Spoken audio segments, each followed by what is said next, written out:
Group of International Communists. Fundamental Principles of Communist Production and Distribution. 1930. Translated and edited by Mike Baker, published by the Movement for Workers' Councils, London 1990. Marked up by Jonas Holmgren for the Marxists Internet Archive. Formatted into EPUB by Ian Schloem. Fundamental Principles of Communist Production and Distribution is the classic exposition of the economics of communism, and, indeed, apart from the first outline sketches given by Marx in his critique of the Gotha program, upon which the book is based, the only one ever to have been produced. The first working draft was the work of the well-known German proletarian revolutionary and veteran member of the KAPD, Jan Appel, alias Max Hempel.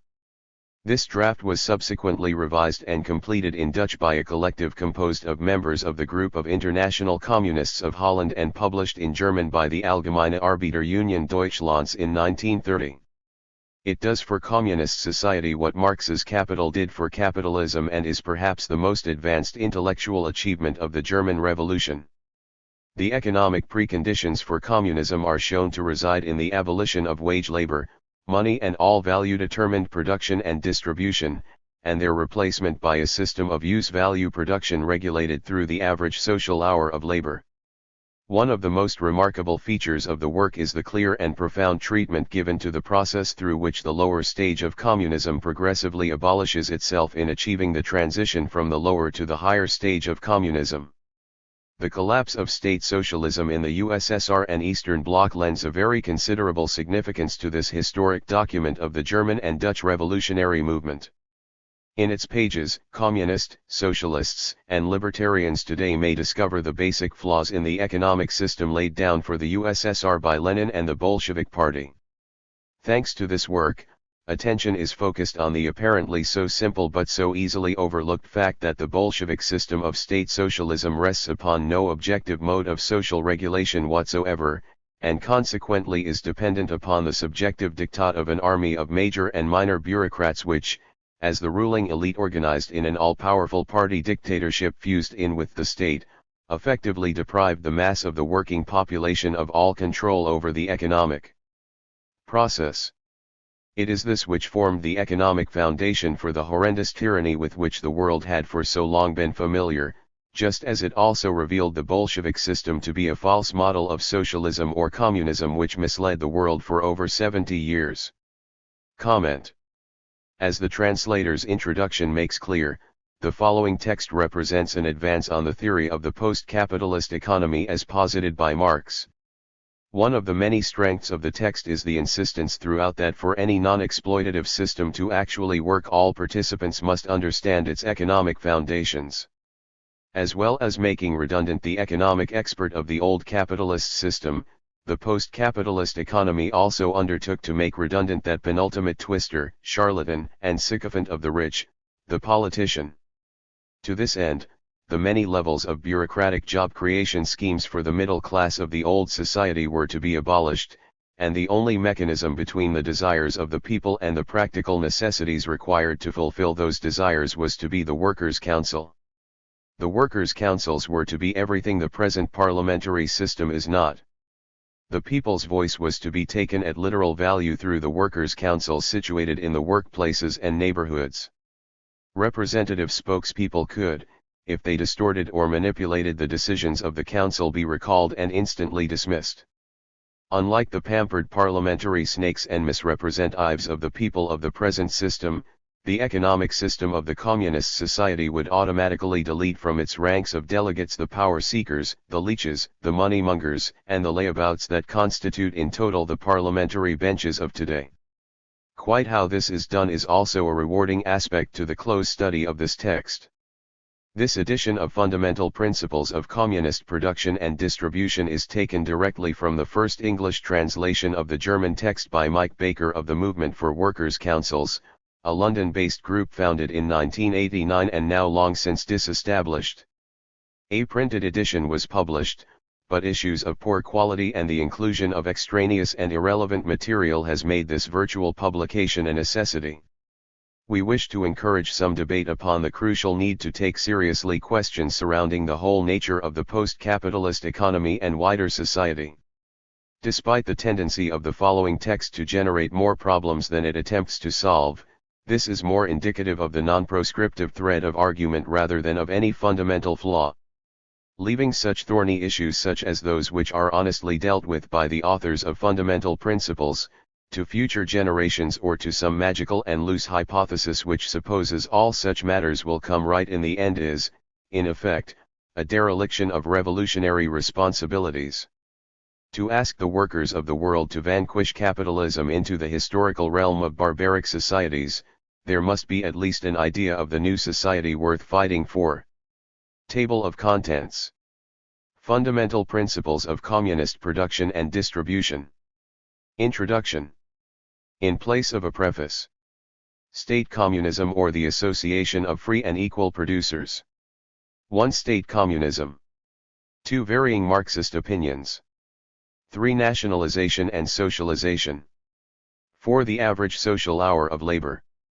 5. Towards the association of free and equal producers.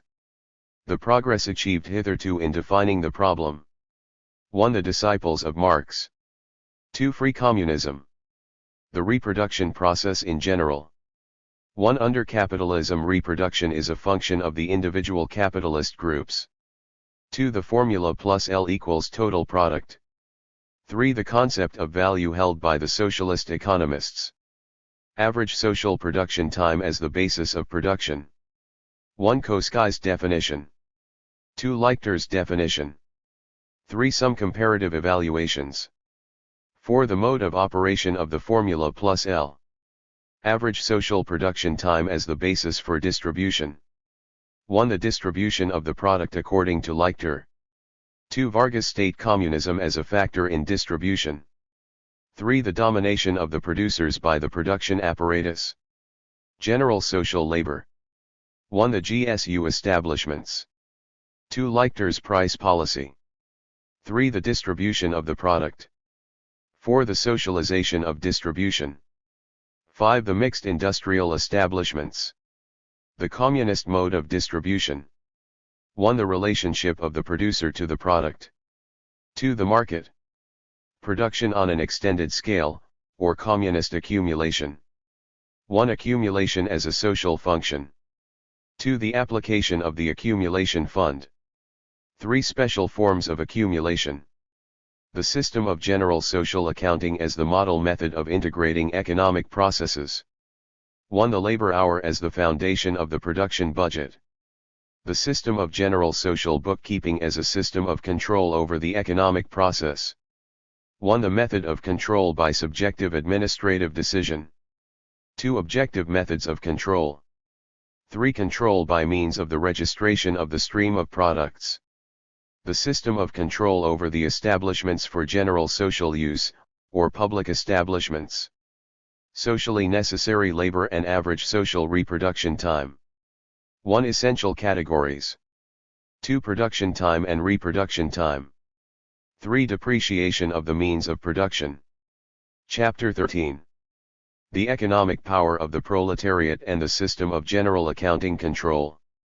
The agrarian question and the peasants. 1. Development towards commodity production. The peasants and the revolution. The agrarian revolution in Russia and Hungary. 1. Russia. 2. Hungary. 3. The result. The agrarian proletariat and the small and middle peasants in the German Revolution. 1. The struggle begins. 2. The revolution spreads. 3. The stalemate. 4. The role of the peasants. The peasants and the workers' councils. Epilogue. 1. Marx's critique of the Gotha program. 2. From money to labor time computation. 3. Alleged utopianism. Introduction. Paul Maddock.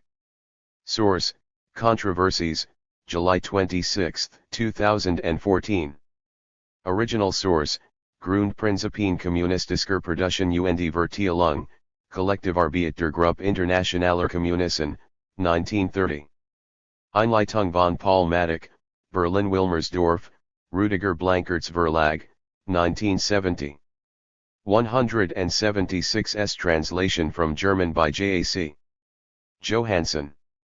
Retrieved from Antony Pannekoek Archives. The present collective work, Fundamental Principles of Communist Production and Distribution, first appeared 40 years ago. Its authors, members of the group of international communists in Holland, participated in the council movement. Workers' councils first arose during the Russian Revolution of 1905. According to Lenin, they already had the potential for seizing political power, albeit in fact they still stood on the terrain of the bourgeois revolution. According to Trotsky, the workers' councils represented, in opposition to the political parties within the working class, the organization of the proletariat itself. The Dutchman Anton Pannekoek conceived the council movement as the self-organization of the proletariat, which would lead to its class rule and the takeover of production. With the extinguishing of the 1905 Russian Revolution and the end of the councils, interest in this new form of organization subsided and the traditional political parties and trade unions once more confiscated the terrain of the workers' movement for themselves. Only the Russian Revolution of 1917 once again brought the councils to the attention of the international workers' movement, this time not merely as an expression of the spontaneous organization of the revolutionary workers, but as a necessary measure to confront the counter-revolutionary policies of the old workers' movement as well. The First World War and the collapse of the Second International closed the first phase of the workers' movement. What had long been apparent, the integration of the workers' movement into bourgeois society, now became an indisputable fact. The workers' movement was not a revolutionary movement, but just a movement of workers who were trying to settle within capitalism. The workers themselves as well as their leaders lacked any interest in abolishing capitalism and by consequence were satisfied with the trade union and political activities within capitalism. The limited possibilities of the parties and the trade unions within bourgeois society simultaneously expressed the real interests of the workers. Nothing else could have been expected, since a progressively expanding capitalism rules out any real revolutionary movement. The idol of a possible harmony between the classes in the course of capitalist development, upon which the reformist workers' movement was based, was smashed to pieces by its collision with capitalism's own contradictions, which are manifested in crises and wars. The revolutionary idea, formerly the ideological property of a radical minority within the workers' movement, got hold of the broad masses, as the misery of war exposed the true nature of capitalism, and not just that of capitalism, but that of the workers' organizations which had thrived within it as well. These organizations had escaped from the hands of the workers, they existed for the latter only to the extent that it was necessary to safeguard the existence of their bureaucracies. Because the functions of these organizations are tied to the preservation of capitalism, they cannot avoid to oppose any real struggle against the capitalist system. A revolutionary movement effectively needs organizational forms which point beyond capitalism, which restore the lost power of the workers over their organizations, and who not only include a part of the workers, but the workers as a class. The council movement was the first attempt to build an organizational form adequate to the proletarian revolution. Both the Russian and the German revolutions found their organizational expressions in the council movement. But in neither case they proved capable of asserting their political power and to use it for the construction of a socialist economy. Whereas the failure of the Russian council movement can undoubtedly be attributed to the backwardness of the Russian social and economic conditions, that of the German council movement rested on the unwillingness of the mass of the workers to realize socialism in a revolutionary way. Socialization was seen as a task of the government, not as that of the workers themselves, and the council movement decreed its own end by the re-establishment of bourgeois democracy. Albeit the Bolshevik Party seized power under the slogan "All power to the Soviets," it held on to the social democratic idea that the construction of socialism was the task of the state, and not of the councils. While no kind of socialization was carried out in Germany, the Bolshevik state destroyed capitalist private property, however without granting the workers rights to dispose of their production. Insofar as the workers were taken into account, the result was a form of state capitalism that left the social condition of the workers unchanged and continued their exploitation by a newly forming privileged class. Socialism could neither be realized by the reforming state of bourgeois democracy nor by the new revolutionary Bolshevik state. Besides the either objective or subjective immaturity of the situations, the passable roads towards socialization were obscured by the dark. By and large, socialist theory was oriented towards the critique of capitalism and the strategy and tactics towards class struggle within bourgeois society. Insofar as thoughts were devoted to socialism, the road to socialism and its structure appeared to be already prefigured in capitalism. Even Marx himself had only left few principal remarks on the character of socialist society, since it is indeed not very fruitful to concern oneself with the future beyond the point that is already included in the past and present. Contrary to later conceptions, Marx had however made it clear that socialism is not the cause of the state but of society. Socialism, as the association of the free and equal producers, only needs the state, the dictatorship of the proletariat, for its establishment. With the consolidation of socialism, the proletarian dictatorship, conceived as a state, would disappear. Both in reformist and in revolutionary social democratic ideas an identification of state and social control was effected, and the conception of the association of the free and equal producers lost its original meaning. The marks of the socialist future already contained within capitalism were not identified with the possible self-organization of production and distribution by the producers, but with the tendencies towards concentration and centralization typical of capitalism, that were to find their conclusion in state domination over the economy as a whole. This conception of socialism was first assumed, and subsequently attacked as an illusion by the bourgeoisie. The end of a great historical movement like that of the councils does not rule out the expectation of their reappearance in a new revolutionary situation. In addition, one can always learn from defeats. The task of the council communists after the defeat of the revolutions did not consist only of continuing propaganda for the council system, but of elaborating the shortcomings that the movement had suffered from as well. One of its weaknesses, and perhaps the greatest of them all, was that the councils had no clear conception of their tasks regarding the socialist organization of production and distribution. As the council movement finds its first base in the enterprises, this has to become the point of departure for the social coordination and joining together of economic life, by the producers disposing themselves of their product. Fundamental Principles of Communist Production and Distribution was the first attempt on the part of the Western European Council movement to acquaint itself with the problem of the construction of socialism on the basis of the councils. Taking into account the enormous difficulties that are in the way of the proletarian revolution, this document, which is for the most part concerned with the unit of calculation and accounting in the communist economy, may seem strange at first glance. As the details of the political difficulties that can be expected cannot be foreseen, this concern always remains speculative. A social system may be easy or hard to overcome, it depends on conditions which cannot be foreseen. However, this document is not concerned with the organization of revolution, but with the problems that follow the latter. As it is not possible to guess the real state of the economy in the wake of the revolution, one cannot draft a program in advance for the ensuing tasks that really need to be accomplished. Here the uprising necessities will be the determining factor themselves. But it is possible to discuss in advance the measures and instruments necessary for the establishment of certain desired social relations, in this case relations that can be considered as communist. The theoretical problem of communist production and distribution became a practical problem by the Russian Revolution. But the practice was already predetermined by the concept of centralist state control which dominated both wings of social democracy.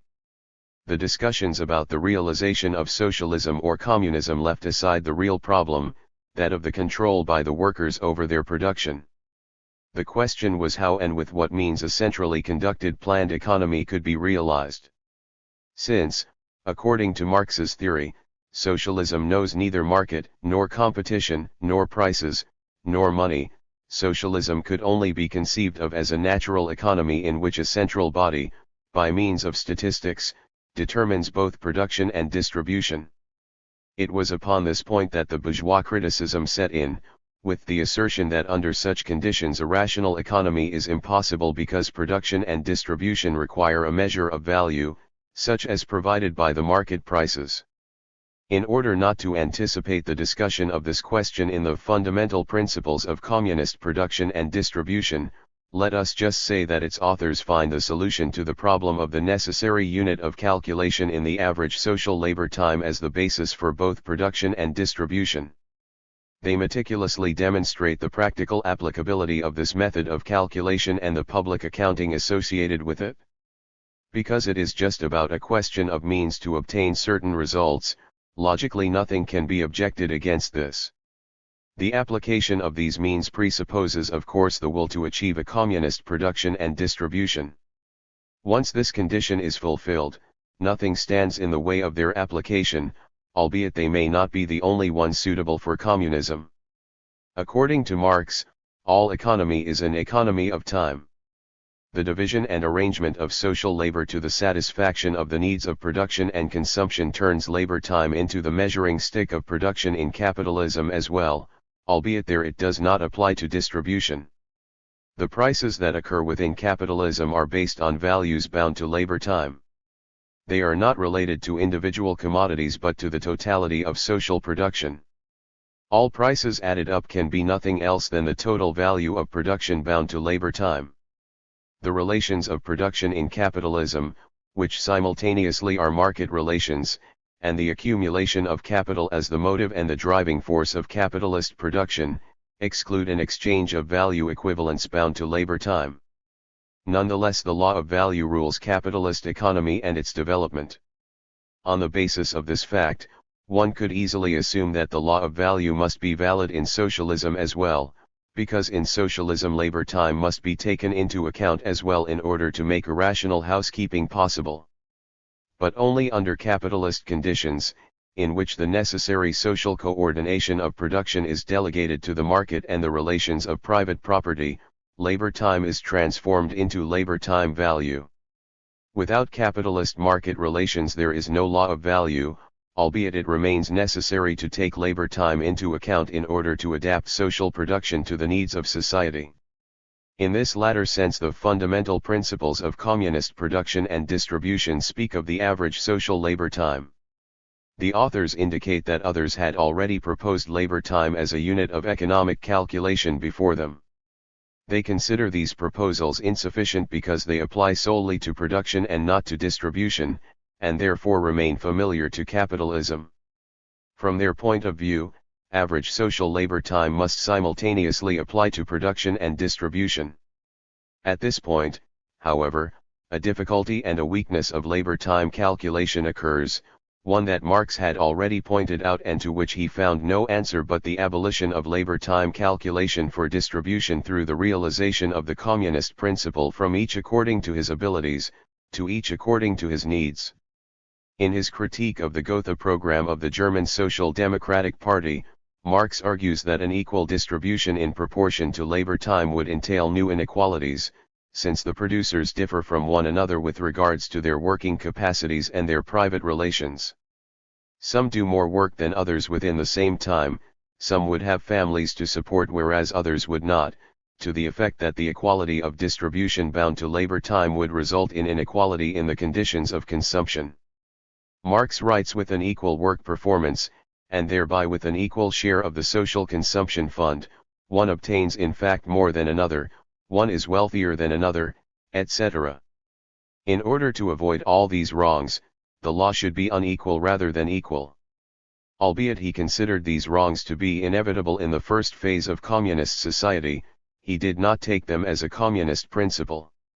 When the authors of the fundamental principles claim that their explanations are merely the consistent application of Marx's line of thought, this is correct only as far as these thoughts are applied to a phase of socialist development in which the principle of the exchange of equivalents still prevails, which should however come to an end in socialism. For Marx it was self-evident that all distribution of the means of consumption only the consequence of the distribution of the conditions of production. When the practical conditions of production are the collective property of the workers themselves, he explained, a distribution of the means of consumption results that differs from the present one. The possible wrongs of a distribution bound to labor time could therefore not be overcome by a separation of production from distribution, since the control over production by the producers includes their control over distribution as well, just as the determination of distribution by the state its allocation from above likewise includes state control over production. The authors of the fundamental principles rightfully emphasize that the producers must be granted full rights to dispose over their production, but whether this would require a distribution bound to equal labor time is a different question. In the advanced capitalist countries, that is, in the countries where socialist revolutions are possible, the social forces of production are sufficiently developed to produce means of consumption in abundance. When one considers that more than half of all capitalist production and the unproductive activities associated with it have nothing to do with human consumption, but can only make sense in the irrational economy of capitalist society, it becomes clear that under the conditions of a communist economy an abundance of means of consumption can be produced that renders a calculation of individual shares superfluous. The actualization of the already potentially existing abundance presupposes, however, a complete conversion of social production into fulfilling the real needs of the producers. The transformation of the production of capital into a production oriented towards human needs will doubtlessly, not solely as a result of the abolition of capitalist relations, be accompanied by a transformation of industrial technical development and will also secure the endangered future of human existence. Albeit the fundamental principles rightfully emphasize that production is controlled by reproduction, and albeit the point of departure of communist production can only be the endpoint of capitalist production, the new society needs a change of the goals and methods of production that is adapted to it. The measures that are adequate to these changes, and their results, will determine whether the distribution will be undertaken according to production shares, or according to the changing real needs. Further, it is well possible that a partial destruction of the production base, as a consequence of the class struggles linked to the social transformation, could rule out the organization of distribution based on labor time, without thereby impeding an equal distribution, for example by rationing. And this equal distribution could directly be secured by the workers themselves without the detour of labor time calculation. The fundamental principles, however, assume, so to say, a normal communist economic system, one that has already fully established itself and that is reproducing itself in its new shape. In such circumstances a distribution bound to labor time appears as superfluous. Indeed, the exact relation between producer and product which the fundamental principles demand only concerns the individual share of production after subtraction of the production parts that fall to public consumption and the reproduction of social production itself. The process of socialization is expressed in the reduction of individual consumption and the increase in public consumption. Thereby the communist development tends toward the abolition of the labor time calculation in distribution after all. The economy without market requires the organization of consumers into cooperatives, in direct association with the enterprise organizations, in which the individual needs regarding consumption, and thereby regarding production, can find their collective expression. Unfortunately, this is the least developed part of the fundamental principles, albeit it is precisely the market economy's alleged freedom of consumption that is exploited as apology for capitalism. But it is very well possible to establish the needs for consumption without taking recourse to the market, and this even far better than the market is able to do, because in communist society the distortions in market demand given by the class-bound distribution fade away. The demand for exact calculation can only lead to an approximation in production as well, since the process of labor and reproduction is subject to constant change itself. The determination of average social labor time for the totality of production requires a certain time, and the obtained results are always outdated with respect to the actual reproduction. Its precision refers to a moment in the past, something that cannot be altered, however much it may be possible to curtail the time required for reporting by modern methods and instruments. In this way the average social labor time is subject to constant change. This lack of precision is, however, not a serious obstacle for the calculation of production and reproduction, be it at the same or at a higher stage of production. The actual situation will deviate from the calculated one, and only the deviations lay bare the real state of production. The calculation of labor time is not about obtaining a complete agreement of the production time, as obtained by the unit of calculation, with the average labor time actually employed and the production that results from this, but about the necessity of the allocation and distribution of social labor which, by its very nature, can only be approximately achieved. Nothing more, however, is required for a planned communist economy. The authors of the fundamental principles want to construct production in such a way that the exact relation between the producer and the product becomes the foundation of the social production process. They see this as the cardinal question of the proletarian revolution, because it is only in this way that the construction of an apparatus that raises itself over the producers can be avoided. Only by means of establishing the relation between the product and the producer the task of leaders and administrators related to the allocation of the product is abolished.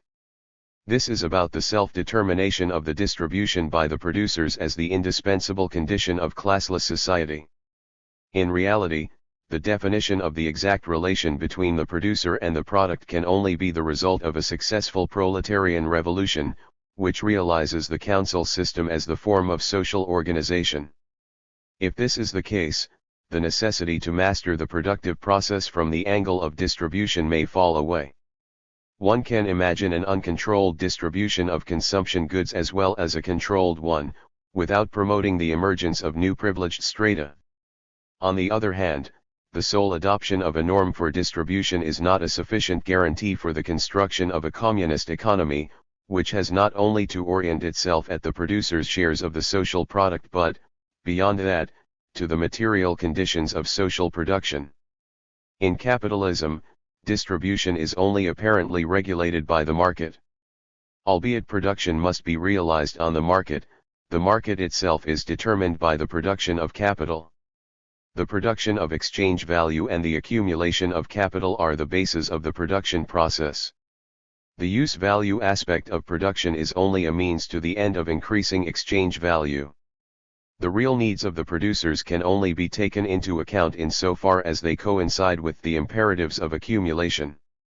Production, as the production of surplus value, is automatically regulated in the market economy by the relations of exchange value, which only accidentally coincide with the relations of use value.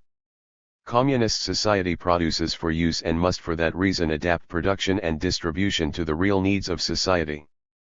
In order to follow any sort of distribution norm, production must first be subjected to conscious control. Distribution is preceded by production, even if it is determined by the needs of the consumers. But the organization of production requires much more than the exact determination of the relation between the producer and the product. It requires control over the needs and the productive capacities of the whole of society, in their physical forms, and a distribution of social labor adequate to them. In this way, in the council system as well, one cannot circumvent the construction of institutions permitting an overview of the necessities and possibilities of society as a whole. The impressions that are acquired in this way have to lead to decisions that cannot be taken by the individual enterprise organizations. The construction of the council system must be such that production can be centrally regulated, without infringing upon the self-determination of the producers. But even in the individual enterprise the carrying out of the workers' decisions will be left to the councils, without thereby necessarily engendering a domination of the councils over the workers. In a larger framework as well, up to and including national production, organizational measures can be taken which bind the autonomy of the super-enterprise institutions together with their control by the producers. But this solution of the opposition of centralism and federalism, that the fundamental principles strive for as well, will not likely be effected by the mere registration of the economic process in general social bookkeeping, but most probably requires special enterprises, integrated into the council system, which are specifically concerned with the problem of designing the economy. In the fundamental principles, the rejection of a central administration of production and the accompanying distribution regulated by the state is based on the experiences made in Russia, which do not relate to the council system, but to state capitalism. But even here production and distribution are not the work of planning organs but of the state, using the planning organs as an instrument. It is the political dictatorship of the state apparatus over the workers, not the planning of the economy, which has led to a new exploitation, in which subsequently the planning authorities can participate. In the absence of the political dictatorship of the state apparatus, the workers would not need to submit to the central administration of production and distribution. The first precondition for communist production and distribution is then that no state apparatus arises alongside or above the councils, that the state function, meaning the repression of counter-revolutionary tendencies, is executed by the workers organized in the council system. A party which, as a part of the working class, aspires to state power and establishes itself as state apparatus after the seizure of power, will undoubtedly attempt to assume control over production and distribution, and to reproduce this control in order to preserve the position it conquered. Once the control of the majority by the minority has been established, exploitation can be perpetuated.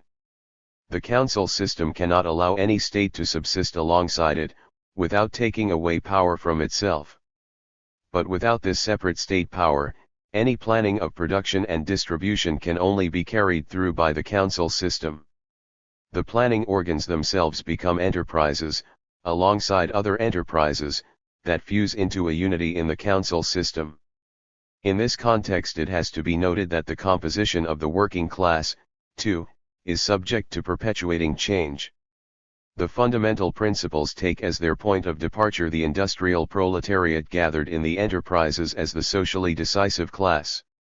The council system based on the enterprises determines the social formation and compels other classes, for instance the independent farmers, to integrate into the economic system.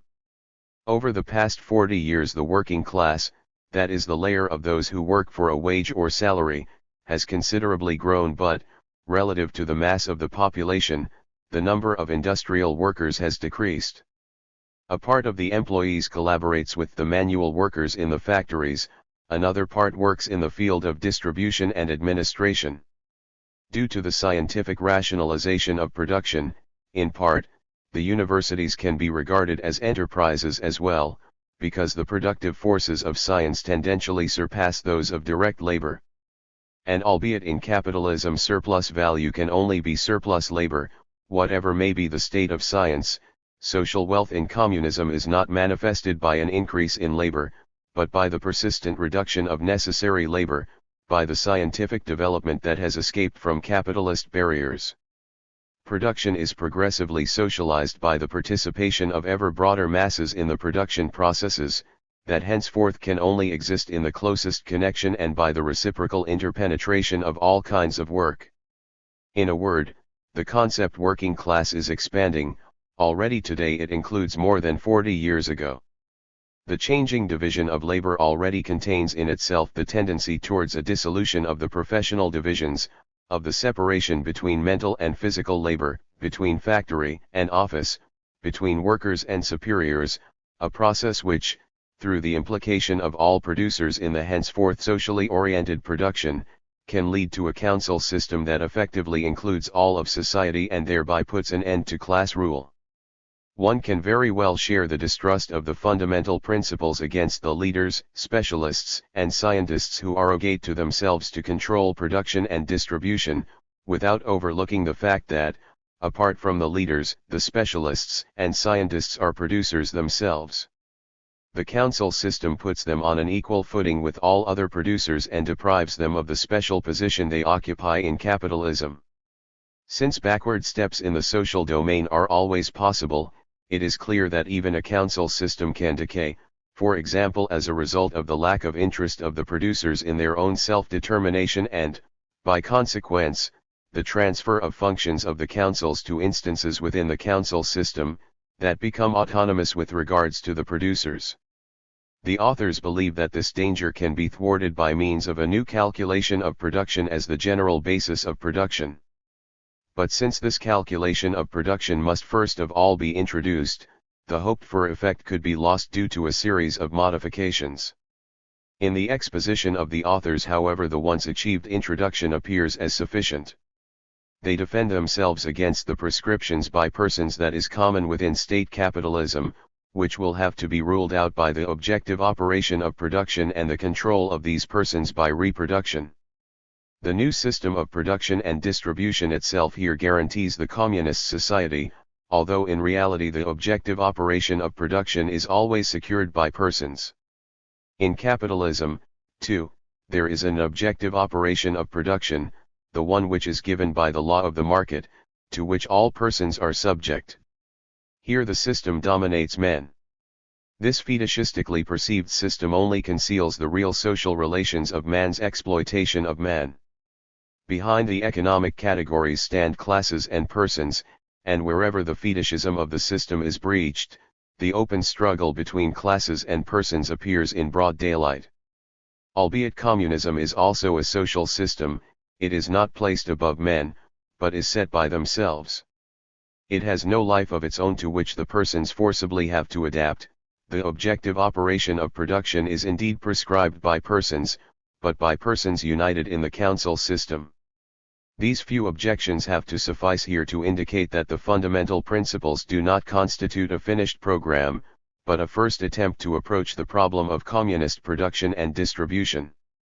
And, although the fundamental principles are concerned with a state of society that still lies in the future, they are at the same time a historical document that sheds light upon a stage of discussion in the past. Their authors were bound to the questions of socialization which were raised more than half a century ago, and some of their arguments have lost a part of their former actuality.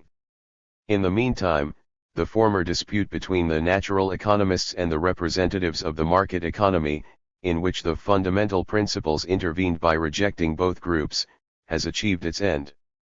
In general, socialism is no longer understood as a new society, but as a modification of capitalism.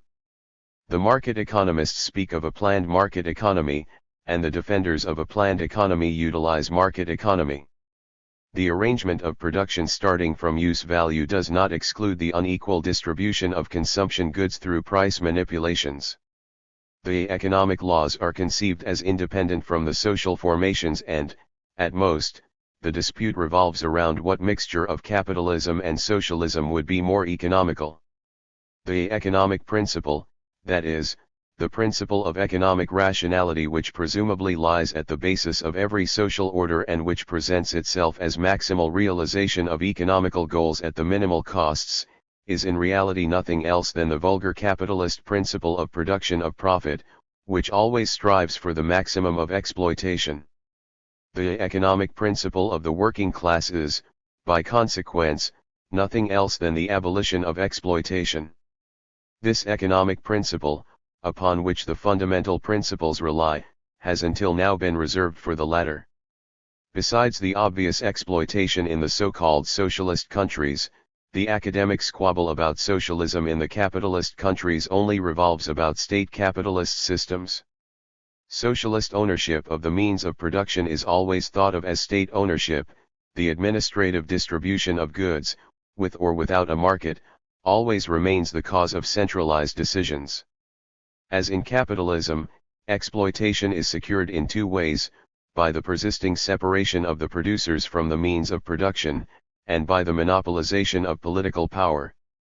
And wherever a kind of right of participation has been conceded to or imposed upon the workers, the market mechanism of state exploitation adds self-exploitation to it.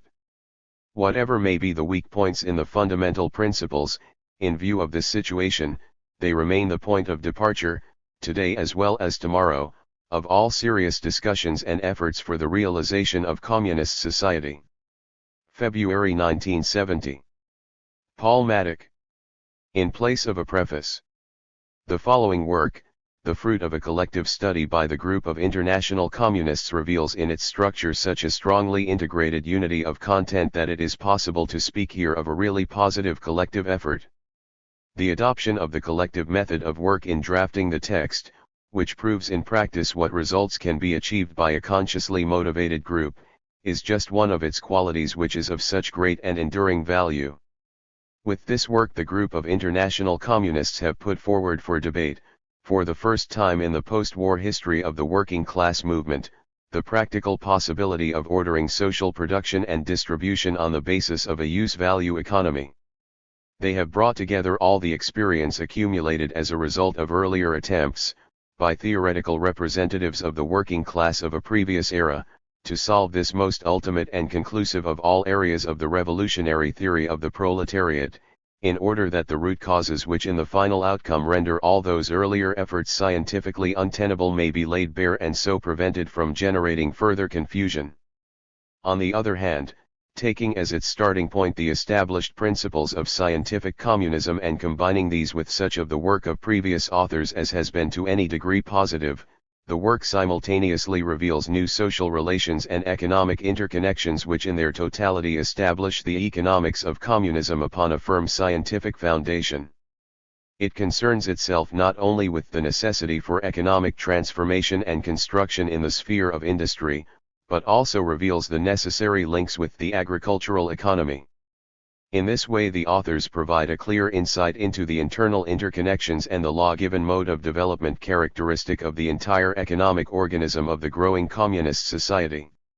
The simple language and the clear methods of analysis employed, which are understandable to every class-conscious worker, ensure that every revolutionary who diligently studies the following pages can also fully grasp their content. The clarity and disciplined objectivity of the writing likewise open up the possibility of a broad arena of discussion within the working class movement, one which can draw into its orbit all the varied schools of opinion represented within its ranks. Since we counsel communists also, within our own ranks, must subject the possibilities projected here to the most thoroughgoing discussion, we reserve for a later date the final expression of our standpoint towards the exposition which follows.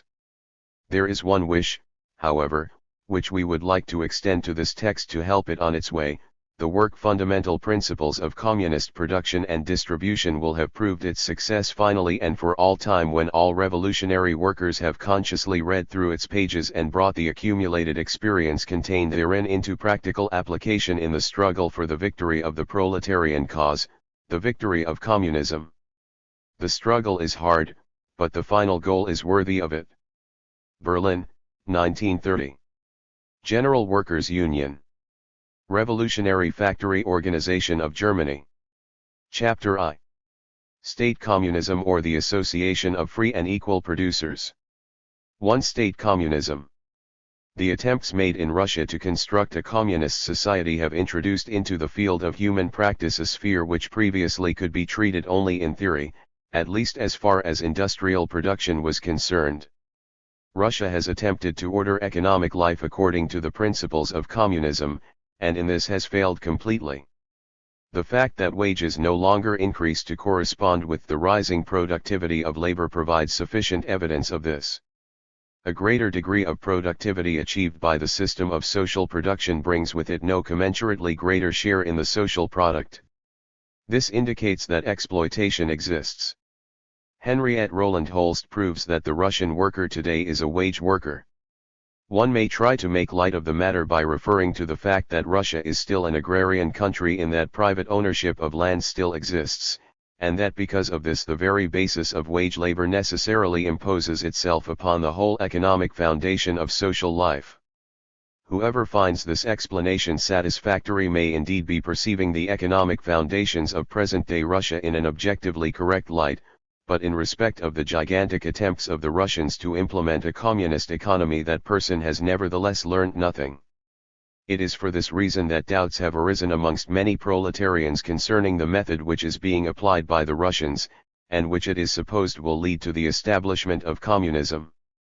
It is a well-known method, which in a few words may be summed up as follows: the working class expropriates the appropriators and places control over the means of production in the hands of the state, which then proceeds to organize the various branches of industry and places them as a state monopoly at the disposal of society. In Russia matters developed in such a way that the proletariat was able to take command of the factories and to continue running them under its own management. The Communist Party, as the sovereign wielder of state power, then issued directives according to which the factories were to link together their workers' councils at communal, district and gubernial level, in order to unite the whole of industrial life into one organic unit. In this way the productive apparatus was built up out of the vital energies alive in the working masses. It was an expression of the drive towards communism which lived in the proletariat. All forces were directed towards the centralization of production. The Third Congress of the All-Russian Economic Council took the decision. Centralist administration of the people's economy is the most certain means in the possession of the victorious proletariat for achieving the most rapid development of the productive forces throughout the whole country. It is simultaneously the precondition for the socialist construction of the people's economy and for incorporation of the smaller enterprises into the unified economic structure. Centralization is the sole means for avoiding any tendency towards a fragmentation of the people's economy. In just the same way as, at the commencement of this development, the essential element in the situation lay in the fact that control over the management of industrial production was in the hands of the masses, with an equally inexorable compulsion was it inevitable that at a later stage these powers would be transferred to the central administrative organs.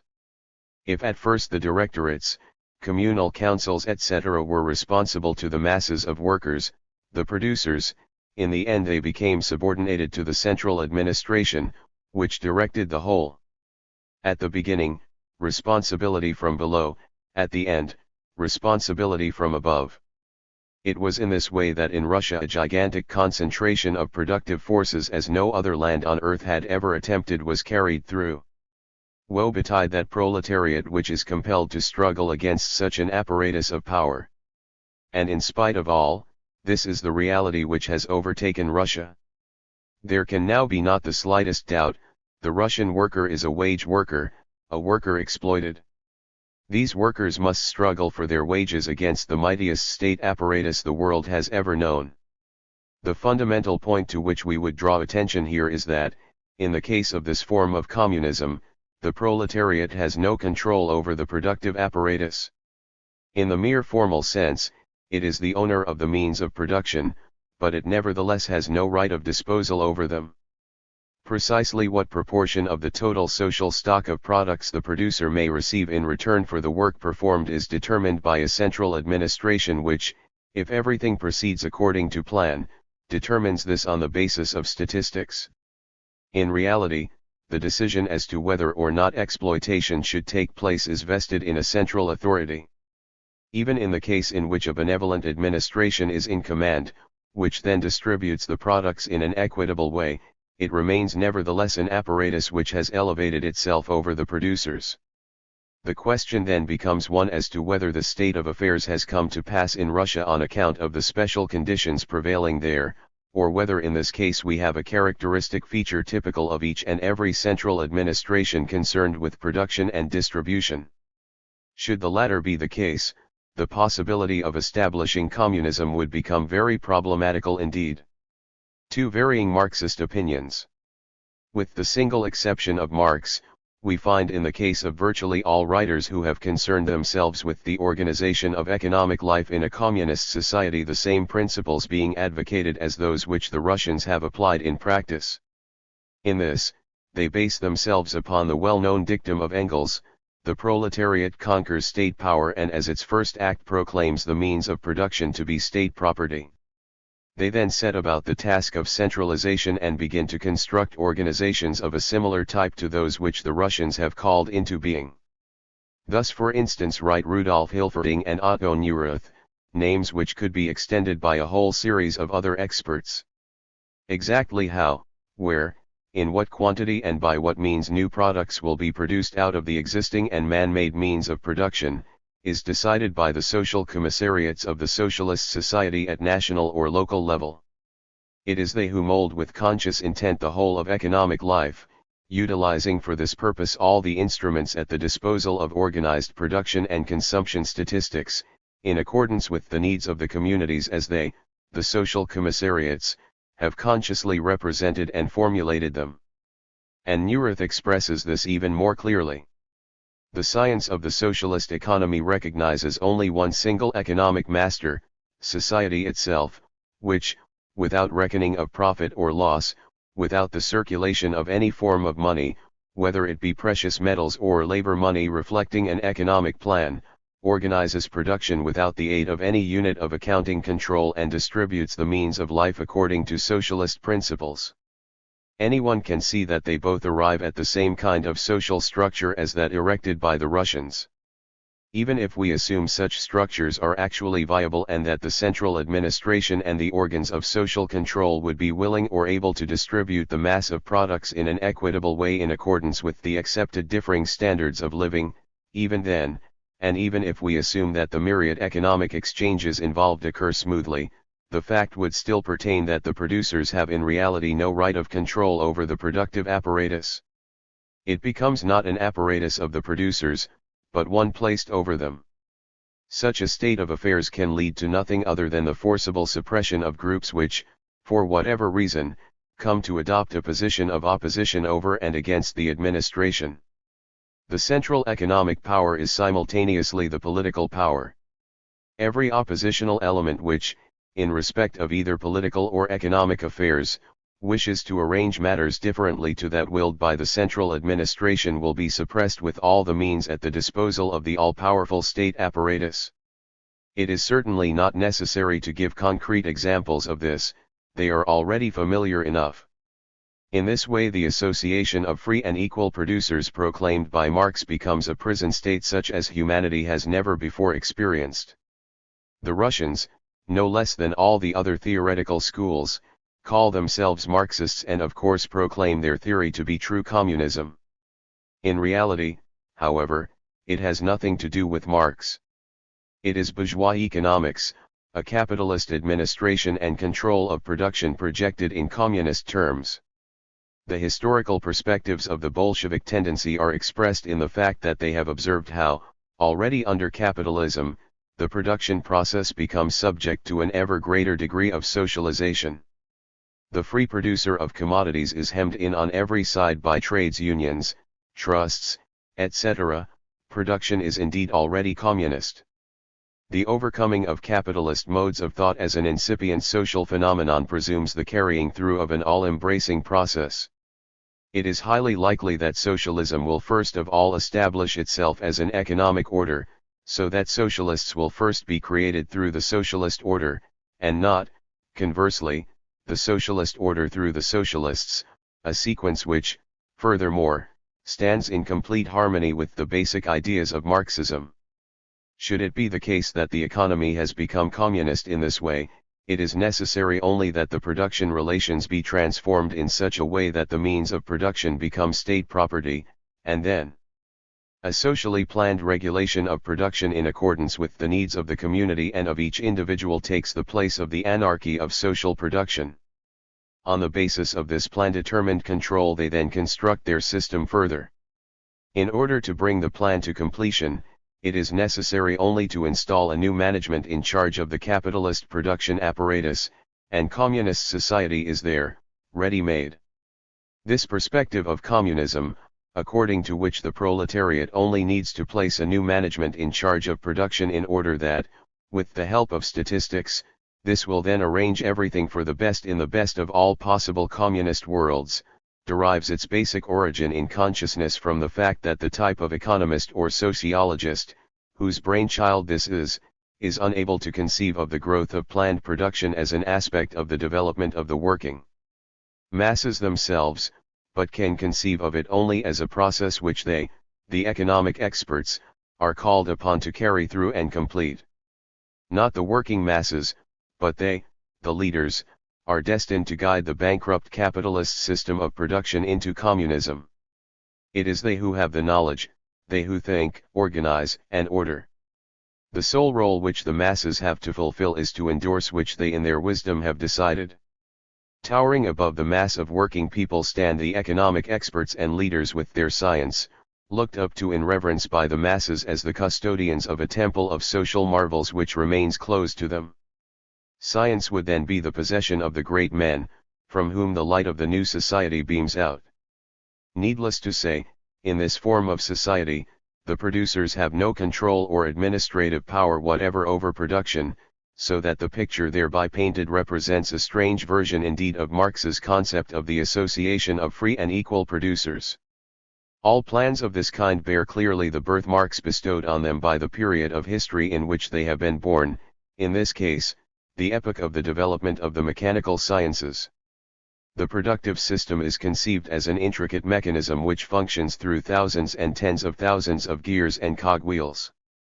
The various parts of the productive process function integrally with one another in much the same way as do the separate yet interdependent partial functions of a production belt, like those found in a modern factory, for instance, Ford. Here and there stand the controllers of the production apparatus, who control the operation of the machines by means of their statistics. These mechanical plans have their origin in a fundamental error, namely, the idea that communism is primarily a matter of the ordering of organizational technical processes. In reality, the fundamental question is an economic one: how the basic relationship between producer and product is to be determined. It is for this reason that we say, in respect of this mechanical conception, that it is necessary to find the foundation which will enable the producers themselves to construct the edifice of production. This act of construction is a process which proceeds from below upwards and not from above downwards. It is a process of concentration which is fulfilled by the producers themselves, and not in such a way as if manna from heaven were to fall upon them from above. If it is our wish to take the experience of the revolution to heart and to follow the guidelines given us by Karl Marx, it is even now possible for us to make appreciable progress along this road. 3. Nationalization and socialization. Although no one has left us with a detailed description of a communist society, the adoption of the viewpoint of Karl Marx, that this new mode of social production would in essence be an association of free and equal producers, and would come into being quite independently of the theories of social democrats, or even communists, seems a reasonable one. It is not the state which is conceived as being the leader and administrator of production and distribution, but far rather it is the producers and consumers themselves to whom these functions would fall. The reformist school has in the course of years turned this theory completely upside down. The struggle for social reforms and the steady transformation of the various branches of industry into state or municipal enterprises meant for them a steady approach towards communism. Wherever capitalist development had brought any particular branch of production to such a degree of concentration that it could function as a unitary structure under central administration, then this would indicate that it was ripe for nationalization. Whilst reformist social democracy conceived of realizing communism through a continuous and gradual process of nationalization, the revolutionary Bolshevik tendency considered that a revolution was necessary in order to complete the process of nationalization. Thus the conception of the men from Moscow is based on fundamentally the same theoretical methods as that of the reformists.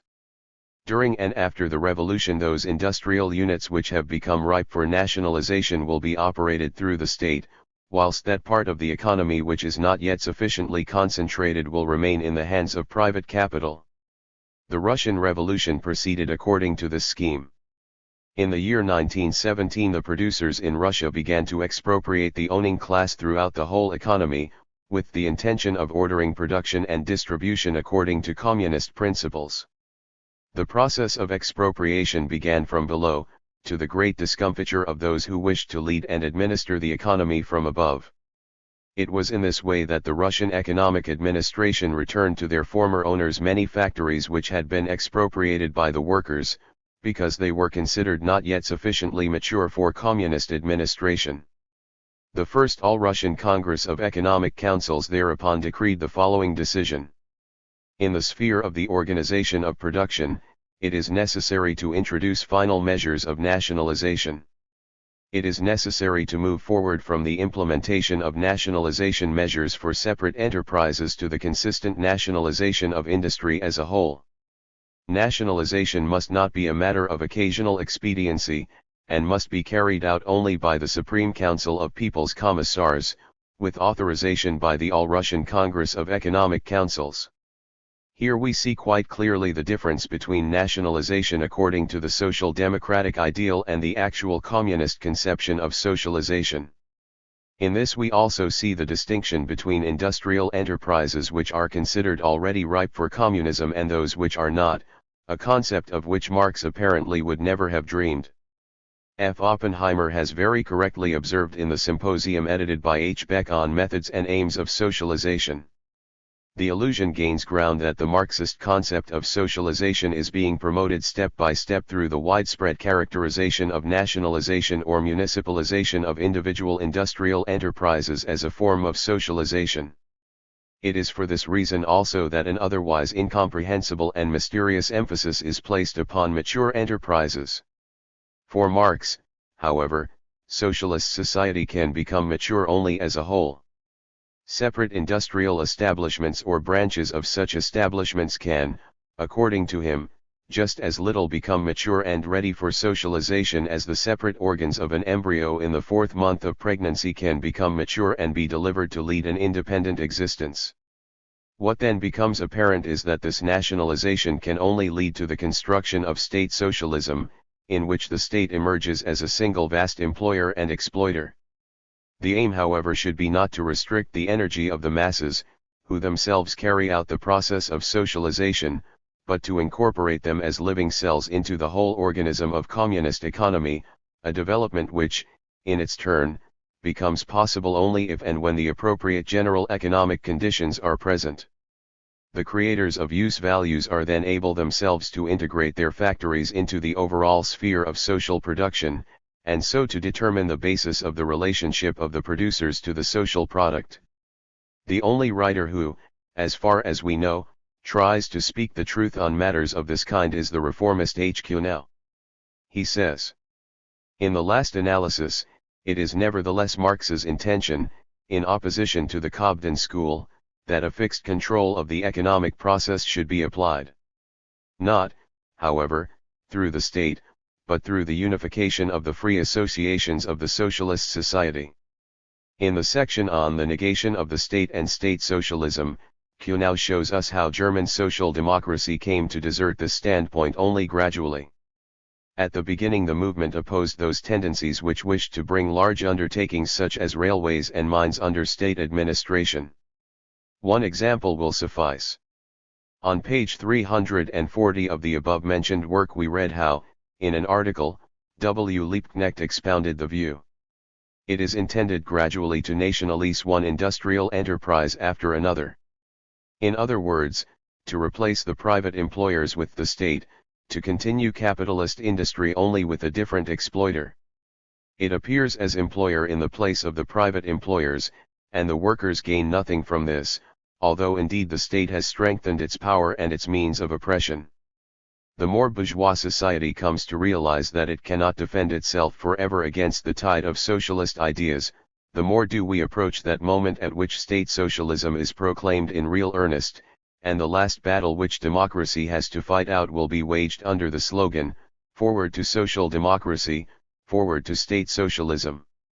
Kuhnau then demonstrates that this standpoint was already abandoned before 1900, and in 1917 K. Renner declared, "The state will become the lever of socialism." Kuhnau is in full agreement with this, but it remains to his credit that he makes it fully clear that all this has nothing to do with Marx. Kuhnau makes it a matter of complaint against Marx that he made so sharp a distinction between state and society, which in his view does not exist, or at least is no longer a valid concept. With their practice of nationalization according to mature industrial enterprises, such as has been implemented in Russia, the Bolsheviks have in reality given Marxism a slap in the face. Indeed, they have thereby transferred their allegiance to the social democratic concept of the identity of state and society. In Russia, this practice is already making its results felt in the most oppressive way.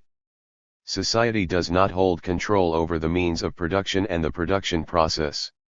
These are in the hands of the ruling clique, which appoints and administers everything in the name of society. That is to say, they are in the position to suppress by hitherto unprecedented means each and every group or individual attempting to oppose the new form of exploitation. Russia, which should have been an example of communism, has by this means developed into the ideal of the social democratic future. We have dwelt at somewhat greater length upon this type of nationalization in order to show that this has nothing in common with Marx, and that Marxism is in fact compromised thereby. It was especially after the experience of the Paris Commune that the view began to gain ground with Marx that the organization of the economy could not be realized through the state but only through a combination of the free associations of the socialist society. With the discovery of the precise forms by means of which the proletariat organizes itself for revolutionary class struggle, for the conquest of economic and political power, the workers' councils, the historical foundations on the basis of which the society of freely associating producers must be historically constructed are brought to light and fully revealed for all to perceive and comprehend. For the average social hour of labor, Marx therefore took his stand upon the concept of the association of free and equal producers. This association, however, has nothing in the least to do with the vague concepts of mutual aid which are currently circulating, but has a very material basis.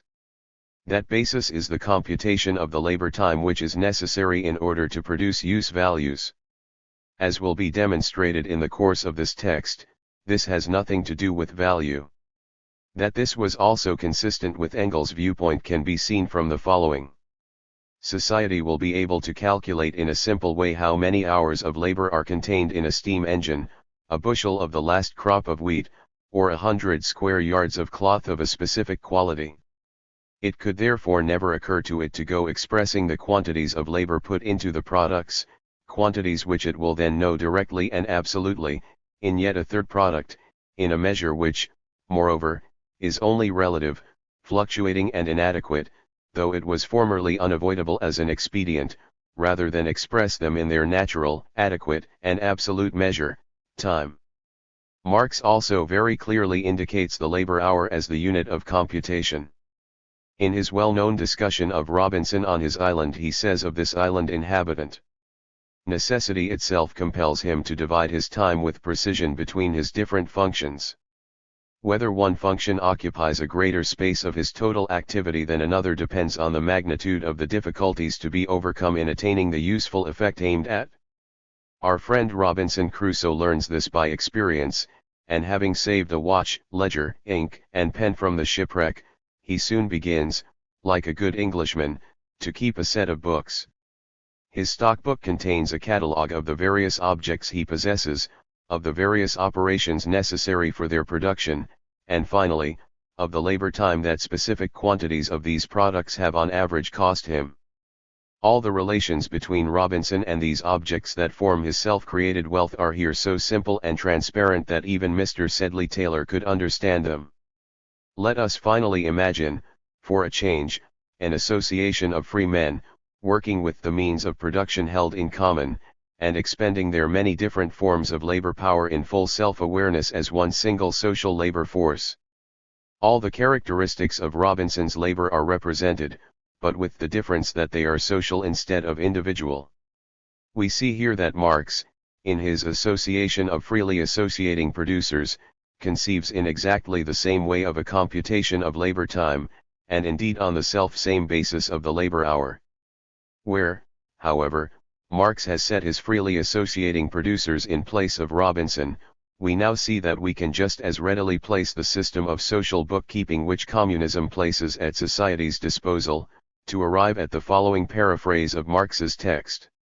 Its stockbook contains a catalogue of the useful objects it possesses, of the various operations necessary for their production, and finally, of the labor time that specific quantities of these products have on average cost it.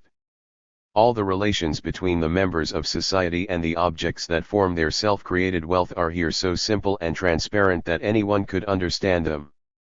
Marx assumes this system of social bookkeeping to be in general applicable to a production process in which labor is social, that is to say, it is equally applicable whether communism is still at an early stage of its development, or whether the principle from each according to his abilities, to each according to his needs has already been achieved.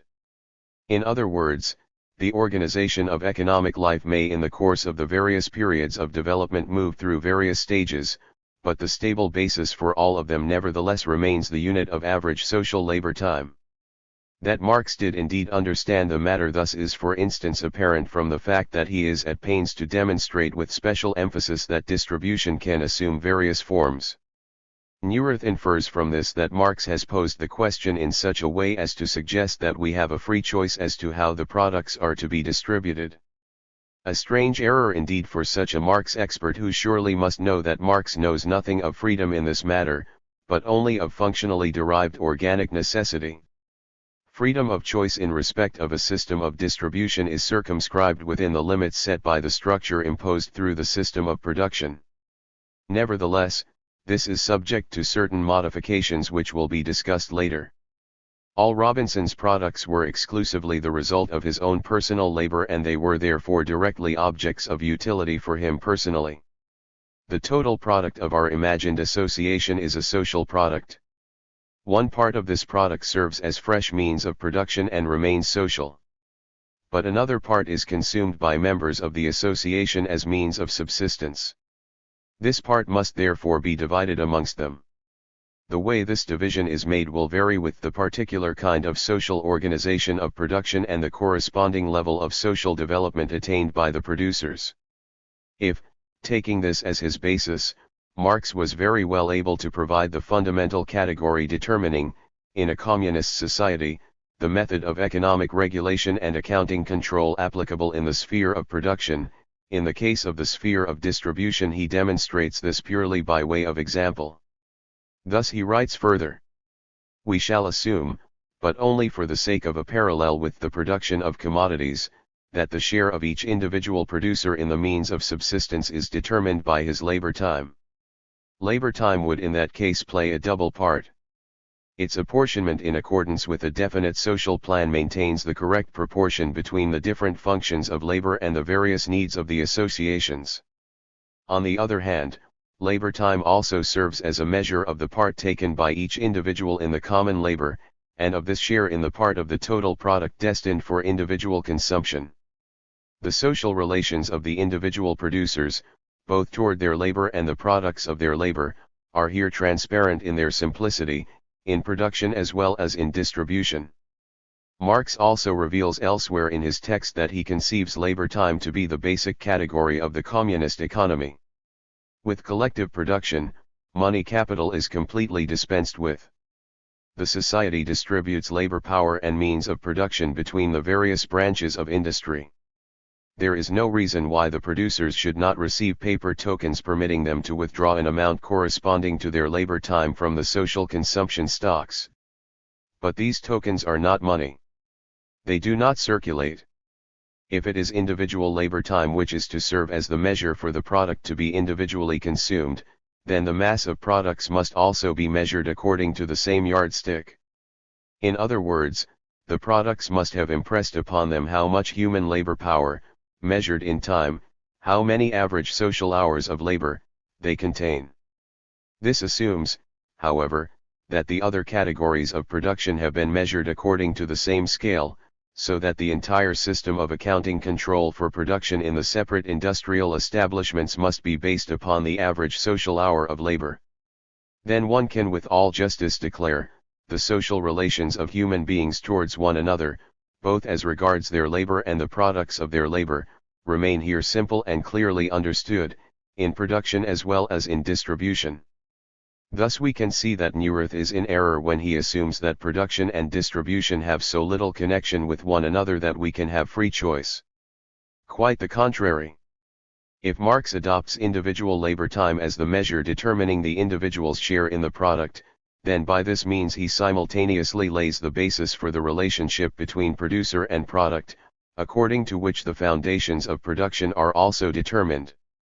Let us now return to the question as to whether or not a system of planned use value production, such as would be expressed in an organically integrated economic apparatus, of necessity must lead to a system which raises itself as an alien force over the producers.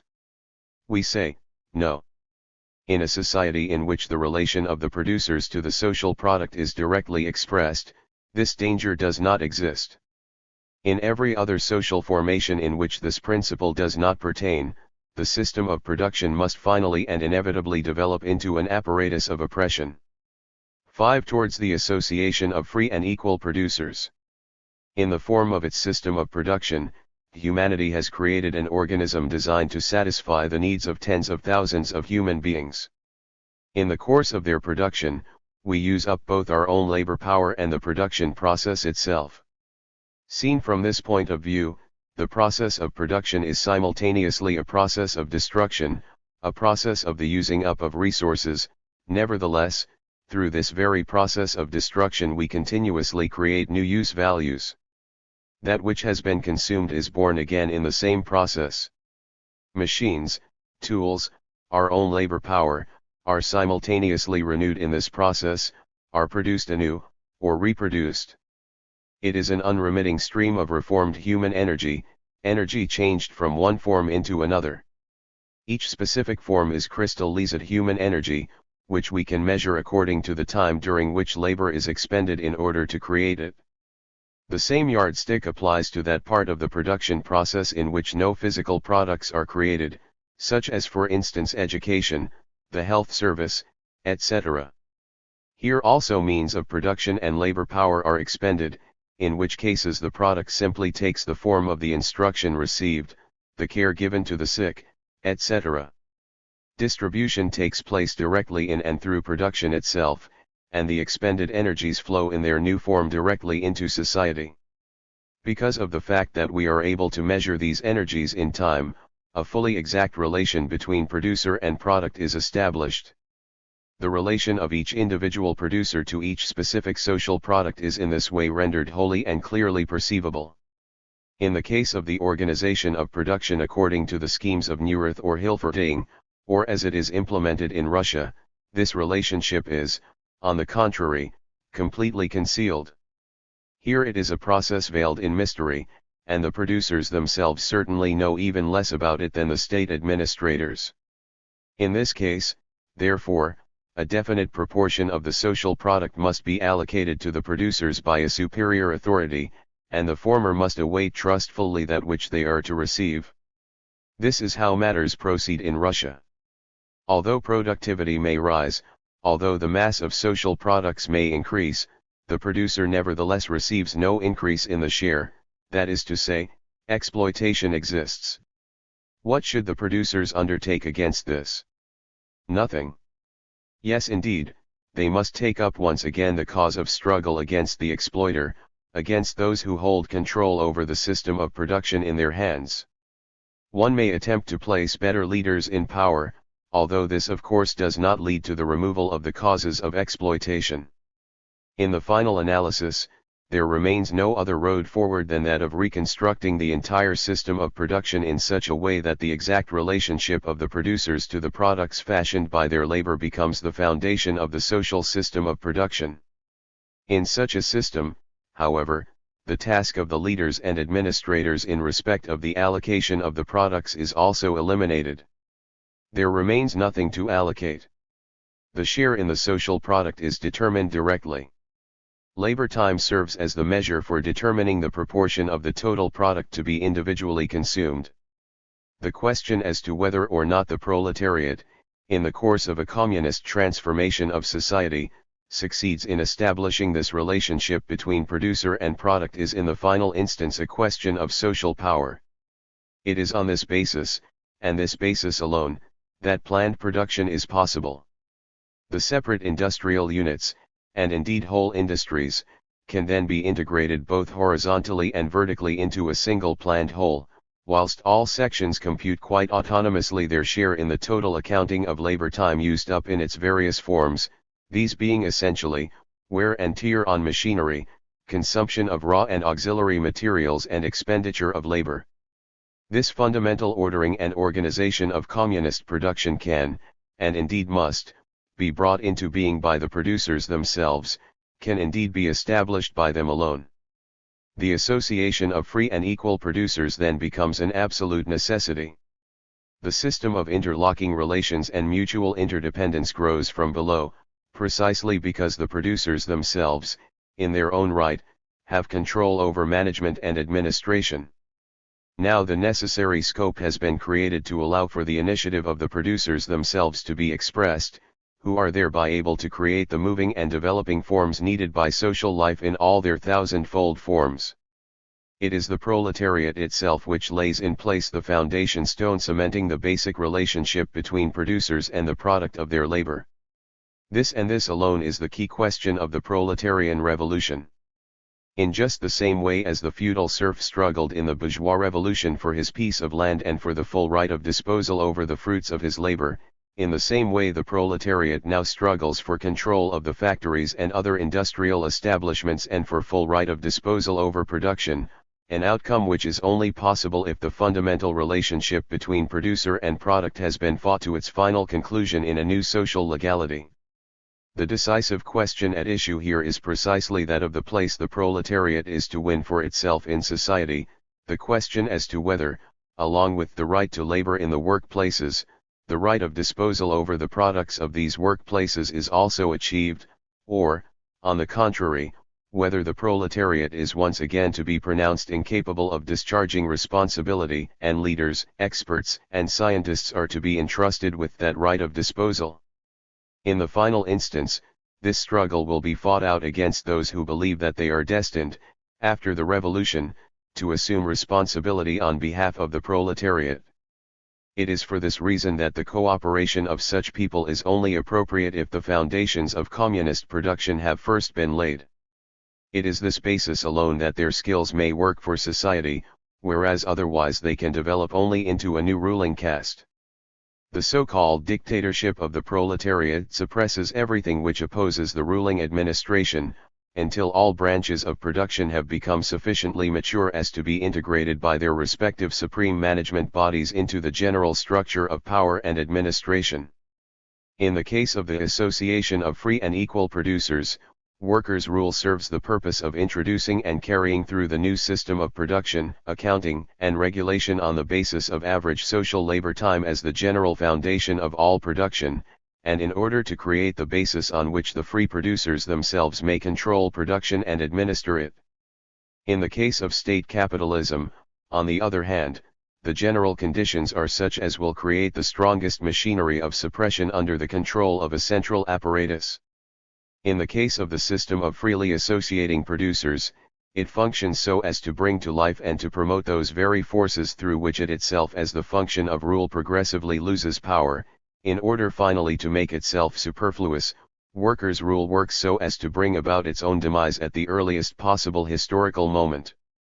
Without concerning ourselves further with state capitalism, we should far rather now proceed to examine how it comes about that any reasonable person at this present historical juncture may still embrace and adhere to the naive conception of Marx which held that the regulation of economic life should come about not through the state, but through a union of the free associations of the socialist society, and in which the fundamental category of economic life should be the average social hour of labor.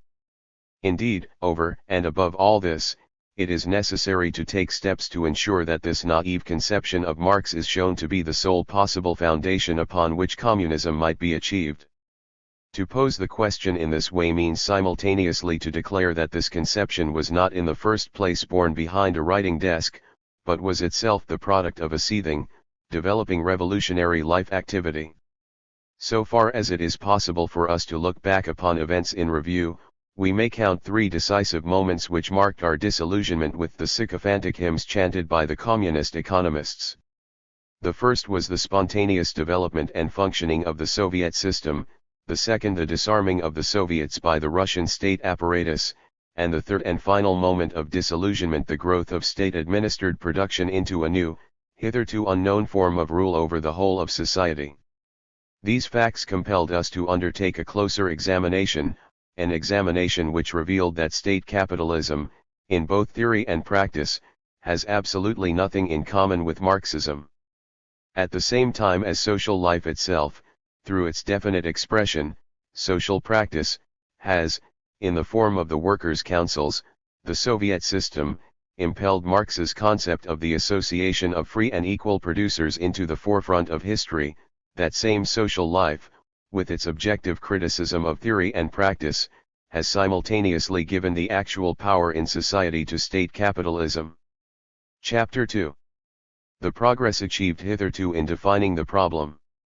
1. The disciples of Marx. A survey of the literature of socialism or communism, otherwise so rich, shows that only an extremely meager body of work has been written concerning the economic foundations of that form of society which it is intended should replace capitalism.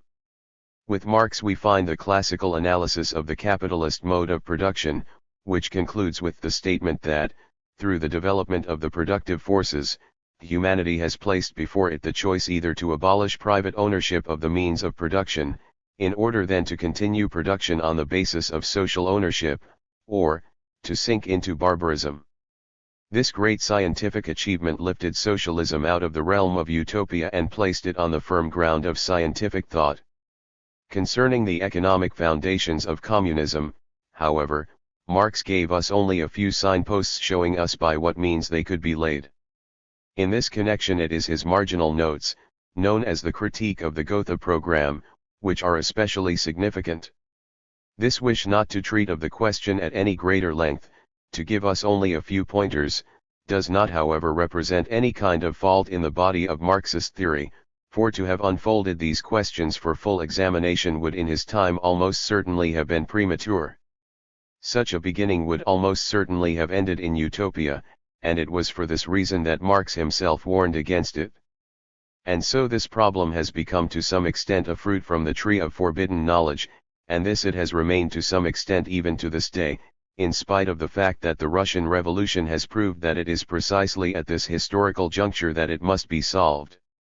In addition to defining the general foundations of the new system of production, Marx also indicated the method of social regulation and accounting control which would find application in the new society, and which we describe as accounting according to average social labor time.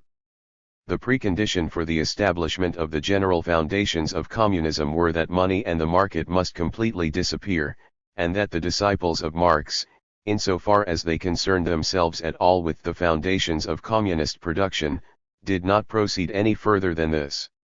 In communism they saw fundamentally nothing other than a continuation of the concentration of economic resources as we have known this under capitalism, which would then bring communism into being quite spontaneously. This outlook is revealed most clearly in the case of Hilferding, who subjects to examination the consequences of a total concentration of capital in the hands of one single owner. He draws the imaginary picture of a mammoth trust and describes this in the following words. The whole of capitalist production would then be consciously regulated by a single body which would determine the volume of production in all branches of industry.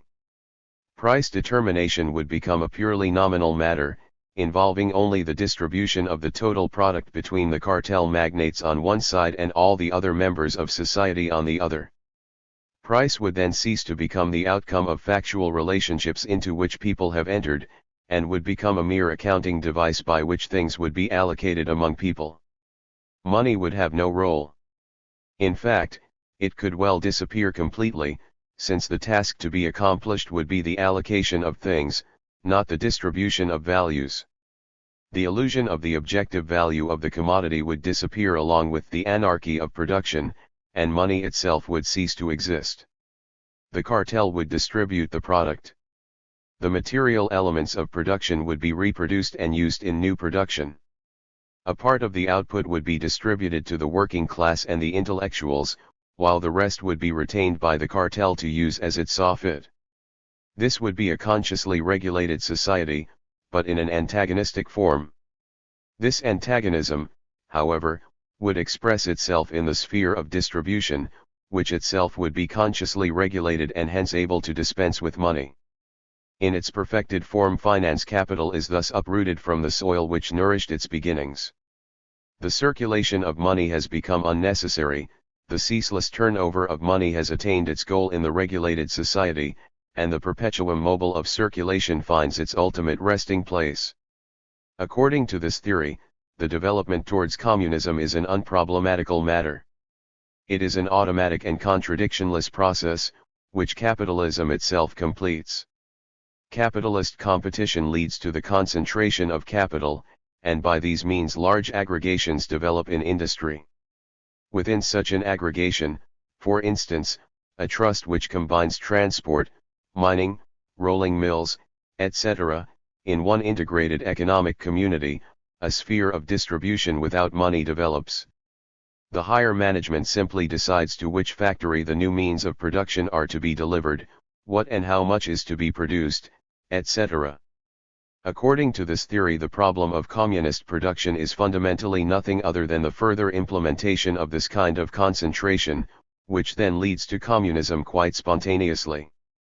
Private ownership of the means of production will be superseded, for the simple reason it becomes a hindrance to the further combination of industrial establishments. With its elimination, the process of concentration can develop to the full, and nothing then stands in the way of combining the whole of economic life into one mammoth trust, which is then administered from above. The preconditions which Marx laid down for a communist society would thereby have been fulfilled. The market will have disappeared, because one single concern does not sell to or buy from itself.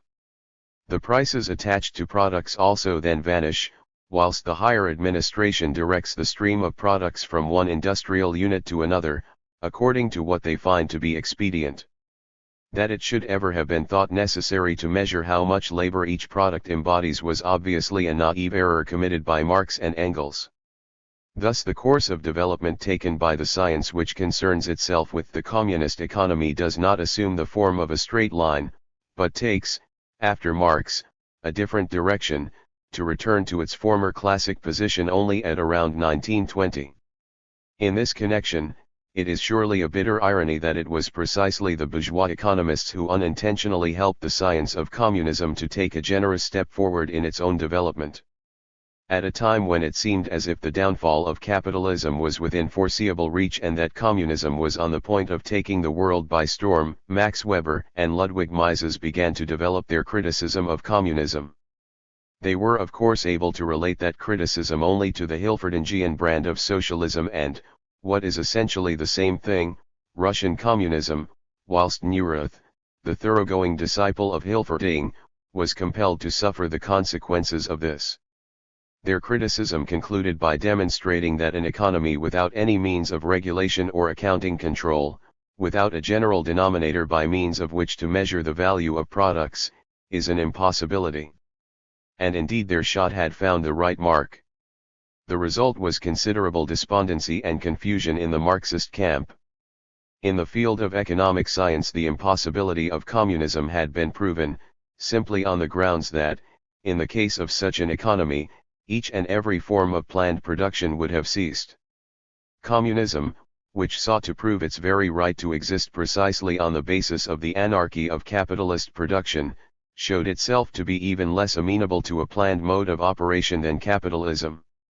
Bloch then added his voice by saying there could be no question of communism before it had been demonstrated what means of control was to replace the market mechanism. Even Koskai lost his composure and so arrived at the most nonsensical proposals, such as fixing of prices over long periods, etc. These wild somersaults of Koskai's nevertheless has a positive content, in that, through them, the necessity for a system of social regulation and accounting control became recognized, even if Koskai did then conceive of this coming into being on the basis of present-day money. He believed that money would be indispensable as a measure of value for bookkeeping purposes and as a method of keeping account of exchange relations in a socialist society, as well as a means of circulation. The destructive criticism of communism wrought by Weber and Mises had in reality the effect of helping the study of communist economy over its moment of inertia and to place it on real foundations. It was they who summoned to life those intellectual forces which from that moment on have allowed themselves no further rest, since it was from that moment that it became possible to pursue further the Marxist method of thought in relation to the concept of the average social hour of labor.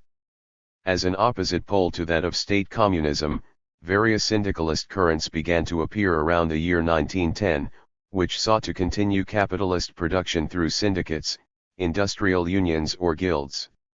These would then distribute their profits amongst the workers, or profits would be allowed to accumulate in a central social fund.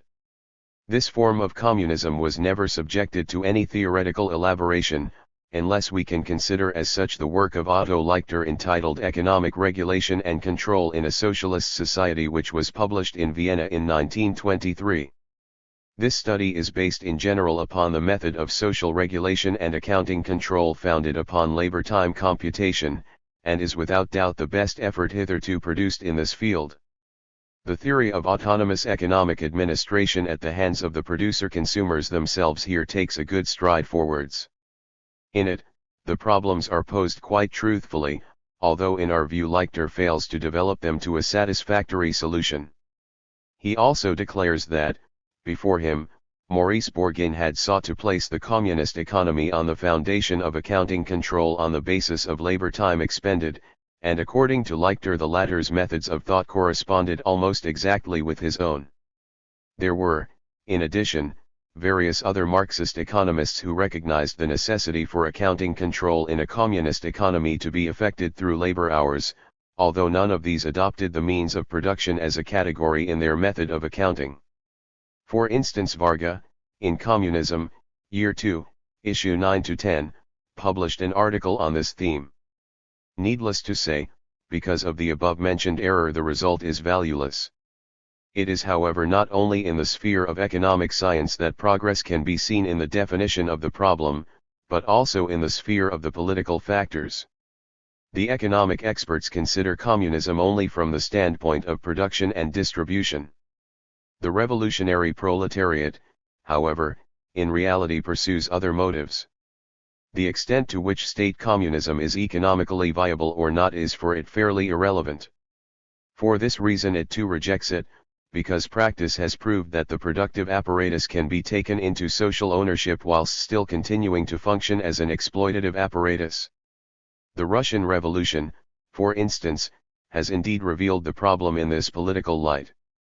Were we to inquire as to what positive ideas and conceptions are today in circulation within the revolutionary proletariat concerning the new communist economy, then we would find that the idea of autonomous administration and management is fairly well developed, but that any closer indication as to how this is to be realized is lacking. Nevertheless, everyone now believes that it is absolutely necessary to achieve clarity on these matters. 2. Free communism. The plea for clarity appears very strongly in Müller-Lenning's pamphlet, Anarcho-Syndicalism. He opposes the view that the immediate task is to wreak universal destruction whilst at the same time the task of discovering how society may once again be organized can be left safely to the indefinite future. A program is necessary to determine how anarcho-syndicalism may be realized after the revolution has taken place. It is not enough merely to propagate the economic revolution, but one must also subject to examination how it is to be carried through. The Russian anarchists place the self-initiative of the masses in the foreground, but the question as to how this initiative was actually to express itself, what the masses were actually to undertake, today and tomorrow, all that remained vague and only slightly positive. Many manifestos made their appearance, but to the question of daily practice it was only very few which could give a clear and simple answer. The following is a quotation from Müller-Lenning's pamphlet. It is necessary to say the Russian Revolution has posed the question once and for all time, what are the practical and economic foundations of a society without a wages system? What is to be done on the day after the revolution? Anarchism will have to answer this question, it will have to take the lesson of the last few years to heart, if total failure is not to find its conclusion in irredeemable bankruptcy. The old anarchist solutions, however much truth they may have contained and however much they may have been chanted in repetition, have solved not a single problem posed by real life. In particular, they do not solve a single one of the problems which the social revolution has placed before the working class. Without these practical realities all propaganda remains negative and all ideals remain utopia. This is the lesson which anarchism has to learn from history, and which, and this cannot be repeated too often, has been proved ever and again through the tragic experience of the Russian Revolution. The economic organizations have as their aim the disappropriation of capital and the disarming of the state. It is the productive associations of the workers which must take the place of the organs of capitalism and the state, which must function as the pillars supporting the whole of economic life.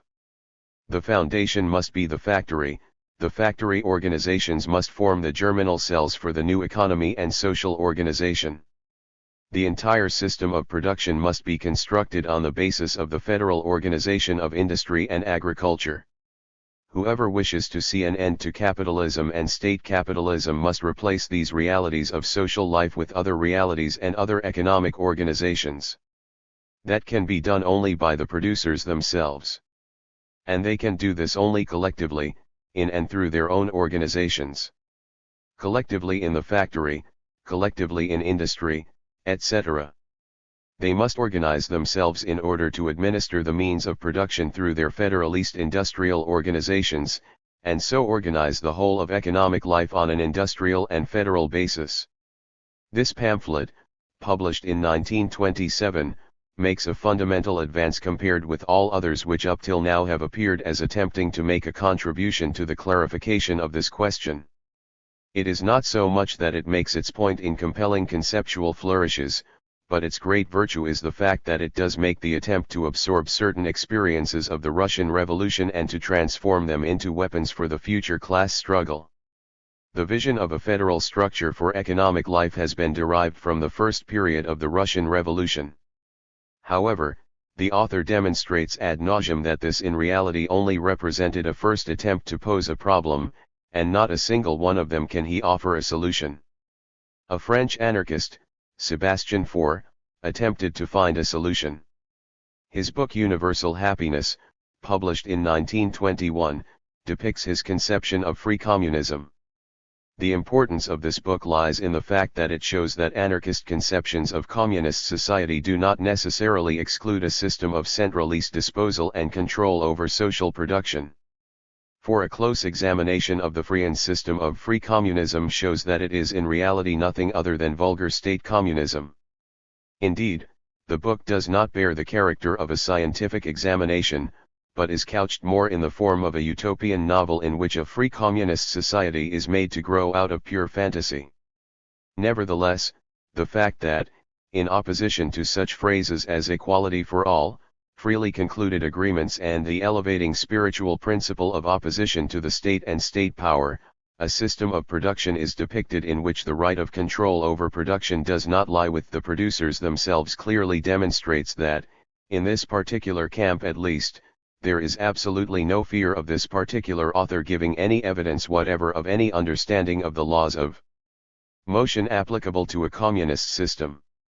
Faure is opposed to power as a thing in itself, and for that reason he speaks of the hundreds and thousands of threads and links which forcibly bind together against their will all who cooperate in the modern productive apparatus. He writes, "This whole organization is founded on the inspiring spiritual principle of free cooperation. We however are of the opinion that this cannot be the foundation of any system of production and reproduction. Should the producers wish to make their rights secure, whether with or without the aid of an inspiring spiritual principle, then the whole organization must be founded to a far greater degree upon a firm, material basis. The producers must themselves determine in their workplaces the relationship of the producer to the social product. They must calculate how much labor time is absorbed in each product, for their labor time is the measure of their share in the social product. Only then can the entire organization depend, not on some spiritual ideal wafting upon the breeze of some abstract principle, but be founded in economic reality. In the case of the mutual relationship to be established between the producers themselves, we find once again the same vague, vacillating basis expressed through the concept of free agreements. Here also there is no clear foundation, no system of time-based regulation and accounting control over the stream of products from factory to factory. But without this material foundation these free agreements also remain nothing but empty phrases. One tries out this, tests the other, combines them and tests the results of the various methods. The resultant unanimity takes form, makes its appeal and pushes through on the strength of its results, and finally triumphs. For Faure, this foundation, grounded in freedom for each and achieved through the unanimity of all, is no more than natural. Is it not so in nature also? The example of nature is there, clear and distinct. Everything there is joined through free and spontaneous mutual accommodations. The myriad tiny elements, like grains of dust, seek each other out, attract one another, gather together and form an atom. We would point out in this connection that analogies drawn from nature are always extremely dangerous, and particularly in this special case the Freien method reveals clearly and understandably how wholly inadequate it is. In For's world everything is joined through free and spontaneous mutual accommodations. However, what is in fact so wonderful is the way in which, without further thought, the human concept of freedom is transferred to the field of nature. In the realm of pure metaphor, of course one can escape from any responsibility. In this case For overlooks completely the decisive moment at which these free and spontaneous mutual accommodations actually arise in nature. That moment is, of course, determined by the mutual relations of forces between the participating members. If the Sun and Earth conclude a free and spontaneous agreement with one another that the Earth should revolve around the Sun in 365 days, this is amongst other things determined by the mass of the Sun and the Earth respectively in relation to one another. This is the real material foundation on which their free mutual accommodation is concluded. It is always thus that matters are ordered in nature. Its atoms, or any other form of matter in motion, enter into relations based upon a balance of opposed forces. The exact form of this relationship is determined by the specific nature of the forces at work between the two opposed yet united partners. It is for this reason that we also are pleased to adopt this example from nature, but we do so only in order to demonstrate by these means how an exact relationship of the producer to the product must be present if such a free and spontaneous mutual accommodation is to be concluded successfully in the conditions of human society. It is by these means that this agreement is transformed from a mere phrase into reality. Although it is obvious that For has never actually concerned himself with economic problems, it soon becomes apparent that he is a representative of the New Earth school, that is to say, a natural economist. As we have already seen, this school considers a unit of regulation and accounting control to be absolutely superfluous, and proposes to achieve the same result by means of a production plan drawn up with the help of statistics. It is also necessary above all to determine the total demand for, and the quantity of, each separate need. The communes should then make these needs known to the central administration office responsible for the whole national economy, according to the number of inhabitants, whereby the officials there obtain a survey of the total needs of the nation. Each commune then produces a second list indicating how much they are able to produce, from which the central administration is now able to assess the productive forces of the nation. The outcome of the process is very clear. The higher officials should now determine which proportion of production is to be allotted to each commune and which proportion of production they may retain for themselves. This procedure is exactly the same as that conceived by the state communists, down below, the masses, above, the officials, who retain the management and administration of production and distribution in their hands. With such a system, society is not founded on economic reality but is dependent upon the good or bad will of individuals, or upon their administrative ability, something that For readily admits. In order that there should be no doubt concerning the need for a central right of control, he adds, the central administration knows the extent of total production and total demand and must therefore inform each local committee as to how much product it has at its disposal and how much means of production it must produce. In order to be quite clear that all this has nothing to do with any specific kind of free communism, we will compare it with the social democratic communism described by Hilferding. We will see that the two agree with one another almost word for word. Exactly how, where, in what quantity and by what means new products will be produced out of the existing natural and man-made means of production, is decided by the commissariats of the socialist society at national or local level. It is they who mold with conscious intent the whole of economic life, utilizing for this purpose all the instruments at the disposal of organized production and consumption statistics, in accordance with the needs of the communities as they, the social commissariats, have consciously represented and formulated them. From this it is quite clear that in this form of free communism the right of disposal over the productive apparatus is given to those who are well acquainted with the tricks of the statistical art. One would have thought that the anarchists would have learned enough about political economy to have known that whoever holds control over the productive apparatus also disposes over the power in society. The central administration described above is compelled to provide for itself the means for making its will effective, that is to say, it must set itself up as a state. This indeed is one of the laws of motion of the Freien system. Whether this is For's intention or not, it is also quite immaterial whether the dish is served up with a sauce composed of free agreements, or with the gravy of a spiritual principle. Such condiments disguising the true flavor of the dish would not disturb the actual political and economic realities in the slightest. The substance of the matter is not that one would hold it against the Freien system that it seeks to forge the entire economy into one single unit. Such an act of combination is indeed the end purpose of the process of development which is brought to fruition by the combined producers and consumers. Having done this, however, the basis must then be provided to ensure that they themselves, the producers and consumers, keep control of it. To achieve they must keep an exact account of the labor hours used up, in every form of economic activity, in order that they may know exactly how much labor time is embodied in each product. Then it is quite unnecessary for the right of decision as to how the social product is to be distributed to be handed over to any central administration. On the contrary, the producers themselves in each factory or other establishment can then determine this through their computation of labor time expended. For's universal happiness makes not the slightest contribution to our knowledge of communist production and distribution. If we have looked into this work a little more closely, it has been solely for the reason that, through making a sharp criticism of such fantasies concerning the free communist society, it is possible to demonstrate clearly just how much progress in this sphere has been achieved over the last decade. Before 1917 it was impossible to uncover the state communist kernel lying concealed within this mountain of misleading phraseology. Above all else it has been the school of practice embodied in the Russian Revolution which we must thank for this knowledge, because it is this which has shown us in unmistakable terms exactly what the consequences are of permitting a central authority to establish itself as a social power which then proceeds to concentrate in its exclusive hands all power over the productive apparatus. Chapter 3. The reproduction process in general. 1. Under capitalism, reproduction is a function of the individual capitalist groups.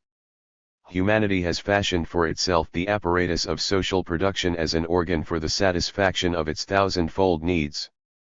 The productive apparatus, that is say, the collective means of production, serves human society as a tool with which to wring from nature that which necessary to its existence and higher development. In the course of manufacture, the production process, both our labor power and the objective apparatus itself, are consumed. Seen in this way, the production process is also a process of destruction, of the using up of resources. But it is simultaneously a process of creation. What has been used up is in the same process born again. Machines, tools, and our labor power are consumed and simultaneously renewed, produce and reproduce themselves over and over again. The social production process proceeds like the life process itself in the human body. Through self-destruction to self-renewal in a continuous ever more complex form. Whatever the social form of the production process, it has to be continuous, it must periodically repeat the same phases. A society can no more cease to produce than it can cease to consume. When viewed, therefore, as a connected whole, and in the constant flux of its incessant renewal, every social process of production is at the same time a process of reproduction. For communism, this paragraph acquires an especial significance, because production and reproduction are consciously derived from this principle, whilst in the case of capitalism the process completes itself spontaneously through the market mechanism. Reproduction rests on the fact that, for each product consumed, a new one generally must take its place. In the case of communist society, this means that an exact account must be kept into everything entering the production process. However difficult this may appear to be, in reality it is quite simple, because everything which has been used up and destroyed may be classified under two categories, means of production and labor power. Under capitalism, reproduction is an individual function. Each single capitalist, the unit of capital, attends to their own reproduction needs. The capitalist takes account of the fixed means of production worn out and used up, the consumption of circulating means of production and the labor power directly expended. To these are then added supplementary expenditures, such as marketing costs, insurance, etc., and finally the capitalist goes to market with the finished commodities. Should the business be successful, a period of production is therefore successfully concluded. The capitalist now purchases new means of production and new labor power, and production can once again commence anew. Since all capitalists act in the same way, the result is that the entire system of production, together with the labor power expended, are reproduced. The development of technique, and the increasing productivity of the production system resulting therefrom, compels the capitalists, through competition, to invest a part of their surplus value in additional capital, in new means of production and in an enlarged productive apparatus. The result is the growth of an ever mightier productive inventory, the dead as well as the living parts of the productive apparatus. Thus it is not only those means of production which have been used up and destroyed in the previous production period that are reproduced, but, to use the relevant capitalist terminology, accumulation takes place. The decision as to the scale on which this is to operate and in whose factories it is to be effected is a function of the individual capitalist or capitalist group, whose motives are bound up with the struggle for profit. Under communism, accumulation is termed reproduction on an extended scale. Here, the market and the transformation of commodities into money are eliminated, but the stream of products remains. Within the cooperative commonwealth based on the social ownership of the means of production, the producers do not exchange their products, just as little of the labor embodied in the products appear here as the value of these products, as a material quality possessed by them, since now, in contrast to capitalist society, the individual labor no longer exists as an indirectly but as a directly constituent part of the total labor.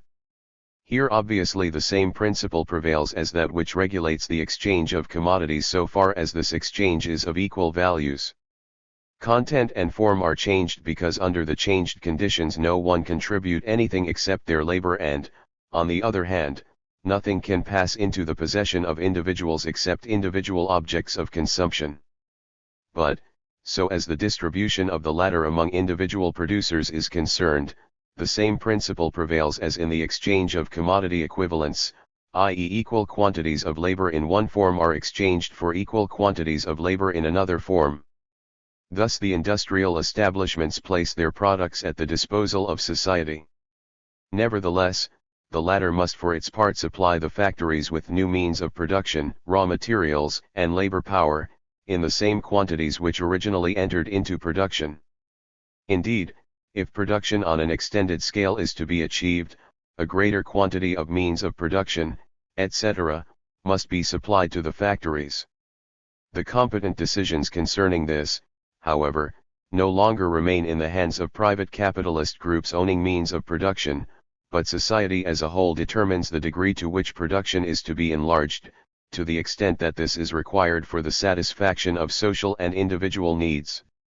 If it is the case that new means of production must be supplied to each factory, in the same quantities as those which have been used up in production, then for reproduction to take place it is necessary and sufficient that each factory calculates how much social product it has used up in various forms. These are then replaced in the same quantities, and a new labor period can begin. If we should ask to what extent it is possible to determine the number of labor hours used up in each industrial establishment, it is modern cost accountancy which provides the decisive answer. For reasons that need not be elaborated upon here, capitalist methods of industrial accumulation were compelled, around 1921, to proceed with a thoroughgoing rationalization, and it was in this way that there appeared, around 1922, an entire new literature concerned with the development of new methods for calculating the exact cost price for each separate productive process and for each separate subsidiary labor function. This was made up of many factors, such as quantities of means of production, raw materials and auxiliary materials used up, labor power, and the administrative costs of each separate partial productive process or special partial labor function, transport, social insurance, etc. They are, however, all related to one common denominator, money, and it is this which the industrial administrator sees as a hindrance standing in the way of exact accounting. But nothing stands in the way of converting them into another accounting unit. Also, the formula in its present form is often unstable in conditions of socialized production, because various factors which appear in the cost budget, for instance, interest on capital, would then be no longer relevant. The method itself, however, remains an enduring advance. In this respect also the new society is born within the womb of the old. Leichter writes in respect of modern cost accountancy. Capitalist methods of accounting control can, if introduced into a factory consistently and free of snags, provide exact data revealing the value of any half-produced article, any piece of work still in process of manufacture, or pinpoint the costs of each separate labor operation. They can determine in which amongst many different workshops in a factory, in which amongst many different machines or many different units of labor power a particular labor operation may be more economically carried out, that is to say, they can at any time be used to increase the highest degree of rationalization achieved by the manufacturing process. To this must be added yet a further achievement of capitalist accounting methods. In every large factory there are a number of costs and expenses which make no tangible contribution to the exchangeable product. It should equally be counted among the great achievements of capitalist accounting methods that it has enabled these detailed costs to be included in the total works budget. 2. The formula plus L equals total product. For this reason it is perfectly possible to impress upon each product how many labor hours its production has cost. There are, of course, certain installations which produce no tangible product, such as the social and economic councils, the health service, education, and so on, but these also are just as well able to determine how many labor hours in means of production and labor power they have consumed, so that here also the costs of reproduction can be exactly revealed. Should we wish to make a concise definition of reproduction, then we would say, means of production and labor power are the directly operative factors in production. In association with nature, there arises out of their interaction a mass of products in the use-value form of machines, buildings, foodstuffs, raw materials, etc. On the one side, this mass of products moves from factory to factory in an unbroken stream, and on the other side, it is used up in the individual needs of the consumers. Each factory secures its reproduction through an exact accounting of means of production and labor, expressed in labor hours. The production formula for each factory is therefore expressed as follows. P plus L equals product. As is well known, the Marxist category means of production comprises machinery and buildings, and also raw materials and auxiliary materials. If now we use for fixed means of production the letter P and for the circulating means of production the letter C, then the formula takes on the following form. Plus L equals product. If for the sake of clarity we now replace the letters by fictitious figures, then production in, for instance, a shoe factory would reveal the following schematic. Plus L equals product. That is, plus labor equals 40,000 pairs of shoes, that is, in labor hours. Plus 62,500 LHRS equals 125,000 labor hours. Therefore to average 125,000 labor hours divided by 40,000 pairs of shoes equals 3.125 labor hours per pair of shoes. In this formula for production, the factory simultaneously finds its formula for reproduction, which shows how many labor hours representing social product must be restored to it in order to renew everything that has been used up. That which applies for each separate industrial establishment also holds good for the whole communist economy. In this sense, the latter is only the sum of all the economic installations active at any given moment in the economy. The same is also valid for the total social product. It is nothing other than the product plus L for the total of all economic establishments. In order to distinguish this from the sphere of production accounting control for the separate industrial establishments, we use for the total product the formula plus L equals total product. If we assume the sum of all used up machinery, in all the industrial installations equals 100 million labor hours, and that for raw materials, equals 600 million labor hours, and if also 600 million labor hours of living labor power were consumed, then the schematic for total social production would appear as follows. Plus L equals total product. Plus 600 million equals 1,300 million labor hours. All industrial installations taken together thus take out of the total social stock 700 million labor hours of product in order to reproduce the physical part of the productive apparatus, whilst the workers consume 600 million labor hours of the final social product. In this way the reproduction of all the production elements is assured. Let us now consider the reproduction of labor power in particular. In our example 600 million labor hours are available for individual consumption. More than this cannot and must not be consumed, because in the industrial establishments only 600 million labor hours in the form of labor certificates has been accounted for. This however bears no relation to how that product is to be distributed amongst the workers. It is, for instance, quite possible that unskilled, skilled, and intellectual labor will all be remunerated differently. Distribution could, for instance, be carried out on such a basis that the unskilled receive 3/4 of an hour pro rata for each 1 hour performed, the skilled exactly 1 hour, and the officials and 4 persons 3 hours. 3. The concept of value held by the socialist economists. And indeed, their excellencies the economists do in fact, consider that distribution should be arranged in this way. It never even occurs to them to place an equal value on labor, that is to say, to apportion to each the same share of the social product.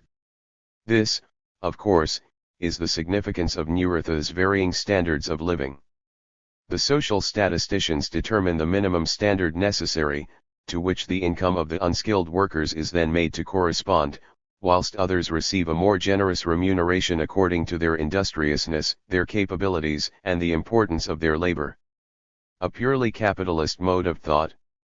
Koski considers this difference in remuneration to be necessary, because he believes that higher wages should be paid for unpleasant or onerous forms of labor as compared with the more pleasant and lighter tasks. He remarks in passing that, for him, this provides evidence to prove that labor time accounting is impracticable. In this, indeed, he agrees with Leichter, going so far as to suggest that differences in remuneration should be retained even within each occupation, because, in his view, it would be inevitable that the actual wage paid out to individuals would in certain cases rise above the basic rate in order to take account of the additional training needed by the skilled workers, etc. Those who think like him take, for instance, the view that wage tariffs should be retained in the communist economy. As against this, Leichter notes quite correctly that this does not hinder in any way the introduction of labor hour accounting, a fact which we can also see from our example. He says, there exists the purely technical difficulty, which exists also under capitalism, that the wages to be paid for each separate labor function must be separately determined, but this offers no special complications as compared with the method used under capitalism. Here we see that Leichter considers a differing scale of evaluation of labor, the application of differing rates, indeed variations within the same type of labor, to be in principle correct. This, however, expresses nothing other than the fact that in such a society the struggle for improved conditions of labor has not ceased, that distribution of the social product still bears an antagonistic character, and that the struggle for the distribution of the product still continues. This struggle is in reality nothing other than a struggle for power and would have to be conducted as such. No clearer evidence could be offered than that given above to prove that these socialists are inherently incapable of conceiving of any form of society other than the one in which forms of rule and domination are exercised over millions of workers. For them, human beings have become simply subjects. They are nothing more than parts of the productive apparatus, for whom it is necessary that the social statisticians calculate how much food and other necessities must be supplied to this human material in order to ensure that labor power is able to renew itself. The working class must struggle against such a viewpoint with all its strength and demand for all the same share in the riches of society.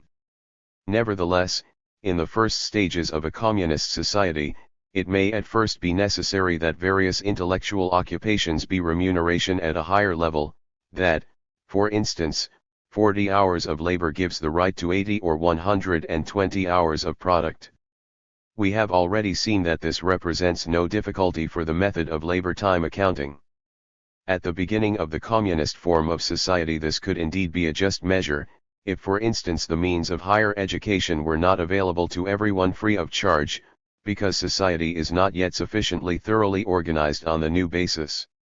As soon, however, as these matters have been ordered, then there can no longer be any question of giving the intellectual professions a larger share in the social product.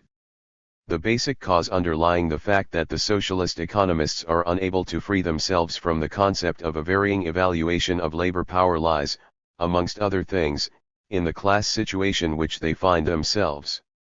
An equal distribution of the total product totally contradicts their class sense and is for that reason impossible.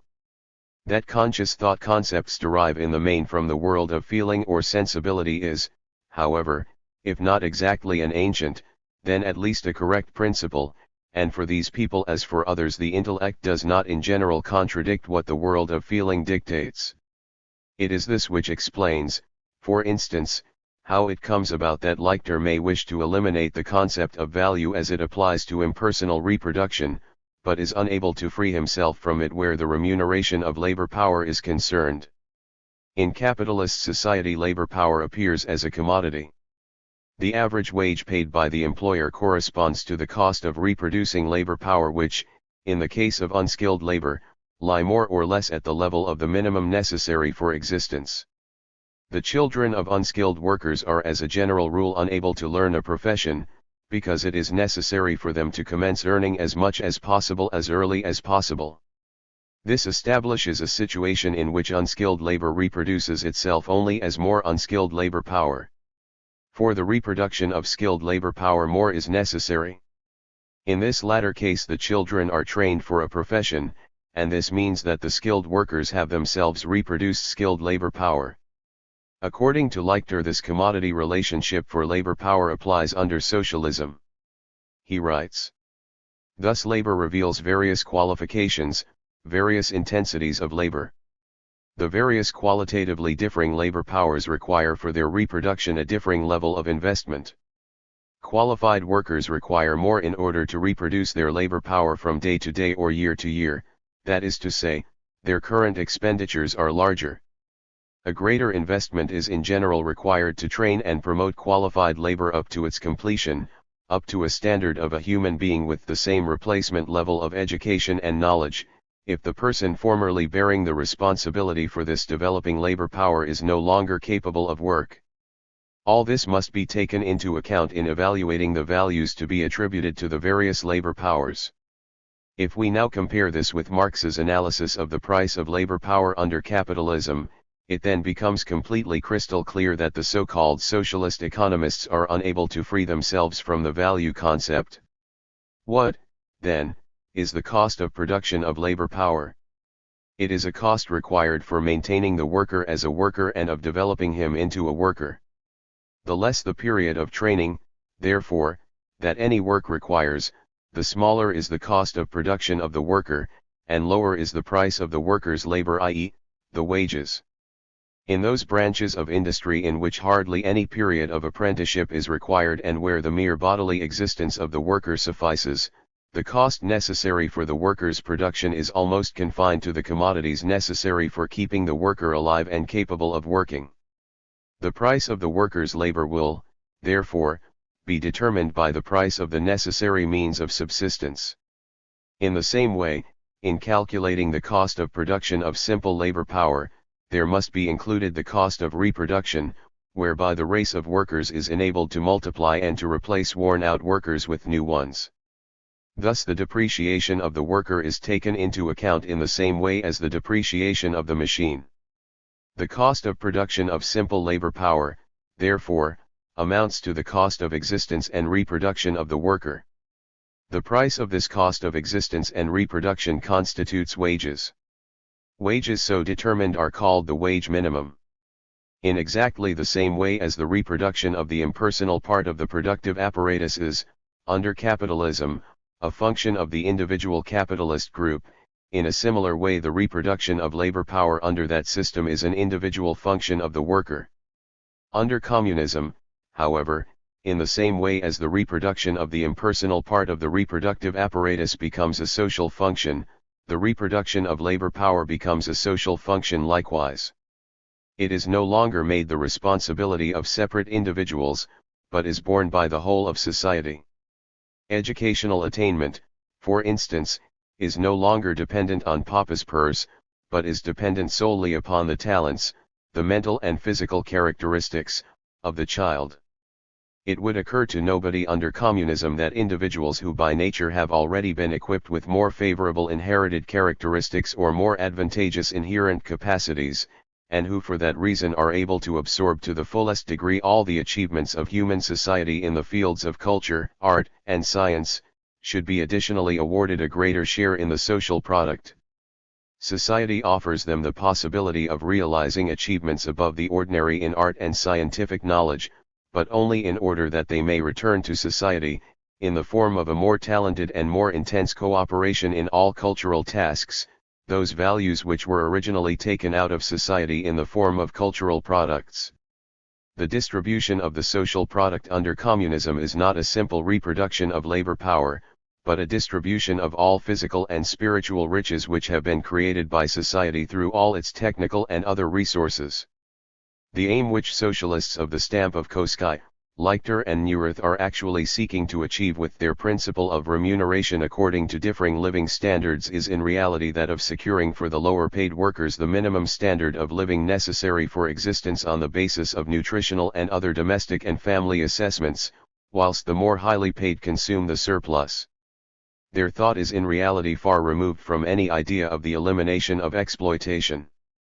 Indeed, they wish to continue exploitation, only this time on the basis of the common ownership of the means of production.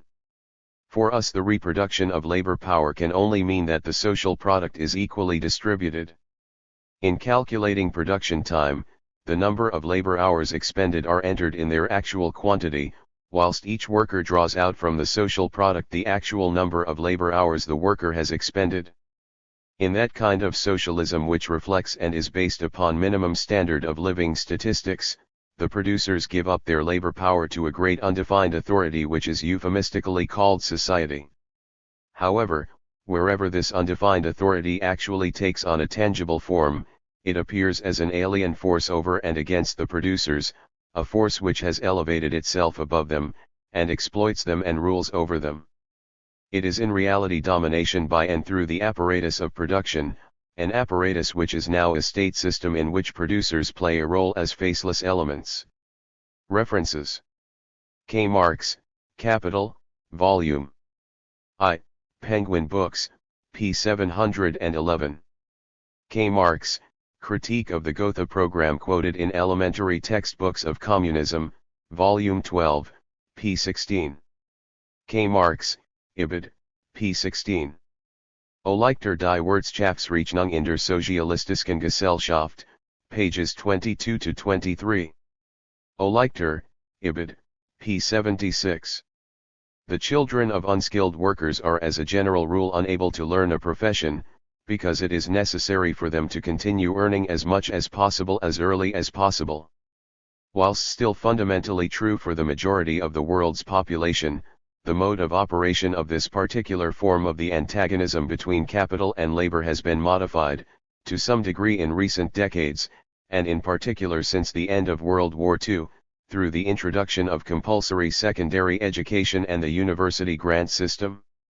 In spite of these reforms, however, the children of the upper and middle classes still dominate the universities and other institutions of higher education. Leichter, Ibid, p. 61. K. Marx, Wage Labor and Capital, Foreign Languages Publishing House, Moscow, pages 45-6. Chapter 4. Average social production time as the basis of production. 1. Koskay's definition. Leichter's text has served a particularly useful purpose in that it has been instrumental in carrying out an examination which demonstrates that the average social labor hour can under communism be thoroughly and consistently implemented as a unit of social regulation and accounting control, even in cases in which the labor hours actually expended are not taken as the basis for distribution. At least in respect of the question of the unit of social regulation and accounting control to be adopted, he shows himself to be far in advance of his colleagues, the Marxist economic experts, Neurath and Koskai. In his book La Théorie Marxiste de l'E-Monnaie, Bloch, as a bourgeois economist, characterizes the attempt to abolish money under communism as naive, and comes to the conclusion that a more thorough examination of the theory of social regulation and accounting control according to labor time expended would be superfluous. Koskai, on the other hand, considers labor time accounting control as possible in theory, but impossible to implement in practice, since money cannot be dispensed with as a measure of value in maintaining accounting control of exchange relationships in a socialist society, whilst simultaneously it must continue to function as a means of circulation. Koskai, who up till now has presented the capitalist conception of value as an historical category, has been thrown into such a state of confusion through Weber's bourgeois criticism and the practice of the Russian Revolution that he now swings to the opinion that the value concept must be enshrined for all eternity. The effect wrought upon Koskai by the criticism of communism, particularly that it necessitates the introduction of a unit of regulation and accounting control, was that of luring him out of his theoretical hiding place. It was now impossible for him to remain attached to the old general formula which states that value disappears along with capitalism, and was now compelled to seek the truth as he saw it. In actual truth, a unit of regulation and accounting control did show itself to be necessary. And if Marx had maintained that, in the case of a communist economy, it is at first money capital which is eliminated, then it becomes necessary to subject to a closer examination the concept of the unit of accounting control, which Engels in Anti-Düring and Marx in Capital and the marginal notes had shown to be the average social hour of labor. We now know to what result his researches led, and it will now prove worth our while to unravel the source from which Koskai's idea that a system of regulation and accounting control is a practical impossibility actually derives. We have already indicated that the conception of the development towards communism which was then widely current was that capitalism would dig its own grave by virtue of its inherent tendency towards concentration. Hilferding examined the consequences of a total concentration of economic establishments on the basis of the assumption that the entire economy would be organized in one single giant trust, a general cartel. Within this imaginary cartel there is no market, no money, and no prices. The economy without money would have been realized. Within this trust, production would have become a closed system. In the course of their transformation from natural materials to the finished product, the products move through the most varied industrial installations. For instance, coal and iron ore make their way to the smelting ovens, iron and steel move to the engineering works, this then provides machinery to the textile factories, where finally the textile commodities appear as the end product. In the course of their movement from one economic installation to another, thousands and tens of thousands of workers from all possible branches of industry have played their role in fashioning the products, in order finally to create the end product. Exactly how much labor does this final product contain? It is thus that Koskai's famous puzzle is formulated and, in the face of such a superhuman task, he sadly buries his head in his hands. Yes, in theory there must be a solution to the problem. But, in practice? No, it is impossible to calculate for each product the total amount of labor which represents its costs, from its first beginnings right up to the final finishing operations. An evaluation of commodities according to the labor contained in them is, even assuming the most colossal and technically perfect statistical apparatus, quite impossible. Yes, indeed, Koskai is completely justified in saying that by this method a computation of labor time expended in the production of commodities is quite impossible. To Leichter's definition. However, such a mode of production exists only in Koskai's fantasy or in that of the natural economists, who would like to see the economy managed by a central authority. In addition, they conceive the monstrous idea that each separate factory, the parts of the whole, would not have responsibility for maintaining exact accounting control over the process of production in their factory. The parts of the trust, however, produce as if they were to some extent independent, for the simple reason that otherwise planned production would prove impossible. Indeed, even in the interests of securing rational operation, this is now more than obligatory. It is for this reason that as exact a method of accounting on the basis of a unit of social regulation and accounting control as can be achieved is an absolute necessity for moneyless exchange within a single trust. There exist relations between the separate production installations, and these relations will remain for so long as the division of labor exists, and the division of labor in this higher sense will continue to develop further with the progress made in the development of technique. All impersonal prerequisites for production, all half-finished materials, all raw materials and auxiliary materials delivered by other productive establishments to those destined to work them up further, will indeed be placed to their account, i.e., will be factorized. The cartel magnates or, in a socialist economy, the managers of the entire economy, will not permit the various industrial establishments responsible for the same production program to produce according to different methods and different costs. Under capitalism, this in many cases also forms an incentive for the weaker concerns to permit themselves to be swallowed willy-nilly by some giant agglomerate, in the hope that now for their factory also the form of organization recognized to be the most efficient, the best manufacturing methods, the most diligent officials, will be drawn into the task of raising the productivity of the factory. For this to be a success, it will however be necessary to show under separate headings the results of all other factories and productive installations, and also to manage matters, whether in a capitalist or in a socialist economy is irrelevant, as if each factory had its own independent proprietor who wished to have at his disposal exact data concerning the economic results of production in his establishment.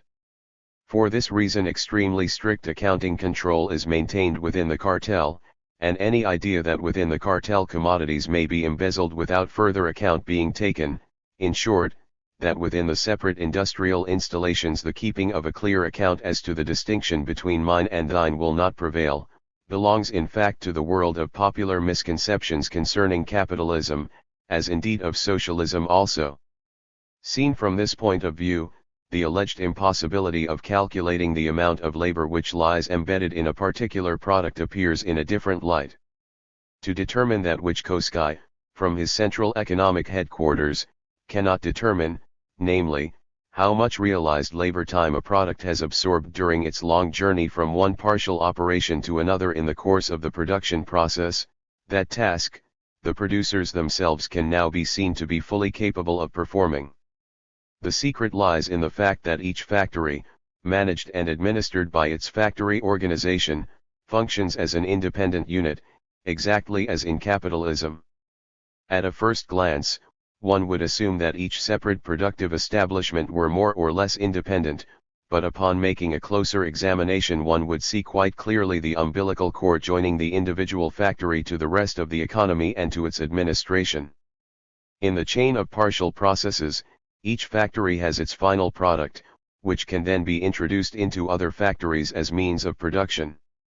And, furthermore, each individual factory is perfectly capable of calculating the average labor time used up in producing its products by application of its production formula plus L. In the example of the shoe factory mentioned above, 3.125 labor hours were found to be the unit cost of a pair of shoes. The result of such a unit calculation for an individual factory is a factory average, which expresses how many labor hours are contained in a pair of shoes, a ton of coal or a cubic meter of gas, etc. 3. Some comparative evaluations. Thus the production factors are seen to be fully accurate. The final product of a factory, assuming it is not a consumption article, moves on to the next factory, where it serves as means of production. This establishment, of course, likewise controls its production by means of applying the same unit of regulation and accounting control. In this way each factory obtains a completely accurate method of accounting control over its final product. The fact that this procedure is valid for not only industrial installations which produce a mass product, but is also applicable to the most varied products of a complex productive organism, soon becomes generally accepted, especially since this particular branch of the science of cost accounting is already so highly developed. The labor time taken up by the last finished product is in reality nothing other than the average labor time contributed by the last factory in the chain which, by application of the standard formula plus L, simultaneously takes up and includes in its computation the total sum of all the separate labor times attributable to each participating establishment, from the beginning of the production chain to the finished product. The computation of this final total is built up out of all the partial processes and lies fully in the hands of the producers. Koski indeed recognizes very well the necessity for calculating the average social labor time of the products, but he conceives of no possibility of realizing this conception completely and in practice. No wonder that he is unable to make the slightest sense out of any of the various problems associated with this category. For instance, he already runs aground when he tries to consider the question of variations in productivity between individual factories, and, of course, the problem of the determination of the price for each product. Although it may seem superfluous for us to concern ourselves further with these objections, since we have already uncovered Koski's principal errors, we may nevertheless find it expedient to follow his views further, since this may assist us in achieving by negative example a more concrete formulation of the category of average social labor time. Let us begin with the concept of prices of products. The point must be made at the outset that Koski speaks quite unreservedly about the prices of products as if these still have validity under communism. He is of course entitled to keep faith with his own terminology since, as we have seen, prices continue to function in the Koskian brand of communism. In the same way as, for this Marxist, the category of value is attributed with everlasting life, and just as, under his communism money also continues to function, in the same way prices also are assured an eternal life. But what kind of communism is it in which the same economic categories continue to have validity as exist under capitalism? Marx and Engels at least refuse to have anything to do with this brand of communist economy. We have already shown how, according to them, value and price are eliminated and subsumed in the category of average social labor time. It is for this reason that the producers calculate how much labor each useful article requires for its production. Koski pronounces this calculation to be impossible. In order to give substance to this judgment, he directs our attention to the fact that not all factories would be equally productive, with the labor time actually expended being in one case, above, in another, below the social average, so leading to chaos in prices. He says in this connection, and what quantity of labor should one actually take into account? Certainly not that which each product has actually cost. If this be done, the various articles of the same kind from different establishments would throw up differing prices, those produced under less favorable conditions being higher than those of others. That would of course be absurd. It would be necessary for them all to have the same price, and this would be calculated not according to the labor actually expended, but on the basis of the average social labor. Would it in fact prove possible to determine this for each separate product? Here Koski demands with justice that the prices of products must agree with the socially necessary labor and not with the labor which has actually been expended upon that product in that particular factory, since, the labor time actually expended will in one case lie above and in another case below the social average for that industrial group. The solution to the problem resides, of course, in a procedure in which the producers themselves, by means of their own factory organizations, calculate the average social labor time, and not Koski. That which his economic headquarters is not capable of achieving, the factory organizations themselves, the workers' councils, are perfectly capable of realizing, in this way simultaneously imparting to the category of average social labor time its concrete form. For the mode of operation of the formula plus L. The fact that the individual productive establishments have determined the average labor time necessary for their product does not mean that the Marxist concept of a social average has been attained. To achieve this, all productive establishments operating in the same sector of production must enter into cooperation with one another. In our example, for instance, all shoe factories must determine the total average out of all the various individual factory averages. Where one factory arrives at an average of 3 hours per pair of shoes, another at 3.25 hours and yet another at 3.5, then the average labor time would lie at 3.25. Thus we can see that the need to calculate the average social labor time is already leading to a horizontal coordination of productive establishments.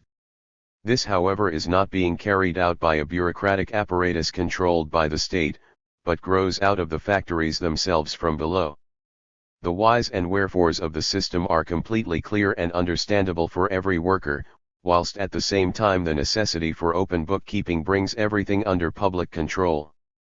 The fact that the individual productive establishments arrive at a differing average is an expression of their differing productivities, which would have its cause in the one case a more efficient, in the other a less efficient operation of either the objective means of production or of the living labor making up the production system of each separate factory.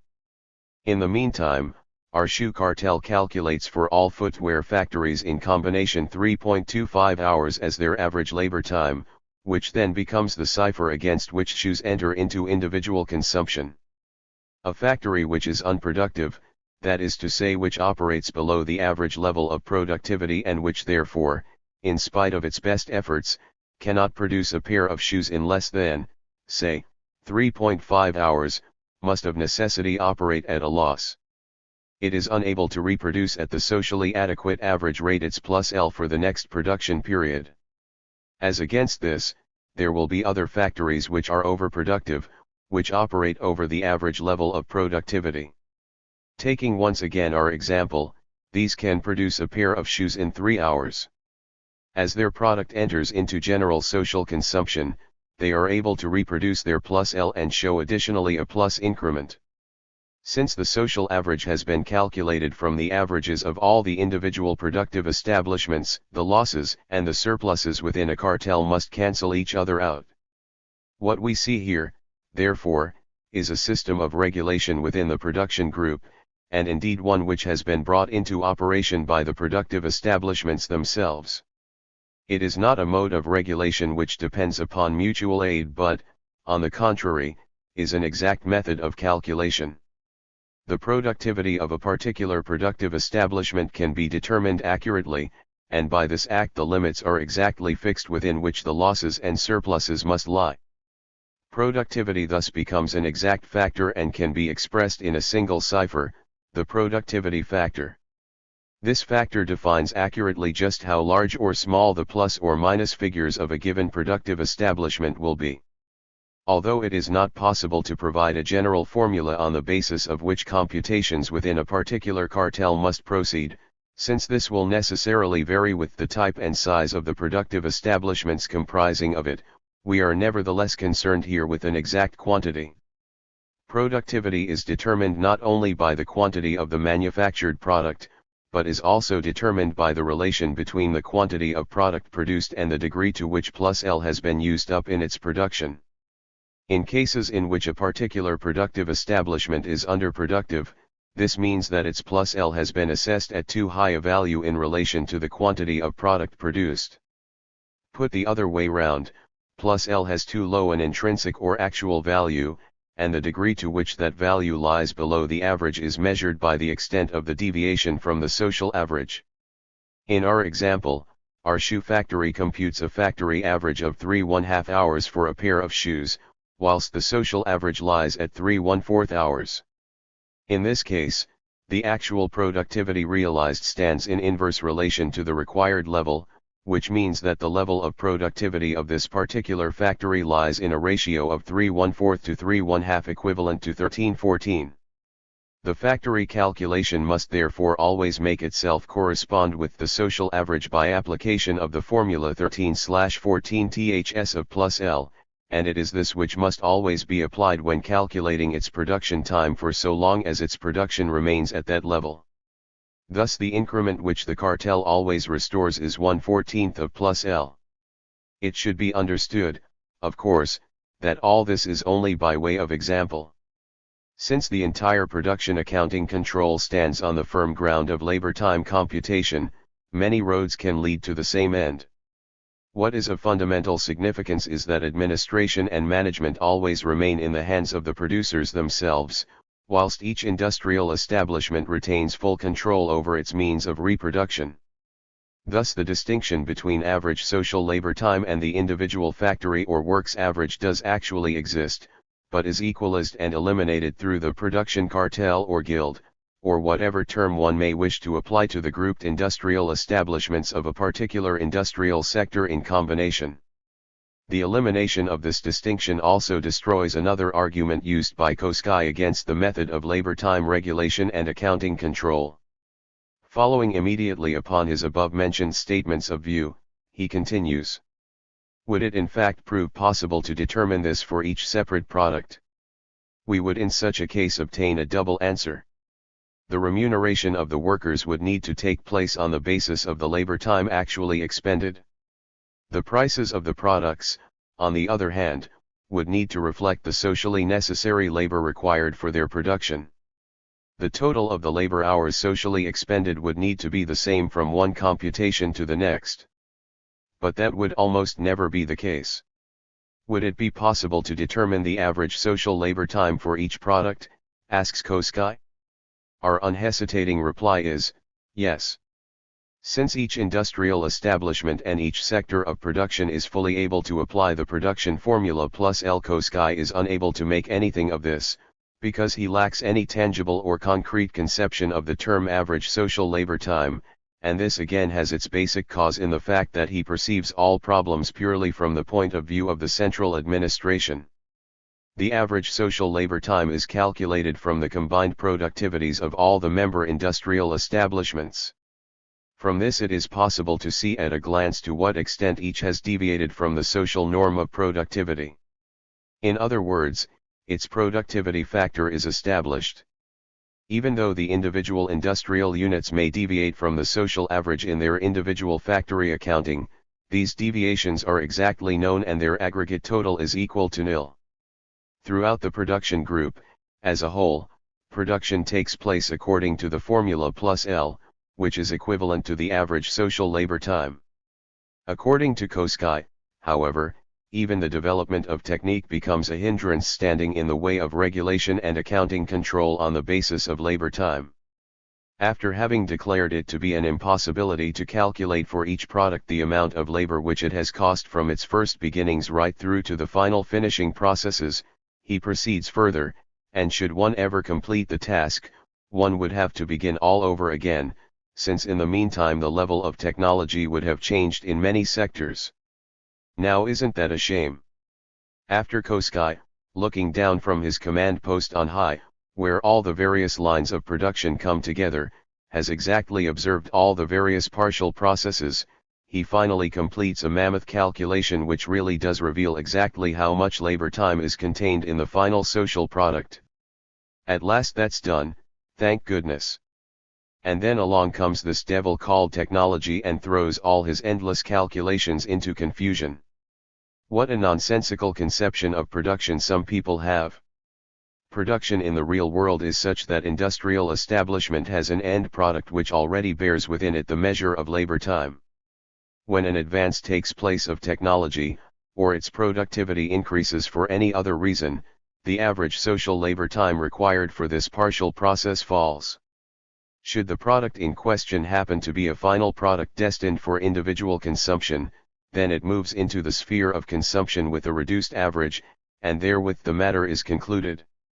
However, should it move on into the sphere of other industrial establishments and enter into their production budgets as means of production, then for the relevant factory the rate of which is used up falls, that is to say, the costs to this factory are reduced, and as a consequence the average social labor time embodied in its product also falls. The variations which are caused thereby within the production group are compensated by revising the productivity factor. The Koskian objections to the method of labor time computation all have their basis in the fact that he can conceive of no possible way in which the concept of average social labor time can be given a concrete form. This concrete form it receives, however, only when management and administration of production lie in the hands of the producers themselves and are implemented through the association of free and equal producers. It was out of the very practice of the revolutionary class struggle itself, which created the system of workers' councils as its instrument, that simultaneously the concept of average social labor time as a concrete formulation was born. Chapter 5. Average social production time as the basis for distribution. 1. The distribution of the product according to Lichter. Even though it may have been Lichter's achievement to have tackled for the first time and in a serious way the question of social regulation and accounting control on the basis of average social labor time, he nevertheless fails to bring the various problems to a satisfactory conclusion. The main reason for this is that his approach to the question of the distribution of the social product remains wholly within the sphere of influence of capitalist modes of thought. It is self-evident that an antagonistic mode of distribution of the product has as its essential precondition a system of domination over the producers, and this in its turn provides the basis for Lichter's concept of a central organ of administration and management.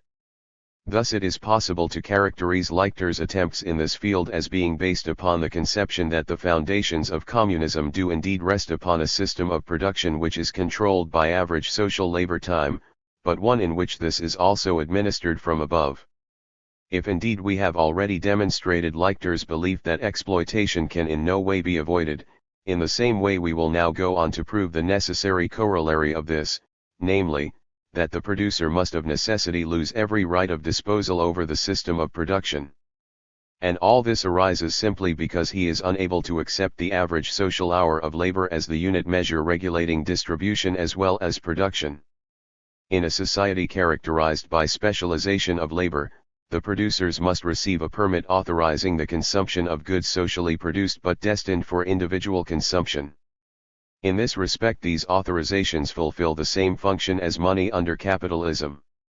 Intrinsically, however, this is simply worthless material, it may be paper, aluminium, or any other stuff.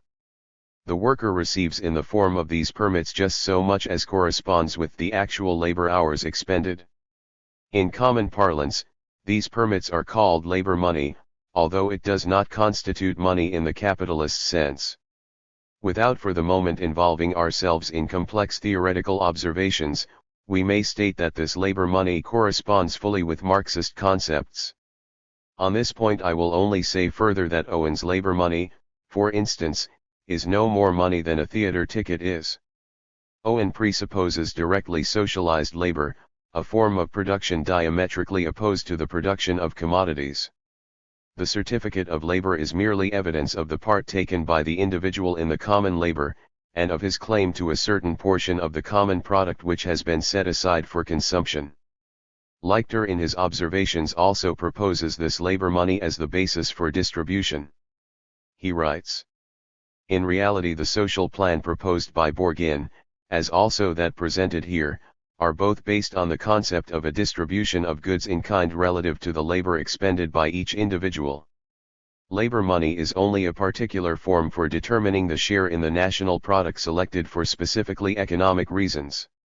Although these observations of Lichter's appear to be quite faultless, there lurks nevertheless a poisonous adder in the grass, and this becomes apparent when he writes about distribution in relation to the labor performed by each individual.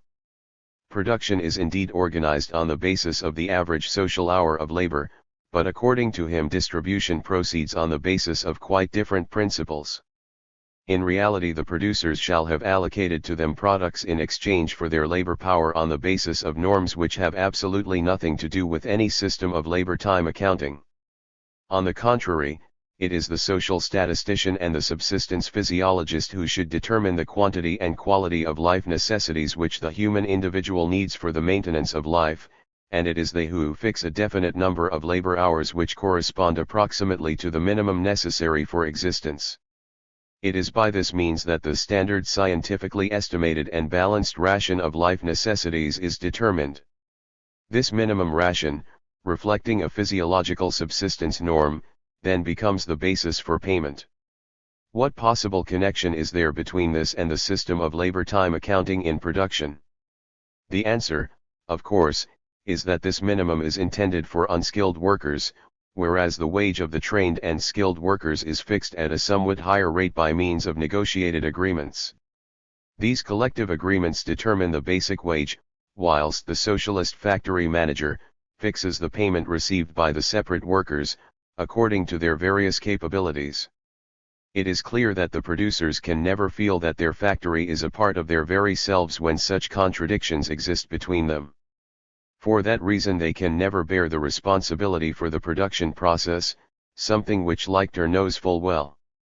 For this reason, in his conception it is not the producers themselves who exercise responsibility, not the works organization as a productive whole, but it is the director. Lichter writes, the director of the factory, however appointed, bears the sole responsibility for it.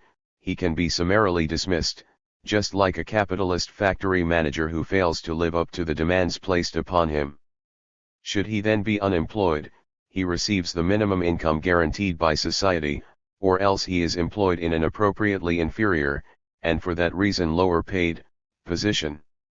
In this way it is possible to maintain standards of individual initiative and a sense of responsibility, qualities which also affect personal self-interest, amongst the capitalist factory managers and directors, and so to place them at the disposal of the socialist economy.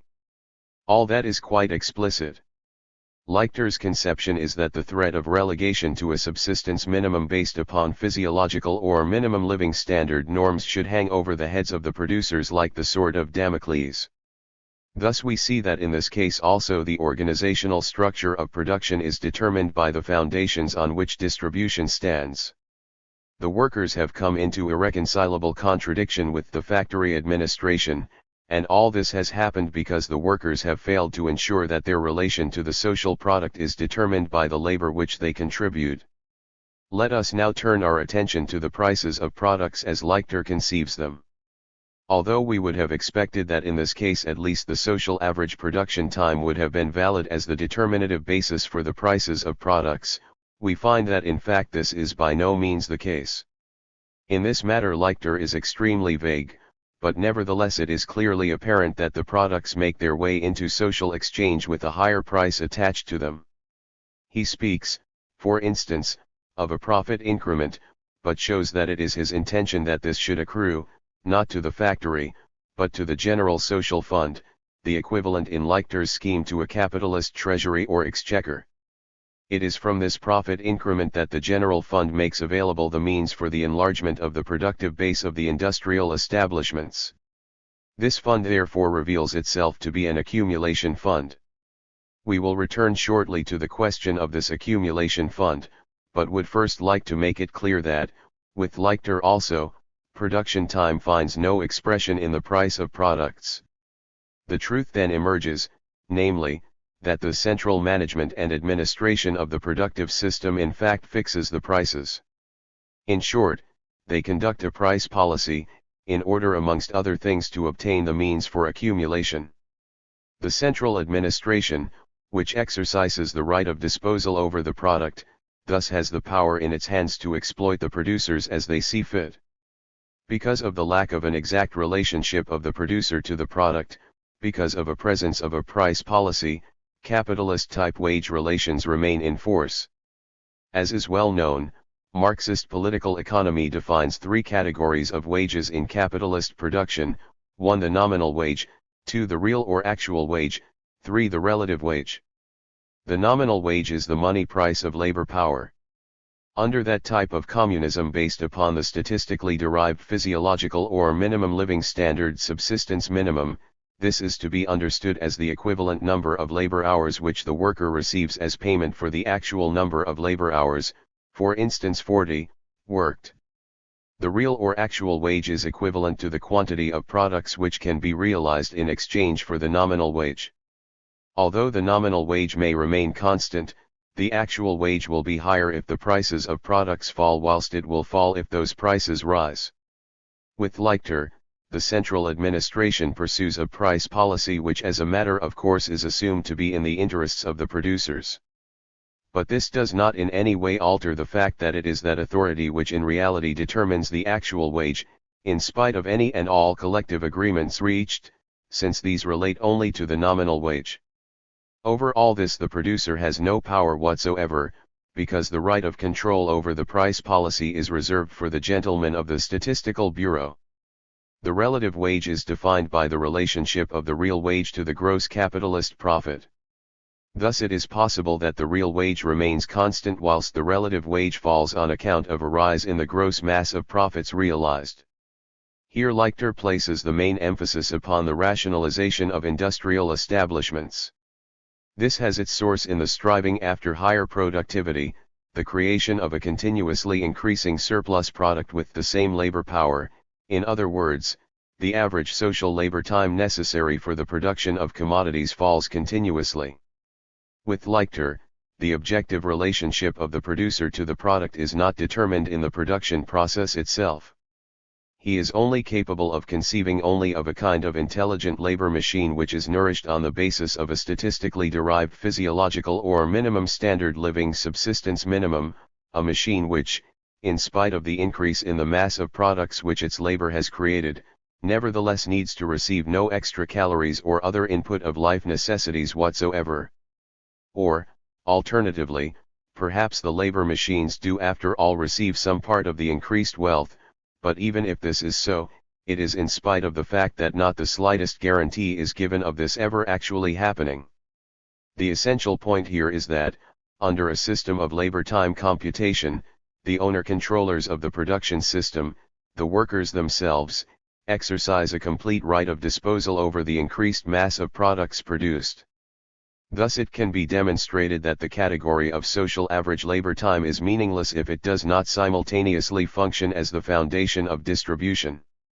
If the relationship of the producers to their product is directly anchored in the products themselves, then no leeway exists for a price policy, and the fruits of each and every improvement in the productive system accrue directly and automatically to all consumers without any need for anyone to decree this administratively. The fact that, with Lichter, the three capitalist wage categories can be shown to exist proves that his production plan, just like capitalism itself, also rests upon exploitation. 2. Vargas state communism as a factor in distribution. Lichter, however, is not the only one to seek his salvation in a price policy. Varga also makes this the center of gravity in a communist system of distribution. He differs only from his colleagues Neurath, Lichter, etc. only insofar as he approves in principle of a system of equal distribution of the social product. In the transitional period, it will not be possible to eliminate exploitation immediately, because we must expect that a generation of workers would for a time exist which has been corrupted by capitalism, which has been brought up under the shadow of an acquisitive and egotistical capitalism, and would set its face against an equal distribution of the social product. It is well known that skilled workers tend to view unskilled workers with a certain contempt, whilst a perverted sense of justice tends to allot to the scions of the intellectual professions, such as doctors, engineers, etc., a larger share of the total product than that which accrues to the ordinary workers. Today one may consider this differentiation to be too extreme, but an engineer nevertheless remains something different from a dustman. To what extent the working class may in the course of the revolution come to discard this ideologically bolstered excrescence remains to be seen. One thing, however, remains certain: once the revolution is complete, this re-education must be carried through very swiftly, since an antagonistic mode of distribution of the product will always lead to rivalries and quarrels within the working class itself. In the above-mentioned text Varga has set down his experiences and theoretical observations concerning the Hungarian Soviet Republic. The history of Hungary is extremely important to the study of a communist economy, because it was here that the theory of state communism was first put into practice and that practice then hallowed as theory. In Hungary the attempt was made to construct communism according to the rules of the state communist concept, and indeed under such favorable conditions that the transformation and organizational restructuring of the economy proceeded faster and with greater energy in Hungary than in Russia itself. Economic construction, indeed, proceeded according to the Hilferdingian vision of a general cartel, in which the state, as general manager and administrator of both production and distribution, enjoys the full right of disposal over all products. All commodities still produced in the free capitalist sector of the economy are now bought up by the state, whereupon the latter does indeed enjoy complete domination over the social product. In the case of distribution, it was at first the pressing need to supply industry with raw materials and means of production which imposed itself as an urgent necessity. For this purpose the Supreme Economic Council had established a number of central distribution points for raw materials, which then allocated to the factories whatever quantities of raw materials and other means of production as seemed necessary and expedient to them. These central distribution points were, however, by no means simply organs of distribution. They operated simultaneously as instruments of political and economic power, since they consciously sought to promote the concentration of production through their control of material supply. Factories which higher authority had decided to close down were simply cut off from the source of supply of essential materials, whereupon the operating staff were thrown onto the street. There is first-hand evidence to show that the workers fought against such a process of concentration, which held the same fateful consequences for them as it did under capitalism. The very practice taught them the lesson that the producers held no rights of disposal over the system of production. This right remained in the hands of the state officials of the Supreme Economic Council, which later thus comes into irreconcilable conflict with the producers themselves. To this we would add the comment that concentration from above downwards apparently enjoys the virtue of being carried through more quickly than that from below upwards, but the price to be paid for this accelerated development is the power the producers would otherwise wield over the system of production, that is to say, communism itself. We have already noted that state communism of the Varga brand knows nothing of any economic scale of measurement determining the distribution of raw materials and means of production. The allocation of materials needed by industry for current production is carried out solely by order of the relevant authorities and is in no way determined objectively by the process of production itself. From the point of view of both social and economic policy, industrial production thus leads to a total fiasco. In social policy, because producers end up in a situation of total dependence upon those authorities which allocate the products; in economic policy, because under a system of distribution based upon subjective administrative assessments the needs of reproduction are not guaranteed. Varga is thus in essence a commodity manager, who in the last analysis tends towards the system of centralized production and distribution advocated by Neurath, one which operates without any unit of economic control. Indeed, he states that for the time being the need for money prices and money wages exists, but is forced to add that this has to be overcome through a more plentiful production of goods. But then there remains absolutely no objective measure by means of which the growing productivity of the production apparatus may be evaluated. True planned production on any real basis then ceases, and it becomes impossible to measure and allocate as much product for the next production period as was used up in the previous one, i.e., to ensure even simple reproduction. To overcome the chaos of state communism of the Varga variety, it would finally have become necessary to have established production upon the firm foundation of a unit of control, which by the very nature of the situation could have been nothing other than that of the average social hour of labor. But this would simultaneously have brought to an end any system based upon arbitrary allocation of the social product according to subjective administrative decision. As soon as the factories introduce a system by means of which their consumption is calculated in terms of labor hours, according to the formula plus L, then the system becomes one in which the objective process of production itself determines how much product in the form of means of production and raw materials must be supplied to the factories for the next production period. With this system, the subjective element is eliminated along with the centralized power of disposal over the production apparatus, because management and administration of both production and distribution lie in the hands of the producers. In Varga's system, the norms determining the distribution of products for individual consumption also reflect allocation according to subjective administration decision. Indeed, we cannot expect anything different, since production and distribution are functionally interconnected. The ideal which drifts vaguely before his eyes is natural allocation without any economic measure, in exactly the same way as in the objective process of production. It is for this reason that he establishes for all consumers a fixed ration for the various staple products, which can then be obtained at consumers' cooperatives. Since, however, money wages and money prices must for the time being remain in operation, we must now turn our attention to the problem of the fixing of prices by the state. At what level should the prices of state products be fixed? If goods produced by state enterprises were to be sold at cost price, there would be no economic resources available for maintaining the above-mentioned unproductive sections of the population. Also, there would be no possibility of any real accumulation of means of production, which in the proletarian state is more urgently needed for the purpose of raising the standard of living of the inhabitants than in a capitalist one. It is for this reason that, in principle, all goods produced by state establishments should be sold at the social cost price. By this we mean the cost price plus an additional increment to cover the cost of maintaining the non-productive section of the population, plus yet a further increment out of which real accumulation may be financed.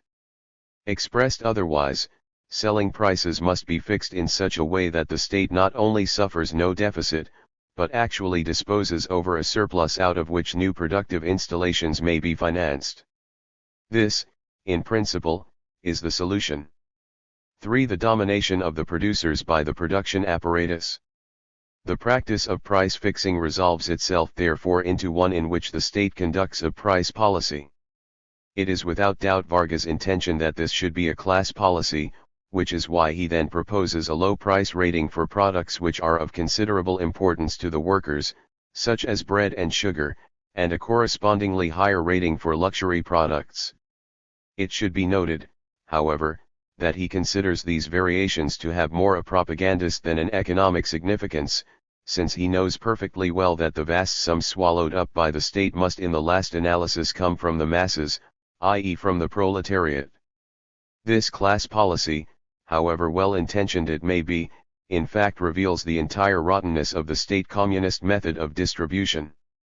It demonstrates very clearly that the producer has not, as through the very act of labor the producer should have, simultaneously determined a share in the social product, but that this share has been fixed in the higher echelons of the administration through subjective administrative decisions. As a result of this, the old political struggles for government posts are continued in a new form. The fact is brought quite clearly to light that whoever disposes of political power in the state at the same time holds the totality of the social product and, through the instrumentality of the prices policy, dominates distribution. It is nothing but the old struggle for positions of power, which is fought on the backs of the laboring consumers. If, additionally, we bear in mind that wages also are fixed by the Supreme Economic Council, then the picture of state communist mass slavery is complete. The central administration of production has complete power to nullify any increase of wages achieved through struggle by means of their prices policy. Along with this, we also see that, with the construction of the state communist system, the working class has labored to create a system of production which then raises itself above and against the producers, and it grows into a vast engine of oppression against which it is even more difficult to struggle than it is against the capitalist system itself. This relationship of rulers to ruled is given its appropriate disguise through the democratic forms assumed by the distributive organizations. For instance, on the 20th of March 1919 a decree was issued in Russia which made it compulsory for the entire Russian population to be organized in consumer cooperatives. All those cooperatives which exercised a certain independence within their sphere of operations were then amalgamated into one organic whole, whilst the consumers controlled the process of distribution through their meetings and congresses. They were masters in their own house. Although the initiating force behind the formation of consumer cooperatives and their amalgamation was the state, after the formation of the organization the responsibility for the distribution of products was left to the population at large. According to the Russian correspondence, we are supposed to believe that it was solely through the organizational labor of the state that this colossal apparatus of distribution was set up within as brief a period as 5 months. One thing, however, is certain: the dictatorship of the Communist Party in Russia has in this respect carried out a gigantic task, and has provided a glowing example of how consumers can erect their apparatus of distribution within a relatively short space of time.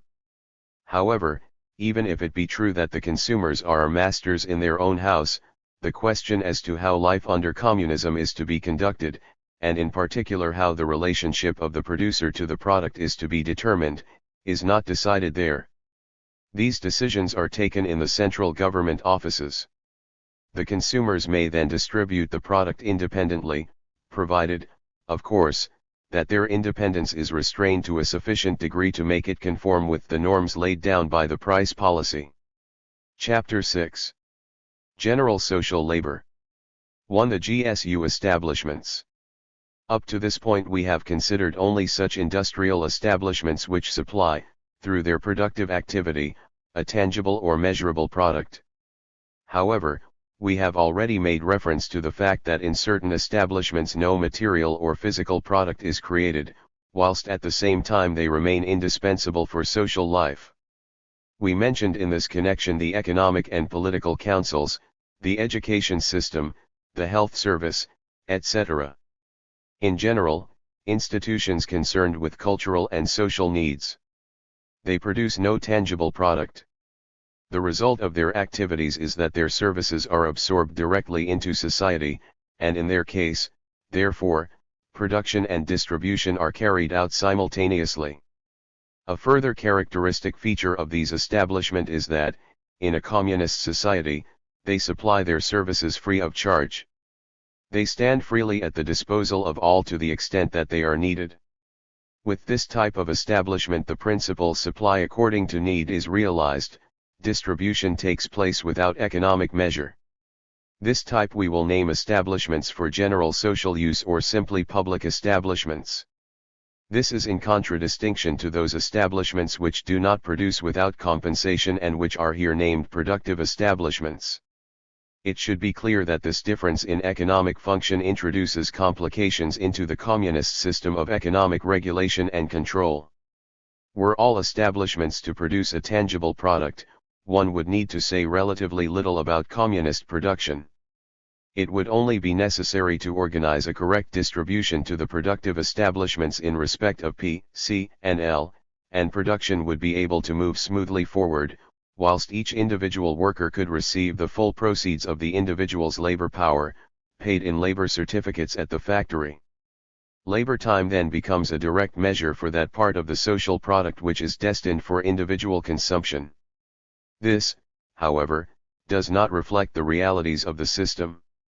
Although the GSU establishments consume means of production, raw materials, and also consumption goods for the workers who work in them, they contribute no new product to the total mass of products at the disposal of society. All those use values which the GSU establishments consume must therefore be deducted from the mass of products produced by the productive establishments, that is to say, the workers do not receive the full proceeds of their labor paid out at the productive establishments, and that labor time is not the direct measure determining the part of the social product which is destined for individual consumption, inasmuch as the workers must surrender a part of their product for, amongst other categories, the public establishments. This makes it appear as if, in this case, the exact relationship of the producers to the social product had been disturbed, and it is indeed here that the source of the difficulty may be found which has caused the economists so many headaches.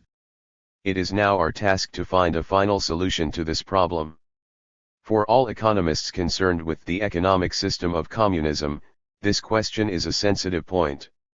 It was, furthermore, from the attempt to solve this anomaly that, amongst other things, Neurutha's project for a central authority for producers and distributors first arose, in that it is the central authority which decides what and how much out of the total social product each individual shall enjoy according to the way of life to which he is accustomed. Others are not quite consistent in their treatment of the problem and attempt to solve it by means of indirect taxes. But in all these cases the answer to the questions to exactly what and how much should be allocated to the individual worker-producer for individual consumption represents just so much fumbling around in the dark. On one question, however, there is unanimity. In order to solve the problem, a central management and administration of the economy is necessary, which then means that there can be no question of establishing an exact relationship of the producer to the product. The fact that libertarian communism Mullah Sebastian IV is also compelled to grasp at the straw offered to him by an economy administered from above means that in this system also the basic motivation may be imputed to the same cause. Since it can be demonstrated from this that the most significant roots of state communism lie embedded in attempts to solve this problem, it is imperative that we devote a special attention to it. It was indeed only after the onset of the revolutionary period 1917-23 that a solution first became possible, when the Marxist principle, as, indeed, the Bakuninist also, that not the state but the union of free associations of the communist society represents the positive principle in the construction of communism, crystallized into its first concrete form in the system of workers' councils. 2. Lichter's price policy. The first to have brought this problem closer to its solution was Otto Lichter, for the simple reason that he was the first to have placed the communist economy upon the material foundation of cost accounting. Nevertheless, his work did not reach a satisfactory conclusion, because in the final outcome he did not know how to apply consistently the category of average social labor time to both production and distribution. Lichter's conception of the whole economy is that of a giant trust, Hilferding's universal cartel. For him the question then resolved itself into that of deciding wherein the source from which he might derive the general public accounts might lie. He turned his face against the method of indirect taxes and sought other means. He even found them, but, in doing so, he let fall the category of average social labor time. When Koski failed, having placed himself in an anomalous situation through being unable to perceive the difference between the factory average and the social average, Lichter also failed to solve this same problem. But, in his case, he did not permit this to lure him away from the method of labor time computation completely.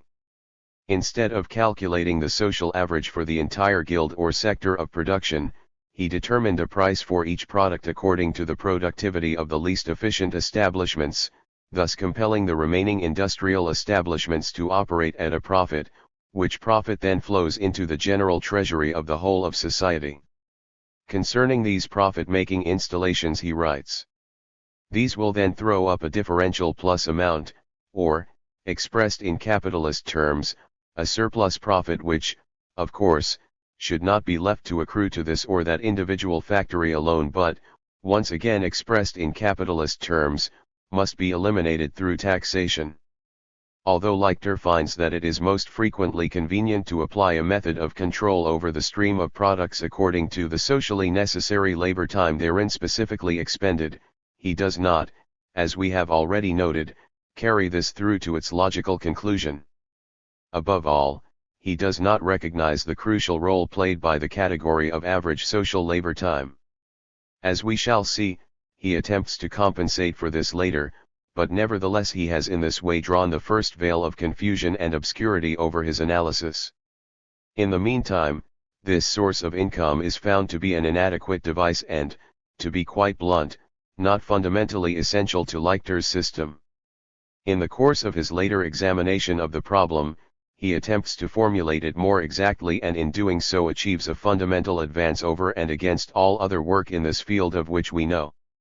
The first step in his scheme is to combine all public costs under one heading and then to determine how many labor hours per year have been expended by all producers to achieve this. In this way he obtains two values which, when brought into relation with one another, produce a difference amount. Since the entire calculation rests upon the computation of labor time, he has by this means uncovered an integer which indicates how many labor hours must be contributed per head of population on account of GSU or public works. And thus he has also uncovered how much of the labor power directly expended in the productive establishments must be added to the prices of products in order to cover the costs of these GSU social expenditures. Each productive establishment will thus have responsibility, each year when the overall production budget for society as a whole is drawn up, for introducing into its specific works or factory budget a category relating to the entire social production system. The total sum thus arrived at for all the various economic headings, which then become, of course, a charge upon the entire production system, is then aggregated to form some final amount, presumably one related to the total number of labor hours performed in the spheres of both production and distribution. The difference amount thus arrived at is then added to the sums paid out for individual remuneration of labor when the origination costs of all social expenditures are summated, so that an element representing the general costs of society is included in the costs of goods. It would, of course, be equivalent to an injustice, and would have almost the same effect as an indirect tax, were one to add the same increment for general social costs to all commodities, to the most staple as to the most luxurious, to the most necessary as to the most esoteric. Amongst the important tasks of the economic parliament or supreme economic administration will therefore be that of determining for each branch of industry or for each individual product the correct increment category to be applied for general social costs, always fixing these in such a way that the total non-productive costs of society are included. In this way the possibility is also obtained of influencing price policy in accordance with the viewpoint of a central authority. This conception of Leichter's is remarkable indeed. In order to avoid the accusation of adopting the method of indirect taxes, he proposes that the costs of education, the health service, distribution, etc. not be borne equally by all members of society. It is apparently his intention that a comparatively heavier burden should be borne by those with larger incomes, as compared with those poorer workers whom the statisticians and subsistence physiologists consider should be advantaged. We, however, must openly declare our view, namely, that such measures would, by precisely these means, acquire the character of indirect taxation. What we are considering here is precisely the category of those costs needed to maintain the GSU establishments. Why should it be considered necessary that the rich should contribute more in this respect than the subsistence workers whose needs have been assessed according to so-called scientific sociological methods based on the statistical art? Could it be the case here that it is Leichter's guilty conscience which here speaks up on behalf of an antagonistic mode of distribution of the social product? Let us however now delete from his analyses everything which is in any way superfluous and pose concretely the question, how does Leichter arrive at his figure for general social costs? We then see that there can only be one answer, on the one hand from the surplus produced by the productive establishments and on the other hand from indirect taxes. Indeed, he evokes the appearance of wishing to add a specific increment to the prices of all products, but in practice his solution resolves itself into one in which the specific amount is fixed for each sector of industry or for each product. Precisely which products those are to be can be determined only through the antagonistic power relations underlying the Leichterian class society. And this, in its turn, can be determined only by the degree of force which the workers are able to bring to bear in their struggle against their supreme administration. It is for this reason that we arrive at the conclusion that Leichter is unable to solve the problem. His exact relationship finds its practical end in total bankruptcy. 3. The distribution of the product. It was, however, quite unnecessary, even in a situation in which such a solution by means of an antagonistic mode of distribution of the product is posed, to take this road of indirect taxes and a price policy. In the main, the problem was correctly formulated in the first place. The general social costs can only be borne by the directly expended labor power. This becomes immediately apparent if we take, so to speak, an aerial view of the entire economic process in all its simplicity. Reduced to its most simple terms, this may be formulated as follows. Society in its productive activity turns out products in thousand-fold form. These products have stamped upon them how many hours of average social labor time have been used up in their production. Out of this mass of products it is the productive installations which first of all renew their used-up means of production and raw materials. Next it is the GSU installations which carry through the same process. Finally, the remaining products are consumed by all workers. With this, the entire social product has been consumed by society. At the first stage, therefore, the productive establishments take out of the product mass what they have used up in P and C. This means nothing more than, that all installations, each one taken separately, which have calculated the quantities of P and C they have used up and which have adopted these into the cost computations of their products, now also renew all those products in exactly those quantities determined by the relevant cost computation. If we set down once again the production schematic for the total of all productive installations, taken together, we have plus L equals mass of products. 100 million plus 600 million plus 600 million equals 1,300 million labor hours. In this case all these installations taken together would have consumed a total of 700 million labor hours. These are accordingly withdrawn from the total social product, so that a mass of product remains which embodies 600 million labor hours. From this remaining mass of products the GSU establishments now take out what is required for the renewal of their means of production and raw materials. What then remains is available for individual consumption. In order to formulate this mode of distribution concretely, it is necessary that the total consumption of the GSU establishments be a known quantity. If we term the means of production required for these installations Pu, the raw materials Cu and the labor Lu, then we can formulate the total budget for all GSU establishments as follows. Plus Lu equals social services, or 8 million plus 50 million plus 50 million equals 108 million labor hours. By this means we have made a further advance.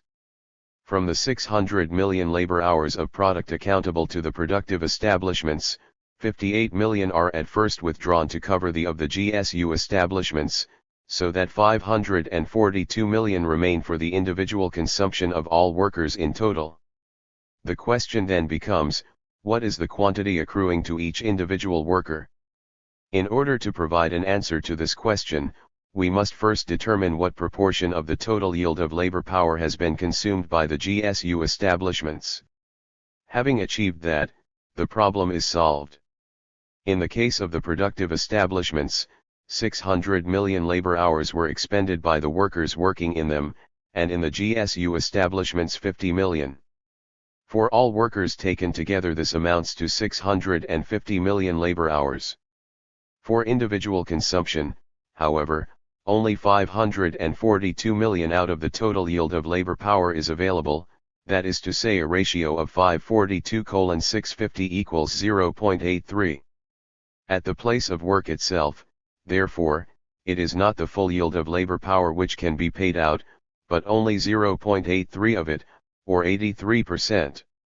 The figure thus obtained, which indicates the proportion of total labor power which is available to be paid out at the separate industrial establishments as labor certificates, we name the remuneration factor, or factor of individual consumption equals FIC. In our example it amounts to 0.83, from which we can calculate that a worker who has worked for 40 hours will receive from that the equivalent of only 0.83 x 40 equals 33.2 labor hours in labor certificates, indicating the worker's share in total social product available according to choice. In order to express this in more universal form, we will now compile a formula for FIC. First of all we take the value for L. From this we subtract, so that there remains L dash. The remainder is divided by the number of labor hours represented by L plus Lu, from which we see that each worker obtains for his or her individual consumption L plus Lu. If now, for the sake of clarity, we replace the symbols in the formula by the actual figures in our example and reterm the remuneration factor as the factor for individual consumption, we then obtain FIC equals 600 million, 58 million. 600 million plus 50 million equals 542 million. 650 million equals 0.83 or 83%. This calculation has been made possible because all industrial establishments have maintained an exact record of their consumption of P, C, and L. The system of general social bookkeeping, which registers the stream of products by means of a simple system of exchange accounting control, disposes directly over all data necessary for determining the remuneration factor. These are expressed through the symbols L, PU, CU, and LU, and can be obtained by means of a simple summation in the exchange account. With this system of production and distribution, the proportion of total social product placed at the disposal of any individual is not allocated subjectively by any agency. What we have here is not a system of distribution decided arbitrarily by officials. On the contrary, distribution takes place on the basis of the objective exigencies of the system of production itself. The relationship of the producers to the social product is objectively embodied in that system, and precisely for this reason no subjectively motivated authority holds the responsibility for allocating anything. This then also explains the mystery of how it comes about that the role of the state apparatus in the economy becomes redundant. The whole economy, both production and distribution, stands on objective foundations, because precisely through this relationship the producers and consumers are given the power to administer and manage the whole process themselves. In various meetings and discussions which were held on the above theme, anxiety was sometimes expressed in various quarters that the system of general social bookkeeping could under certain circumstances develop into a new organ of exploitation, because it is empowered with the task of determining the value of FIC. It could for instance calculate this factor at too low a value. It should, however, be borne in mind that there now no longer exists any basis whatsoever for exploitation. The entire communist economy is made up of only factory or works organizations, and they alone govern it. Whatever function these may fulfill, they do so only within the limits of their budgets. The organ of general social bookkeeping is itself just such an industrial organization, and it also can only operate within the defined framework. It cannot exercise any power over the economic apparatus, because the material basis of the economy has placed control over the economic system fully in the hands of the workers, who now constitute the whole of society. On the other hand, however, any economic system which is not founded on an exactly defined relationship of the producer to the product, and in which this relationship is determined subjectively by officials constituted in official bodies, must inevitably develop into an apparatus of oppression, even if private ownership of means of production has been eliminated. For the socialization of distribution. Whilst continuing our observations concerning the remuneration factor, we would now like to introduce into the field of our discussions a further question, one which is directly related to it. This question is concerned with the process of growth in the direction of the higher stage of communism. We have seen that one of the most characteristic features of the GSU establishments lay in the fact that in their case the principle to each according to his needs is realized. Here the measure of labor time plays no role in distribution. With the further growth of communism towards its higher stage, the incidence of this type of economic establishment becomes more and more widespread, so that it comes to include such sectors as food supply, passenger transport, housing, etc. In short, the satisfaction of consumption in general comes to stand on this economic foundation. This development is a process which, at least as far as the technical side of the task is concerned, can be completed relatively rapidly. The more society develops in this direction and the greater the extent to which products are distributed according to this principle, the less does individual labor time continue to act as the measure determining individual consumption. Although at any given moment individual labor time does continue to fulfill this function in some degree, as the development towards communism proceeds, to an ever-increasing extent does this destroy from under its feet the very ground from which it sprang. Here we are reminded of what Marx had to say concerning distribution. The way this division is made will vary with the particular kind of social organization of production and the corresponding level of social development attained by the producers. We shall assume, but only for the sake of a parallel with the production of commodities, that the share of each individual producer in the means of subsistence is determined by his labor time. What we have shown in our observations is that the road towards the higher form of distribution is clearly and comprehensively indicated. Whilst the mode of distribution becomes progressively ever more socialized, labor time remains the measure only for that part of the social product which remains governed by individual norms of distribution. The process through which distribution is socialized does not take place spontaneously, but is associated with initiatives taken by the workers themselves. Opportunities also exist in plenty through which these initiatives may be expressed. Should the production process as a whole be so far advanced that a particular branch of it which produces an end product destined for individual consumption is operating completely smoothly and without disturbances, then nothing stands in the way of integrating that sector of the economy into the sphere of fully public establishments. All accounting procedures in these establishments remain the same. Here the workers do not need to wait patiently until it pleases their excellencies the state officials to decide that control over a particular branch is sufficiently firmly consolidated in their hands. Because each productive establishment or complex of productive establishments represent a self-sufficient unit for the purposes of the control budget, the producers themselves are fully able to carry through the process of socialization of distribution. The system of autonomous administration ensures that the productive system is extremely flexible, a factor which tends to accelerate its unhindered growth. It is, for instance, self-evident that the development of the process of socialization of distribution will proceed at various speeds in the different sectors and localities, for the simple reason that in one establishment the demand for cultural amenities will assume a more powerful expression than in another.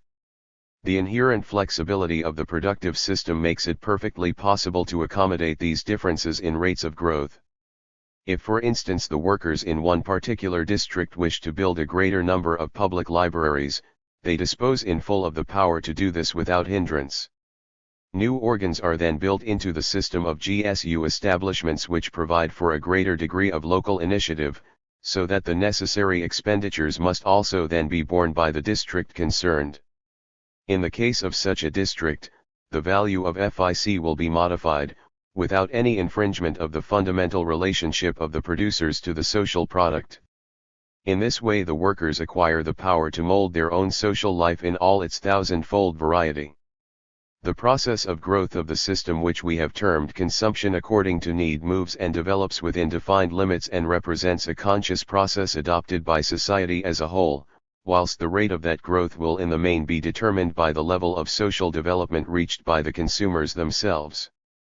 The quicker and sooner they learn to administer the social product economically, i.e. not to consume it wastefully, the quicker will it be possible to achieve socialization in distribution. For the purposes of the control budgets which regulate the totality of production, it is a matter of little import whether the number of GSU establishments in operation is large or small. As soon as a productive establishment which previously surrendered its product for individual consumption against labor certificates transfers itself into the GSU sphere, the total GSU budget becomes that much larger and the sum of labor certificates to be provided to enable the relevant means of life to be consumed in that form becomes ever smaller. The factor of individual consumption thus becomes ever smaller in a degree proportional to the growth of communism. It would seem, however, that a remuneration factor in the form of a factor of individual consumption can never disappear completely, because it lies in the very nature of social consumption that only those productive establishments which supply goods satisfying general needs will be amenable for transformation into the GSU type of establishment. A little thought will reveal that it will hardly ever be possible to include in the system of fully socialized distribution those many and varied articles and goods which reflect the special tastes dictated by various individual human interests of a specialized kind. Whatever view may be held concerning this, however, the matter is not one of principle. The main point is that the road leading towards a fully socialized mode of distribution is clearly indicated. The official Marxists describe the above observations as pure utopia which have nothing to do with Marx. Just how matters stand with this utopia will be examined in our epilogue. As regards the relevant views held by Marx, however, we can say with complete certainty that our perspectives coincide fully with his. Referring to the higher stage of communism which we have termed fully socialized distribution, he writes: in a higher phase of communist society, after the enslaving subordination of the individual to the division of labor, and therewith also the antithesis between mental and physical labor, have vanished, after labor has become not only a means of life but life's prime want, after the productive forces have also increased with the all-round development of the individual, and all the springs of the cooperative wealth flow more abundantly, only then can the narrow horizon of bourgeois right be crossed in its entirety and society inscribe upon its banners, from each according to his ability, to each according to his needs. Here, however, it is also Marx's view that this must be the result of an entire process of social development. What we have to deal with here is a communist society, not as it has developed on its foundations, but, on the contrary, just as it emerges from capitalist society, which is thus in every respect, economically, morally and intellectually, still stamped with the birthmarks of the old society from whose womb it emerges. Accordingly, the individual producer receives back from society, after the deductions have been made, exactly what he gives to it. What he has given to it is his individual quantum of labor. For example, the social working day consists of the sum of the individual hours of work. The individual labor time of the individual producer is the part of the social working day contributed by him, his share in it. He receives a certificate from society that he has furnished such and such an amount of labor, and with this certificate he draws from the social stock of means of consumption as much as costs the same amount of labor. The same amount of labor which he has given to society in one form he receives back in another. 5. The mixed industrial establishments. Our observations concerning the remuneration factor, or factor of individual consumption, rest on the basis that the productive industrial establishments are fully capable of carrying out their own reproduction, whilst the investment needs of the GSU establishments are borne by the labor power of the productive establishments. It was for this reason that we devised our formula L, as expressing the quantity of labor hours available for individual consumption.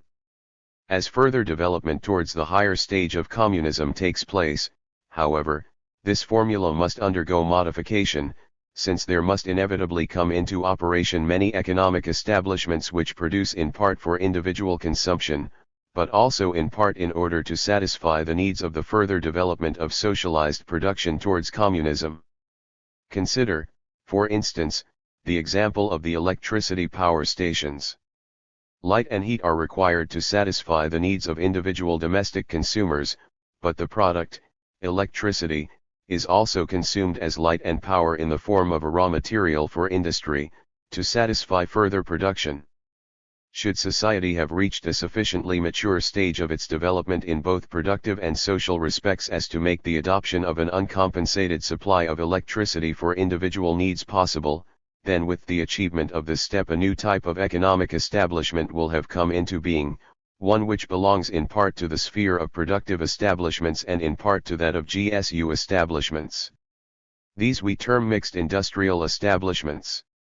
The further the process of socialization of distribution develops, the greater is the role played by this type of mixed establishment. It is self-evident that this development must make its effects felt both in the system of the industrial control budget as also in the determination of the value of FIC.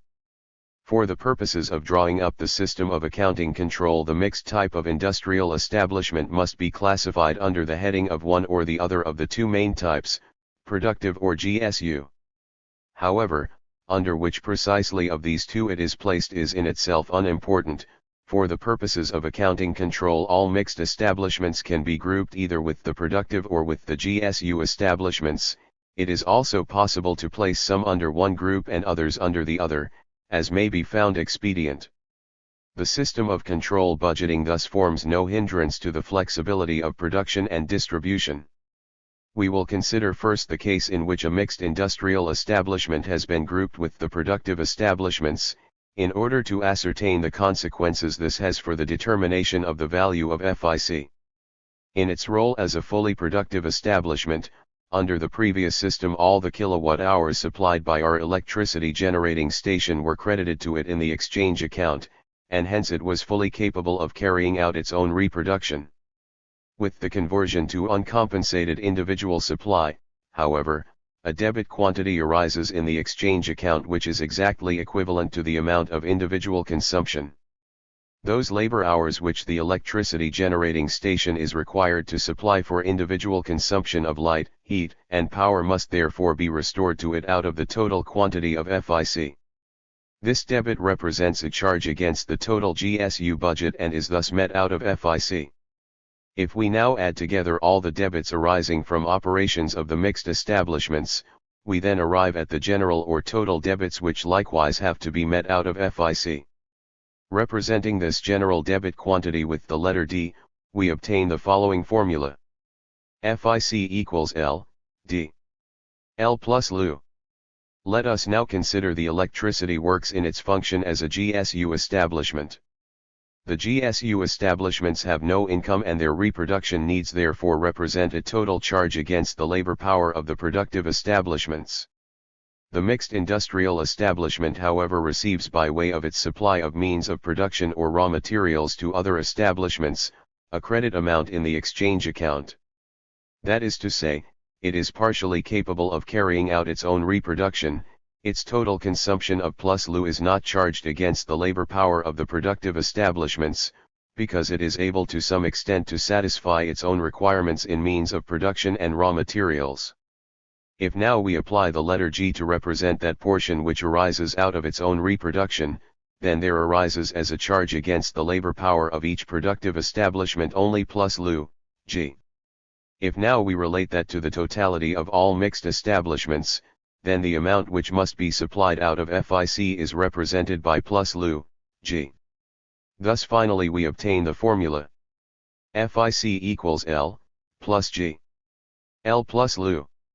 As the third and final example which will arise out of the actual operation of the accounting control budget, there now remains the task of classifying, for purposes of the control budget, the one type of mixed establishment under the heading of the productive establishments and the other under that of the GSU establishments. Here the mixed productive establishments have a charge to make against the GSU budget in the amount of D labor hours, whilst the GSU establishments restored to the productive establishments those labor hours represented by G. As a charge against FIC there thus remains D, G. The factor of individual consumption thus becomes FIC equals L. L plus Lu. An operation which can be carried out without any difficulty. References. Oleichter, Die Wirtschaftsrechnung in der sozialistischen Gesellschaft. Chapter 7. The Communist Mode of Distribution. 1. The relationship of the producer to the product. Following upon all that has been outlined hitherto, we can now move on to deal relatively swiftly with the question of distribution. The fundamental aspect here, of course, is and remains that of securing an exact relationship of the producer to the product. We have seen that all economists who have concerned themselves with the problem of the distribution of goods and services in a communist society have not conceived this relationship as being determined in the sphere of production itself, but have made it the nodal point of competitive or antagonistic political or economic relations amongst the consumers. This, however, means nothing other than that the struggle for power in the state, for a dominant position within the relationship of the producer to the product, is still burning at the heart of society and is continuing to make its corrosive influence felt. Wherever, on the other hand, the producer determines a relationship to the social product directly through labor, a price policy is rendered both completely impossible and unnecessary. The conditions for the withering away of the state are then for the first time given, and we can say, the society which organizes production anew on the basis of free and equal association of the producers will put the whole state machinery where it will then belong, into the museum of antiquities, next to the spinning wheel and the bronze axe. The government of persons is replaced by the administration of things and the direction of the processes of production. As soon as the decisive relationship between producer and product has been firmly anchored, it only remains to carry through the integration of industrial establishments in both horizontal and vertical directions for the production process to be structured in the most rational way possible. This integration is a process which has its starting point in the producers themselves. Today, under capitalism, it is the profit motive which leads to amalgamations of economic concerns, trusts, price rings, cartels and similar organizations. Under communism, When the profit motive has been excluded, it is a question of linking the industrial establishments with one another in such a way that a smooth flow of products from establishment to establishment or, alternatively, from a productive establishment to a distributive cooperative, can fully unfold. The exact computation of all those values, expressed in labor hours, which flow into and out of the factories and other economic establishments, ensures the smooth operation of the whole distributive process, responsibility for which can then rest with the producers without any intervention by a state authority. The distribution of the greater part of the total social product, that is to say that represented by means of production, which flows ever anew to each productive establishment or factory, also fall unreservedly within the sphere of responsibility of the producers themselves. If we now focus our attention upon the question of the distribution of those products destined for individual consumption, emphasis must be placed upon the mutual interdependence of production and distribution. Just as that mode of administration of the economy which proceeds from a directing center requires the method of allocation according to subjective norms reflecting administrative judgment, in just the same way the association of free and equal producers makes necessarily a corresponding association of free and equal consumers. Thus distribution also takes place collectively, through cooperation of every kind. We have already demonstrated how, in this respect at least, Russia provided a glowing example of how consumers organized themselves in a short space of time in order to be able to distribute the product independently, that is to say independently of the state. However, we have also demonstrated that this Russian independence was only a farce, because the relationship of producer to product had already been determined previously in the higher spheres of the administration. Nevertheless, in itself the form of distribution thus achieved remains a positive achievement.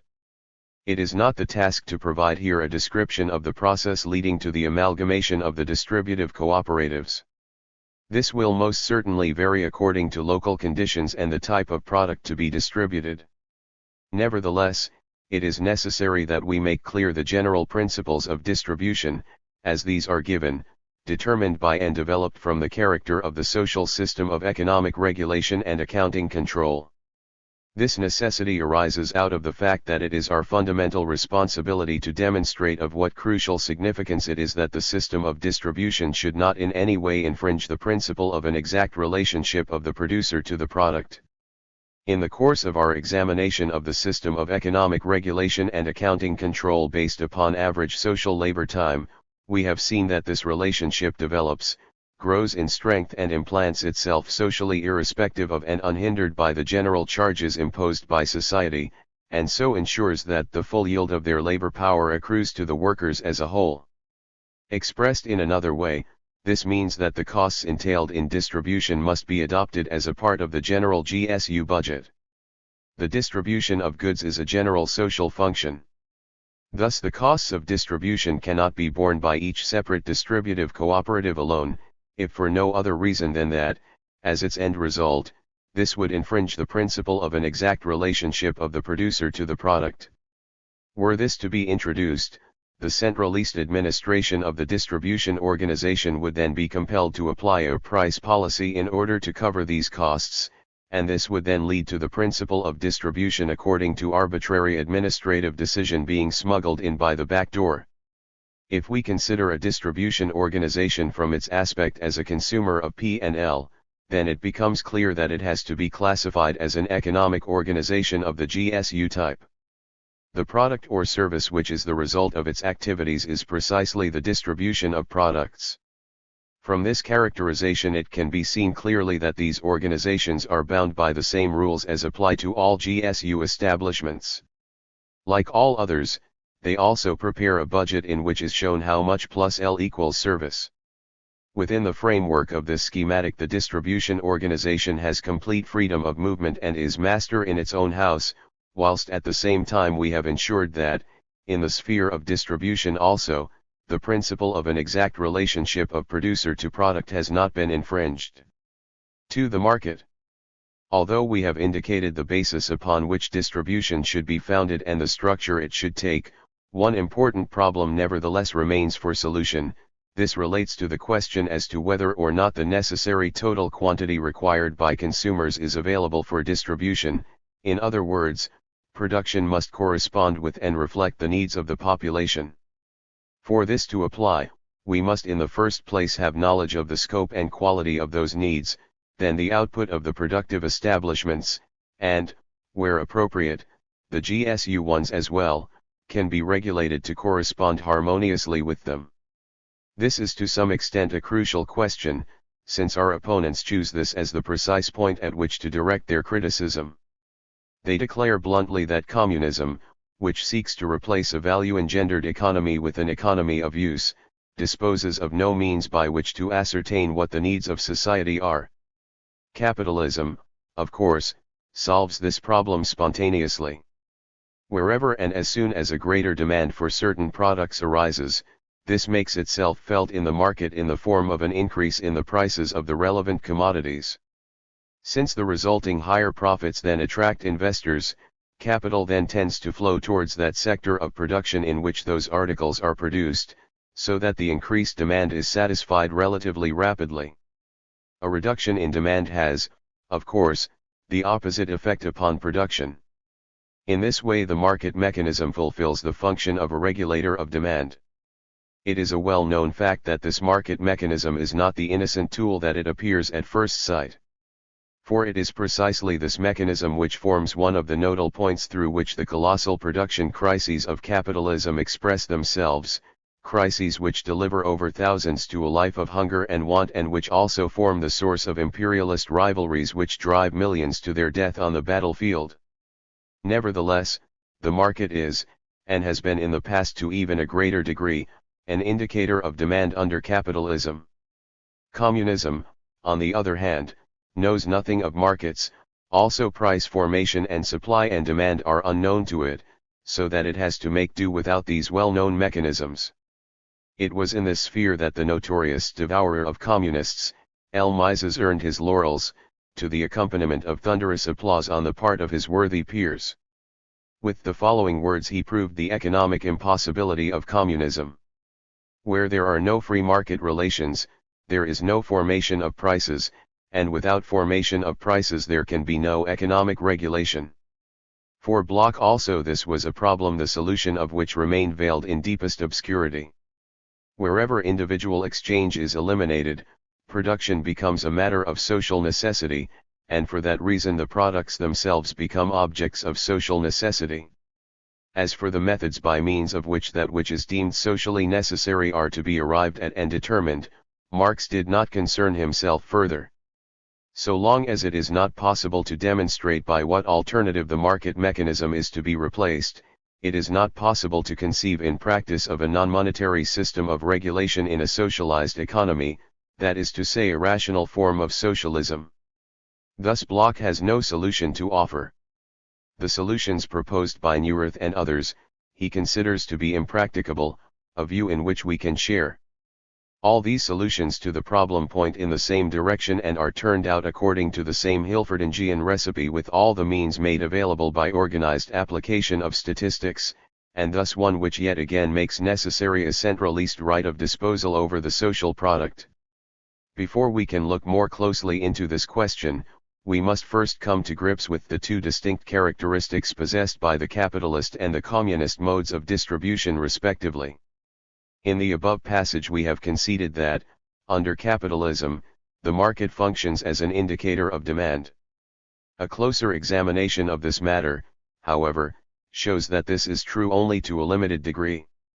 Under capitalism, labor power is a commodity, with a more or less definite market price. This price revolves around the subsistence minimum needed by the worker. Out of the price yielded by the sale of a particular unit of labor power, the wage, that labor power is reproduced, and therewith the matter has an end. The social product may grow to an immense degree, but the worker still receives only a subsistence minimum. Of course, needs may become greater, they are, of course, stimulated by the greater mass of products available, a great many of which are in any case unattainable. Capitalism may refer in as generous terms as it likes to its precious market mechanism, which is supposed to function as an indicator of demand, in reality it does not take these needs into account, or at least knows them to a far lesser degree even than do those who would seek to replace the market by a statistical apparatus. For capitalism, it is not even necessary for the market to be known precisely, because in the final instance, and particularly as far as the proletariat is concerned, it produces not for need but for profit. In other words, as far as the proletariat is concerned, the famous market mechanism moves only within the narrow limits prescribed by the subsistence minimum, whilst any knowledge of demand in the communist sense of the word is quite unthinkable. The bourgeois economists know this well. Bloch says in this connection, the process of price formation sees to it that only the most urgent needs are satisfied, that is to say those needs for the satisfaction of which a maximum degree of purchasing power can be demanded. Communist society, on the other hand, knows only of an equal scale of distribution of the social product amongst all consumers. With this system, labor power has ceased to be a commodity which bears a price. With the growth of the social product, the share accruing to each individual automatically becomes greater if in each single product the principle of a direct relationship of a producer to a product is given full expression, a situation in which prices cease to have any meaning. Thus we now see that the establishment of the hour of average social labor as the unit of economic regulation and control has as its necessary twofold purpose: to place the reproduction of the impersonal part of the productive apparatus on sure foundations, and 2, to order the distribution of consumption goods. Having made these observations concerning the distinction to be made between capitalist and communist modes of distribution of the social product, it should be clear that a market where prices are formed and where demand is made effective is, under communism, completely absent.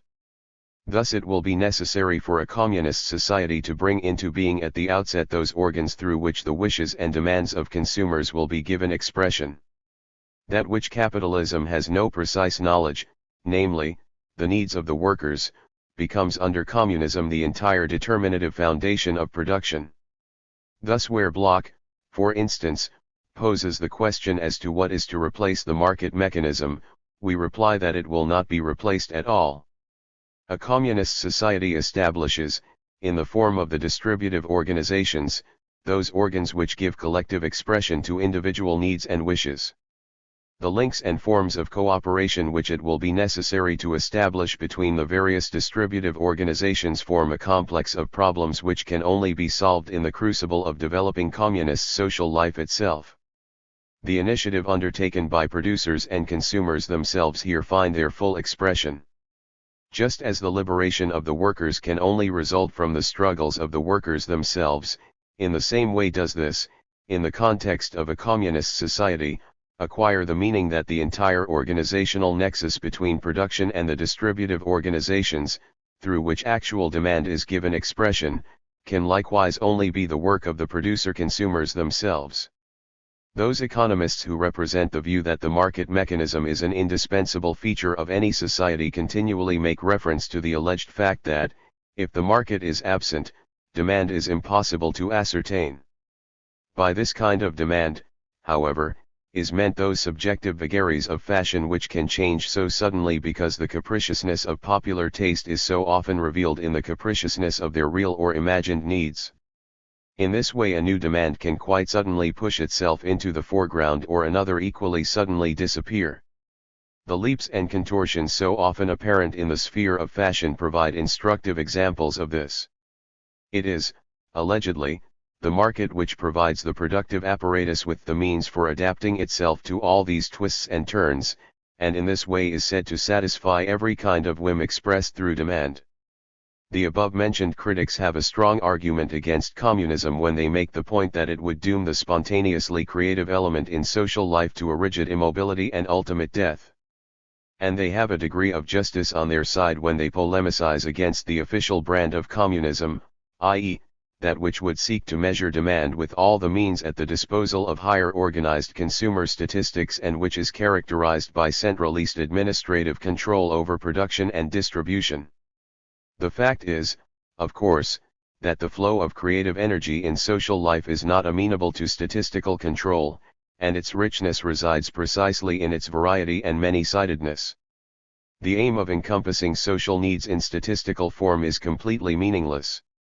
Statistics are capable of ascertaining only the most general social tendencies, and they are totally incapable of comprising the myriad detail which is embodied in the particular and the special.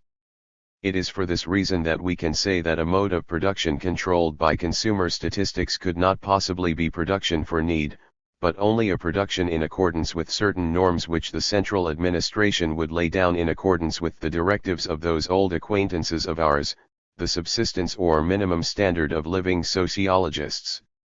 The objections of our critics are scattered like so much straw in the wind as soon as production and distribution lie in the hands of the producers themselves. The organization of the consumers in their consumer cooperatives and in direct communication with the productive organizations is a relationship which permits complete mobility. This mobility would comprise and comprehend directly the changed and changing needs of individuals, who would transmit these needs directly to the productive apparatus. Such a direct connection would be made possible only because no state apparatus preoccupied with price policy would be present to interpose itself between producer and consumer. To each product would be given its own specific reproduction time, and this it then carries with it on its journey through the social economy.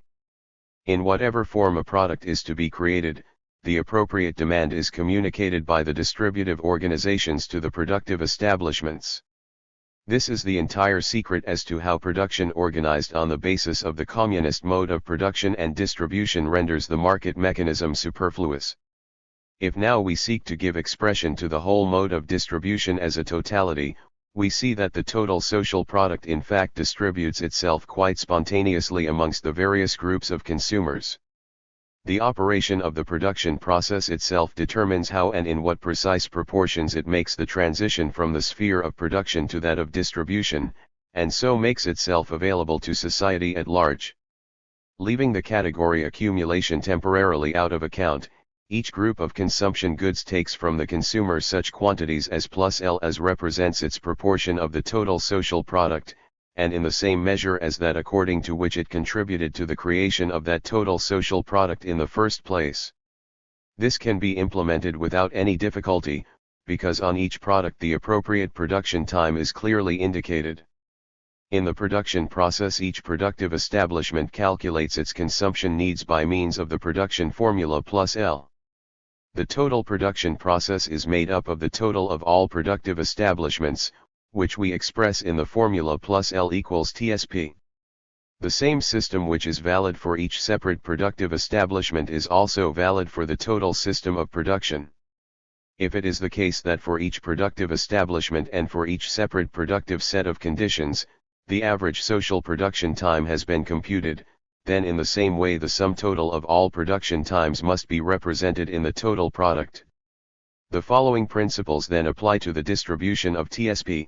Each individual economic establishment, whether it be of the productive type or of the GSU type, at first withdraws from TSP as much P as has been calculated for it in its production budget. As soon as this has been carried out for all economic establishments, they have replaced once again their consumption of P, and therewith P has been distributed in a fully correct proportion.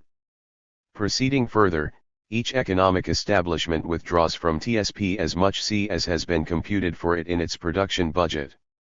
As soon as this has been carried out for all industrial or other establishments, then C also has been distributed in a correct proportion and has been returned to the total system of production. Following immediately upon this, each separate industrial or other establishment has the responsibility to submit to the workers directives concerning the amount of social product available for consumption through the medium of labor certificates, in exactly the quantity as has been computed for it in the production budget under L. The total sum of these directives is L, X representing the total sum of said establishments. The consumers can then withdraw from TSP such a mass of goods as corresponds with the total of labor hours contributed. In this way TSP has been fully taken up by society, whilst at the same time the relationship of the various consumer groups to one another and the measure of distribution adopted have been fully determined by the production process itself. In no way is control dependent upon subjective norms decreed by official and authoritative bodies, the precondition for whose power of diktat resides in a centralized right of disposal over production and distribution. References. Paragraph ending. The conditions for the withering away of the state are then for the first time given, and we can say. This also expresses with the utmost clarity the necessity for the first principle of communist production, the establishment of a clear and open relationship of the producer to the product. So long as this principle is adhered to and remains the foundation of all social life, the imposition of an alienative relationship based on inequality and class privilege by an incipient class of would-be controllers of economic life remains impossible. F. Engels, Origin of the Family, Private Property and the State, Lawrence and Wishart, London, 1943, p. 198. F. Engels, Anti-Düring, Foreign Languages Press, Peking, 1976, p. 363. Paragraph ending. In this way the market mechanism fulfills the function of a regulator of demand. The most basic impediment to the smooth operation of this most fundamental plank in the theoretical heritage of classical bourgeois political economy is, of course, the unavoidable tendency under capitalism for simple demand to be restricted in practice to effective demand. The workers, or for that matter, any other section of the population, can demand the commodities they need, whether these are staple life necessities, as with the working class, or capital goods and raw materials, as with the capitalists, until they are hoarse from shouting, if the money commodity needed to purchase them is not forthcoming, or at least in sufficient quantity, then a non-effective demand is as good as a non-existent or a reduced demand. Whilst the above is a depiction of what are essentially contradictions at the surface or conjunctural level of economic movement, the level of the market, and none the less real for that. It should not be assumed from this that the Marxist theory of accumulation and crisis in any way reflects the acceptance of crude underconsumptionist theories as a fundamental cause of crisis. On the contrary, Marxist economic theory sees that cause as residing in either one of the following two or, as is almost always the case, in a combination of the two: a fall in the per-circuit rate of surplus value below the level at which it can effectively maintain the rate of profit against a simultaneous tendency for the organic composition of capital to rise, or, b, under conditions in which, likewise, organic composition is rising, a fall in the rate of absolute capital turnover to a point at or below which it fails to compensate for an inadequate per-circuit rate of surplus value. In other words, Marxism sees the cause of crisis residing, not in the sphere of distribution but in that of production, where surplus value and profit have their generative source. For instance, a fall in the rate of employment of labor will usually be preceded by a fall in the rate of employment of capital, the latter arising on account of difficulties experienced by capital in finding profitable conditions of production, and hence resulting in the throwing of its workers out onto the streets. It is this which is the primal cause of a fall in effective demand, and not, as the facile prescriptions of the bourgeois economic experts maintain, the opposite, a fall in effective demand which then brings about a fall in production and hence in the current rate of employment of labor. A fall in effective demand is thus an effect, not a cause, of crisis, and which also form the source of imperialist rivalries which drive millions to their death on the battlefield. Intercapitalist rivalry, culminating in war, is of course also a surface conjunctural tendency, and it is therefore perfectly valid to point out its relationship to the market. Wars are fought, however, not in order to raise effective demand, and particularly not on the part of the working class. On the contrary, their positive aim is to win control of markets and spheres of influence, i.e., to promote advantageous conditions for the investment and accumulation of capital. Their negative purpose, on the other hand, is to eliminate en masse those units of human labor power, i.e., members of the working class, who have been rendered surplus to social capital's requirements through the inexorable advance of productive technology and the rising productivity of labor and who would otherwise go towards forming a large, expensive, and possibly permanent reserve army of labor, as well as to destroy large masses of the associated technologically outdated means of production. Chapter 8. Production on an extended scale, or communist accumulation. 1. Accumulation as a social function. Up to this point we have considered social production only as simple reproduction. Distribution of the total social product takes place in such a way that all the means of production and raw materials used up are again replaced, whilst individual consumption accounts for the remainder. In this form of distribution, the total of social production remains the same net quantity of goods are produced, that is to say, society does not become any wealthier. The intrinsic end purpose towards which the principle of consumption according to need tends to gravitate, and which is also motivated through the spontaneous increase in the population, is however that which demands that necessary degree of enlargement of the productive apparatus is aimed for which will be sufficient to achieve both these aims. This then has as its necessary outcome a reduction in the quantity of product hitherto assumed to have been assigned for individual consumption. A part of this must now be invested in the task of enlarging the productive apparatus. This inevitably means that the individual producer can no longer receive back from society the full yield of that individual's labor. Under capitalism, the extension of the productive apparatus, or accumulation, is a motive and responsibility of the individual capitalist group. Whether or not and to what degree the productive apparatus is to be renewed is decided by it alone. With the elimination of private property in means of production, however, accumulation assumes a social character. Society itself then decides how much product or how many labor hours are to be deducted during the coming production period from the total labor yield and invested in the further extension of the productive apparatus. Thus the problem confronts us as to how this deduction is to be carried out. The solution generally adopted, such as has been applied in practice in the two examples of Soviet Russia and Soviet Hungary and such as has been afforded definite status in the theoretical literature, is implemented by means of an increment added to the prices of products to take account of the needs of accumulation. If we have already been at pains to demonstrate that a price policy infringes the principle of a direct relationship of the producer to the product of the producer's labor, in just the same way as this occurs under capitalism, and if this can then serve as a means for concealing the true state of affairs of economic life, in an exactly analogous way can it now be demonstrated that by this means both the production budget and the indices controlling accumulation come to be veiled in mystery. If it is necessary to determine how much labor, over and above the needs of simple reproduction, society needs to deploy for the purposes of investment in the extension of the productive apparatus, then it is necessary to know as a first requirement how much labor has been absorbed in simple reproduction. Leichter has made an approach towards a solution of the problem, in that he places production on the basis of labor time computation and advocates that the production time for each partial process should be exactly calculated.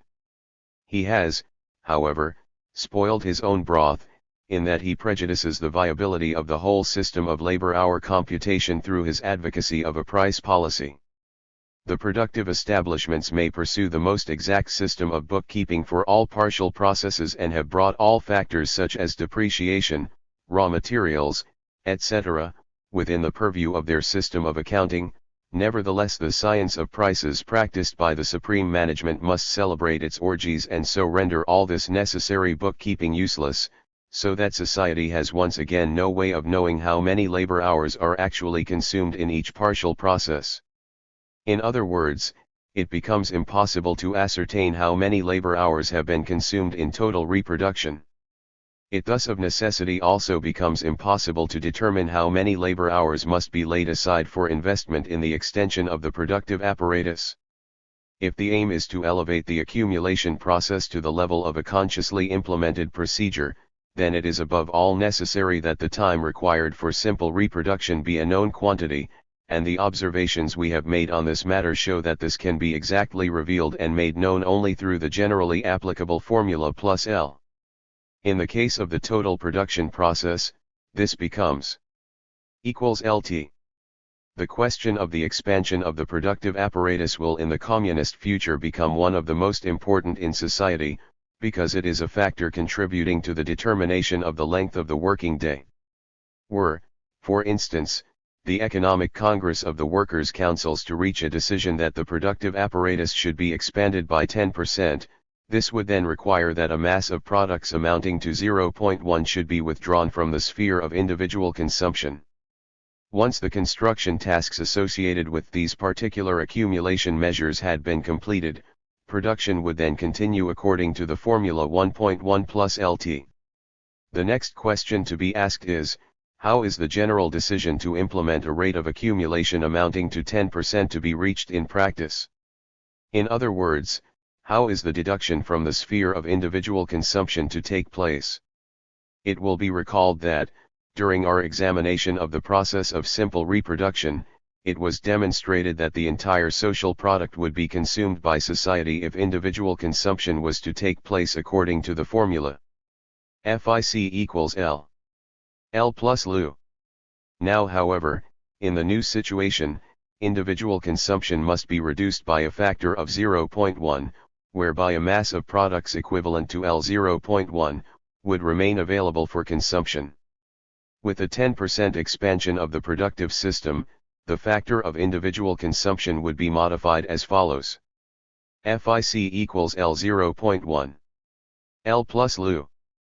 By this means, the process of accumulation is integrated into the factor of individual consumption, and there thus comes into being a general social fund amounting to exactly 0.1 labor hours, with the completion of which the general decision originally adopted by the Economic Congress of the Workers' Councils has been fully implemented.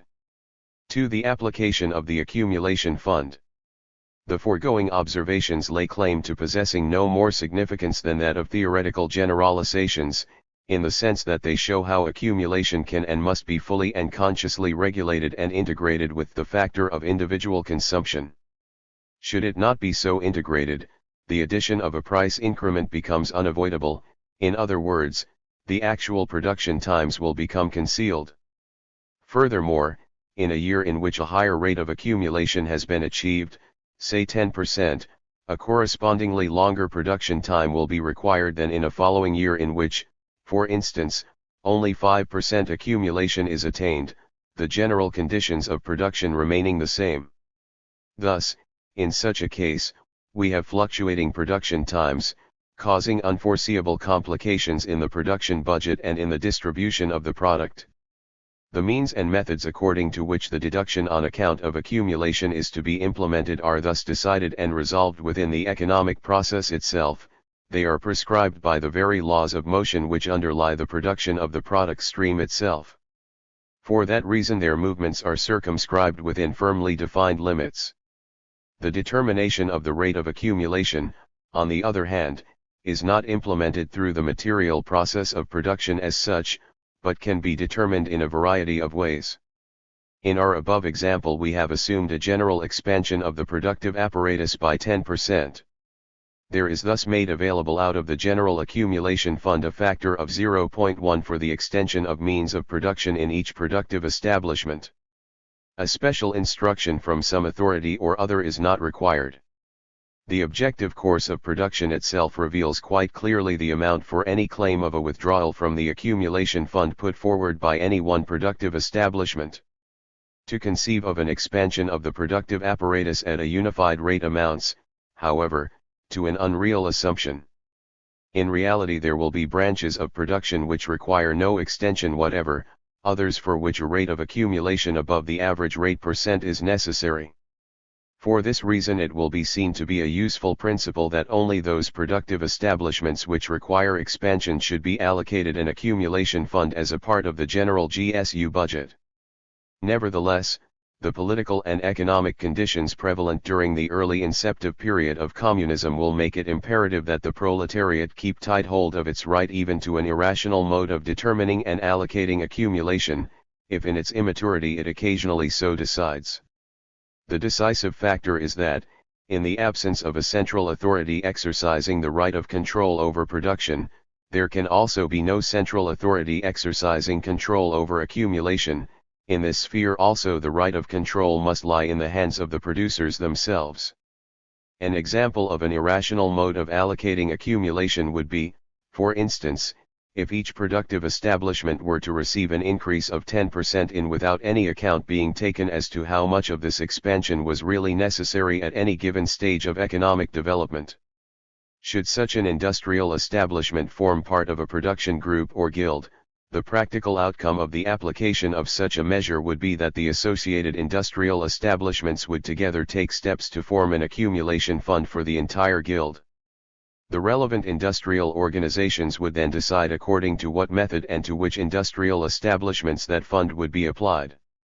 In one case they could decide that underproductive establishments should be better equipped in order to enable them to reach the average level of productivity, whilst in another case a more rational decision might be to not add any new material resources whatever, and instead to take measures to eliminate the relevant establishments altogether.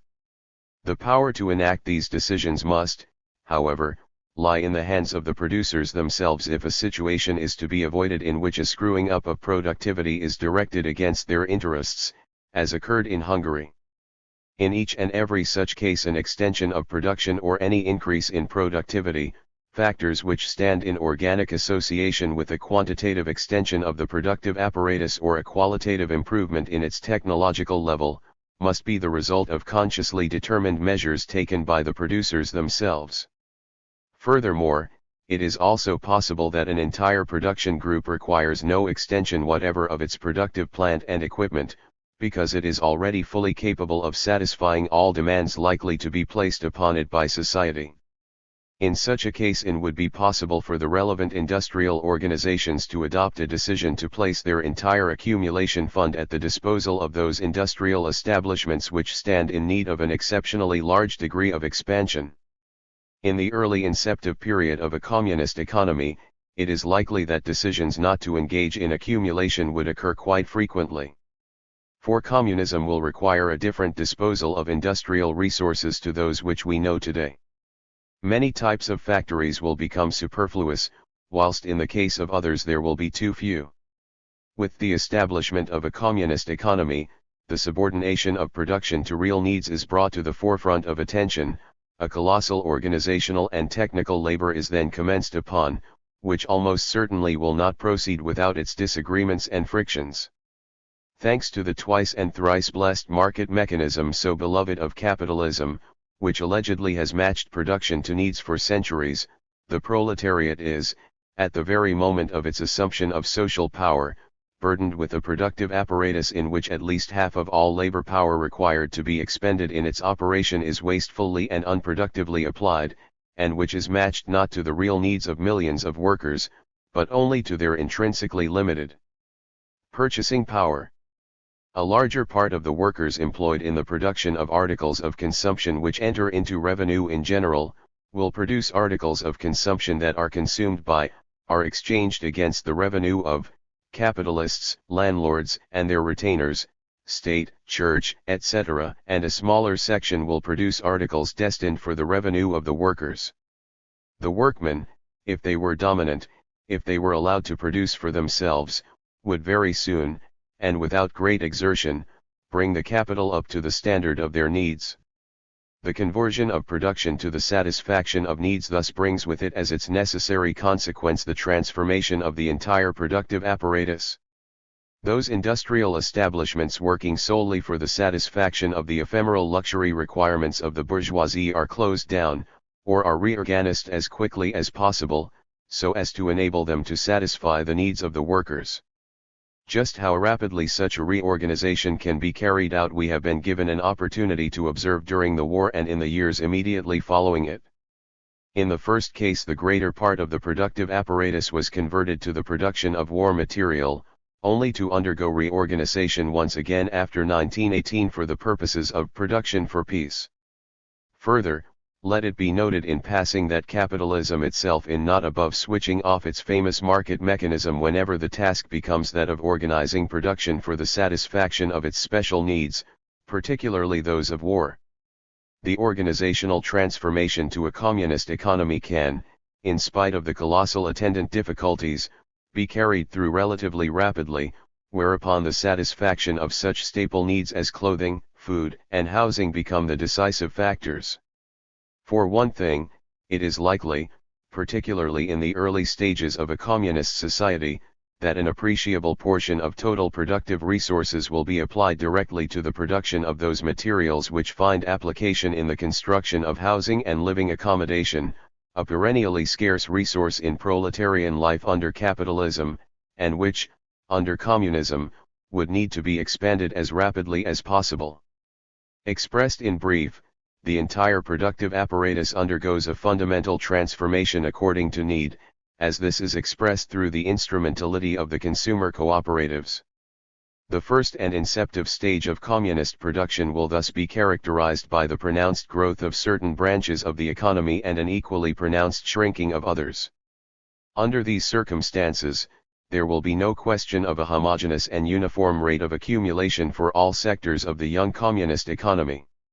Nevertheless, irrespective of any muddle which might quite likely attend the feverishly rapid conversion of the economic base, the proletariat should not allow itself to be seduced into renouncing its foremost birthright, its right of disposal over the productive apparatus and the accumulation fund. Even a possible uneconomic or irrational mode of allocating the latter would be justified if it was found to be an unavoidable outcome of serving and applying that higher principle. 3 special forms of accumulation.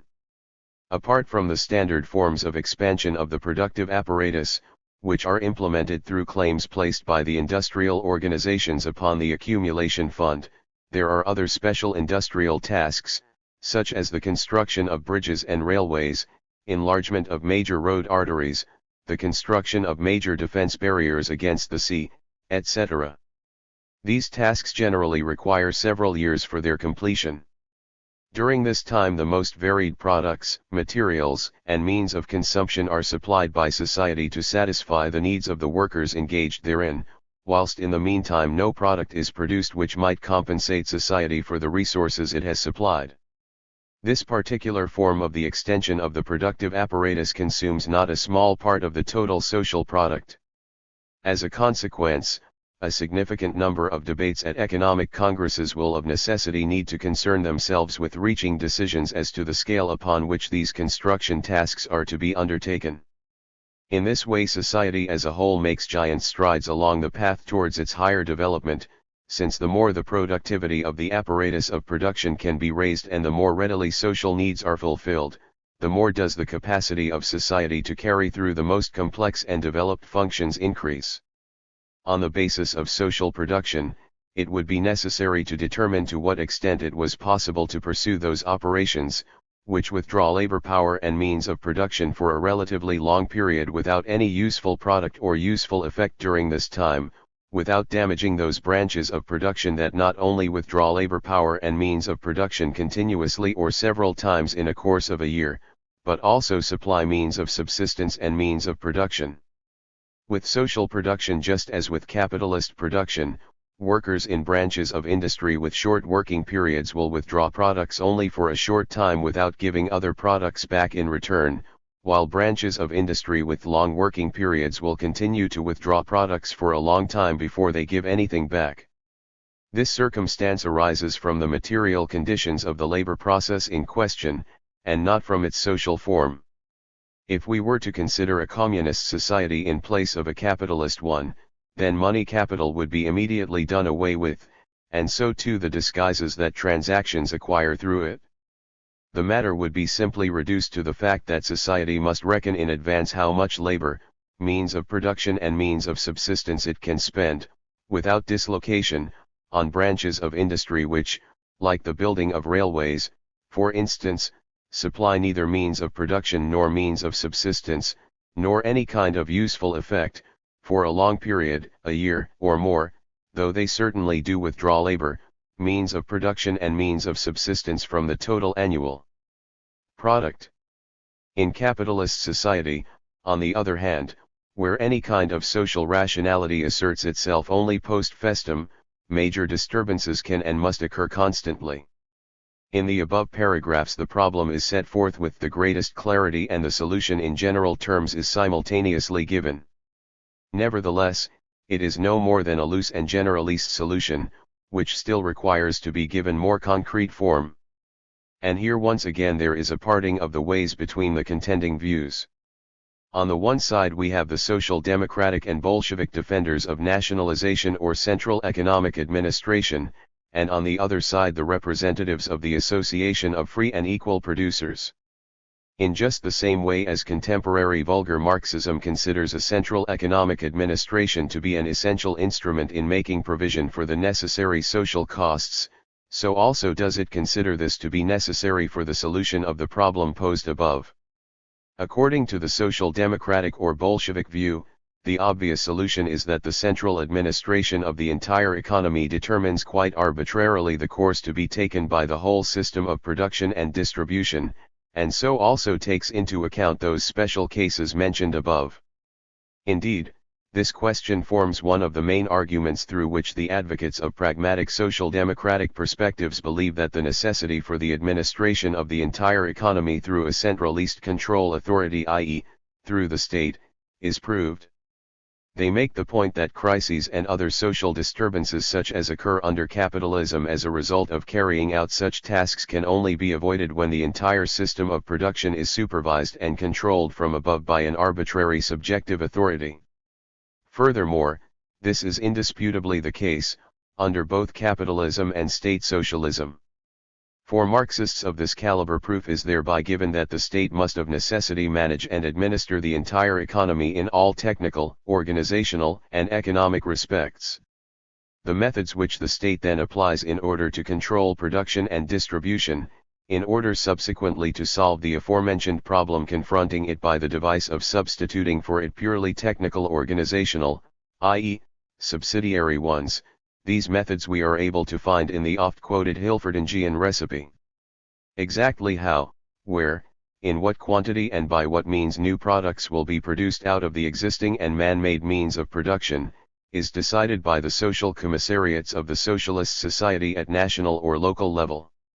It is they who mold with conscious intent the whole of economic life, utilizing for this purpose all the instruments at the disposal of organized production and consumption statistics, in accordance with the needs of the communities as they, the social commissariats, have consciously represented and formulated them. We have already indicated above as to what extent and to what purpose such statistics suffice, how in the realm of theory they amount to no more than a blueprint for a communism of a prison camp, and how in the realm of practice they must for that reason inevitably collapse. Over and above this, however, it is clear that such statistics only serve any purpose when they are based upon a system of economic regulation and control through social bookkeeping.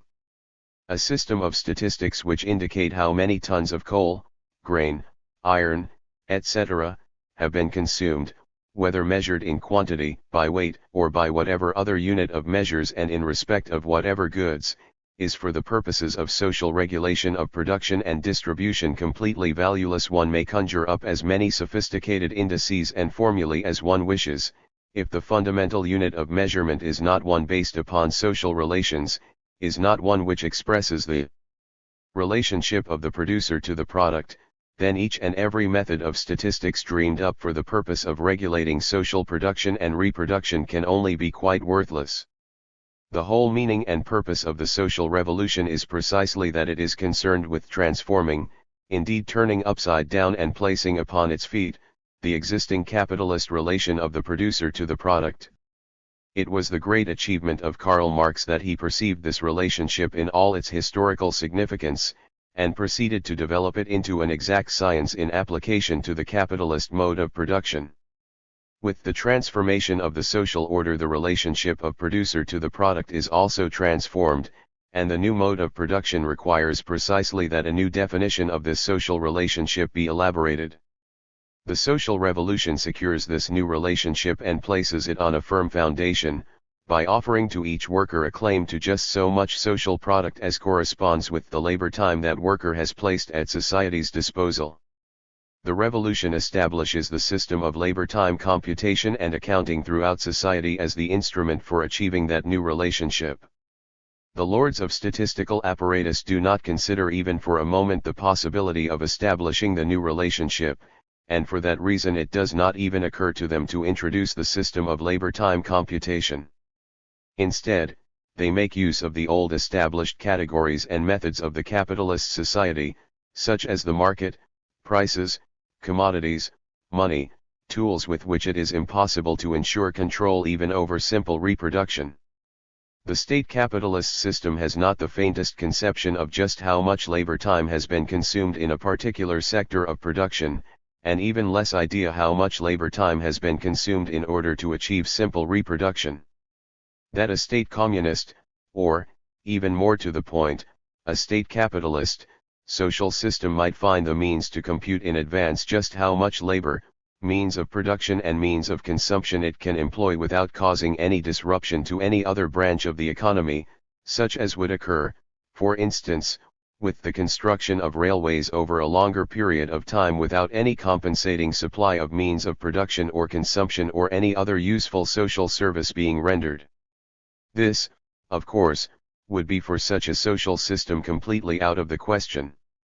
These problems it must and would solve in the same manner as that by means of which they are solved under capitalism, by chaotic and arbitrary rule of thumb. The damage thereby inflicted in other branches of production would then have to be made good by whatever means lie to hand.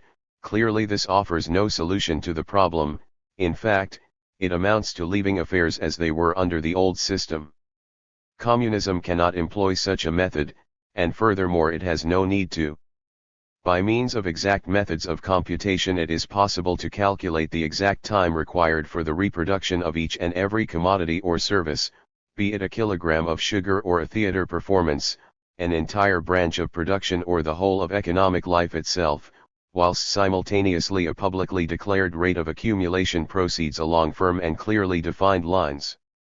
By the same means it then becomes possible for society to determine accurately how much labor time it is able to invest in large-scale projects, the influence of any subjective element being simultaneously excluded from any access to social control. And so it happens that this problem also finds its concrete solution in a system based upon the exact definition of the relationship of the producer to the product, achieved by a system of labor-time computation and implemented through the agency of the factory and other industrial organizations, the workers' councils. Should, for instance, the construction of a new railway prove to be necessary, the first step would be the drawing up of a budget in which is indicated how many labor hours this operation would consume and the number of years over which it would spread. Should the decision be taken by the Economic Congress of Workers' Councils to set this operation into motion, society would then have the responsibility for making the necessary resources available.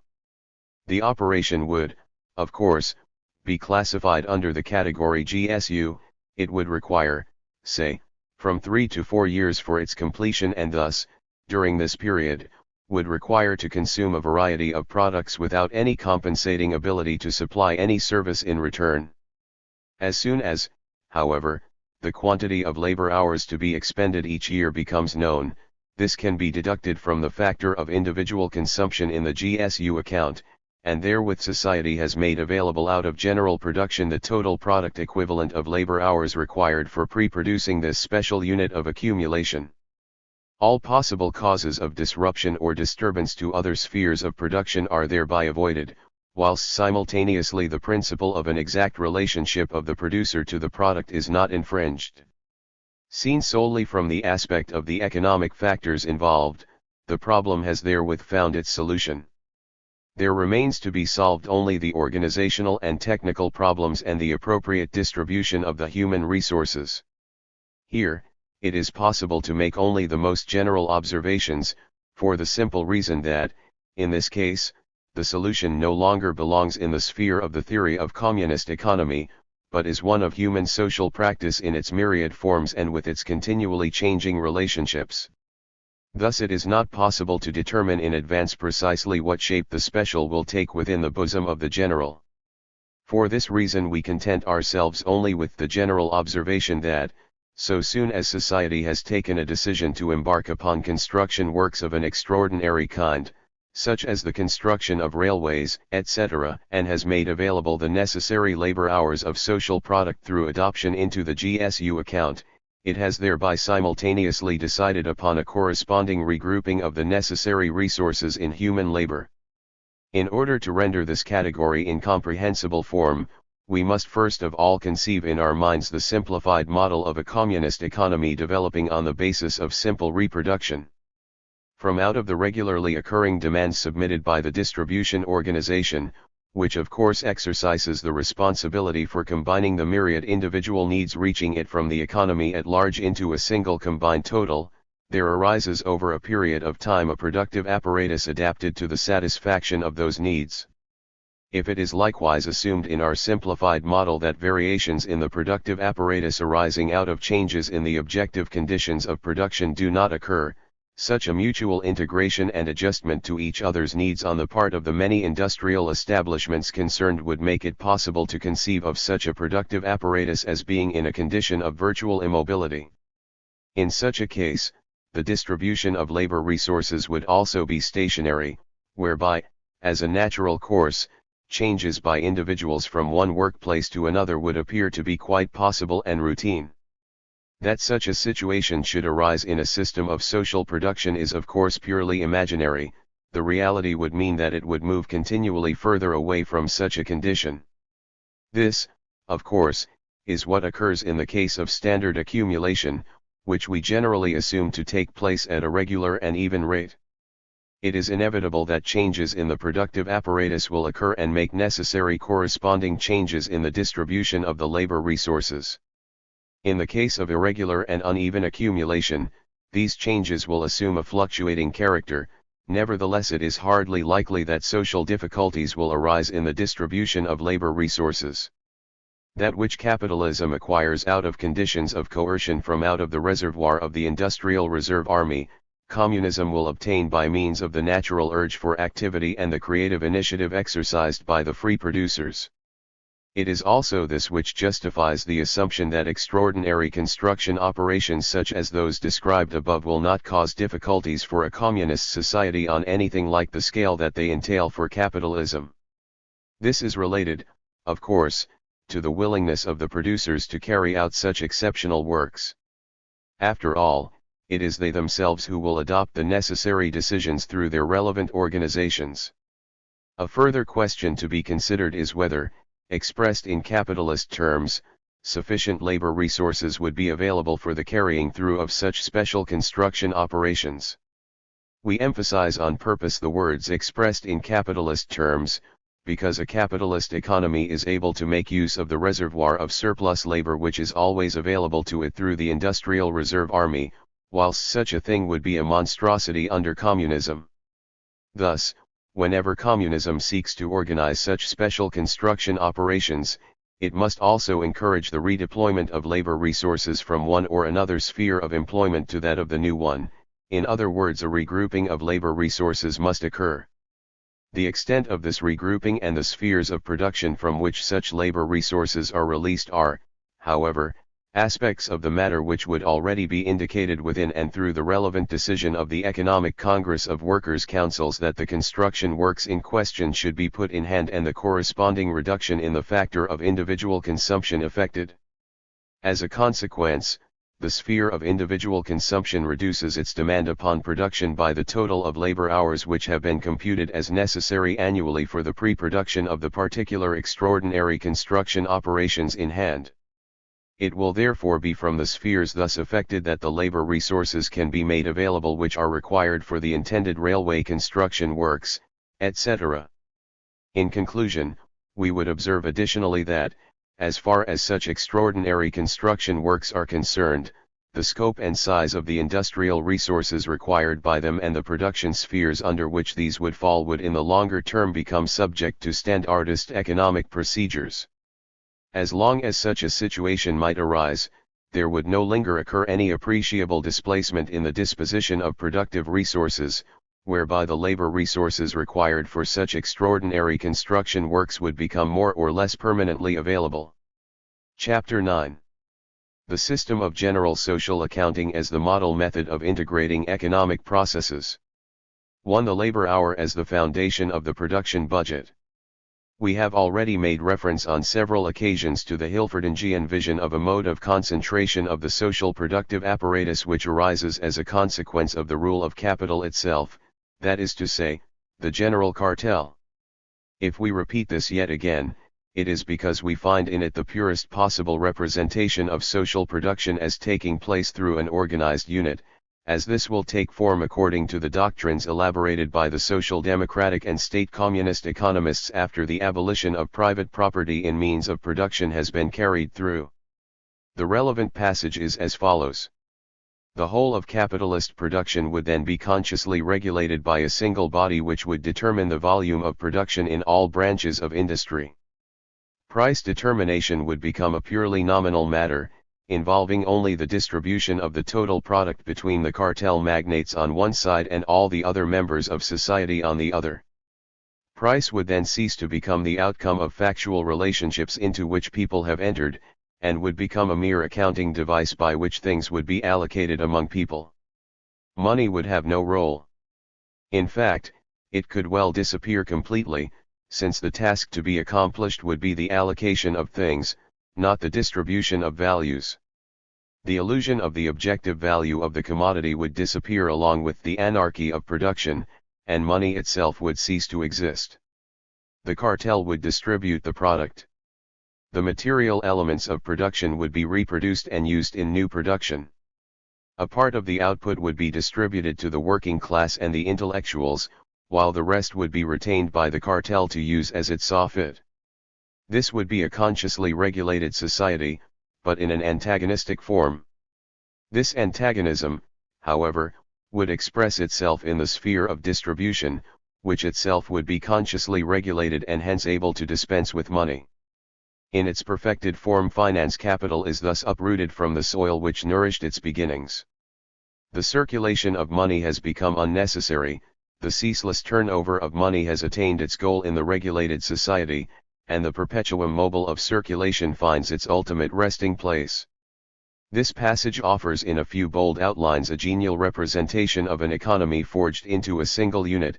Production and reproduction are fused together within a single organization.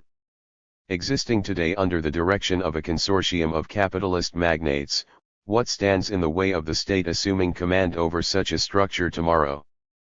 But Hilferding also declares that the economic categories of capitalist economy, value, price, money, the market, will be eliminated and made purposeless through the organization of the economy on the foundations of such a system. At the same time, however, he has not a word to say as to what will take the place of these categories. Nevertheless, he does declare that, in the case of the general cartel, the magnates of capital will rule through their control over finance capital, whilst under socialism the state commissioners will determine and administer the economic process with all means of statistical science at their disposal.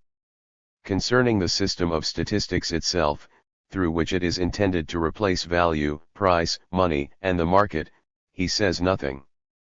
Although Hilferding disdains to declare himself clearly on these matters, one must nevertheless enroll him into the school of natural economists within which Neurath, Varga, and others must also be included, and which would seek to control the process of production and distribution by means of the notorious system of production and consumption statistics which dispenses with the application of any economic unit of social regulation and control.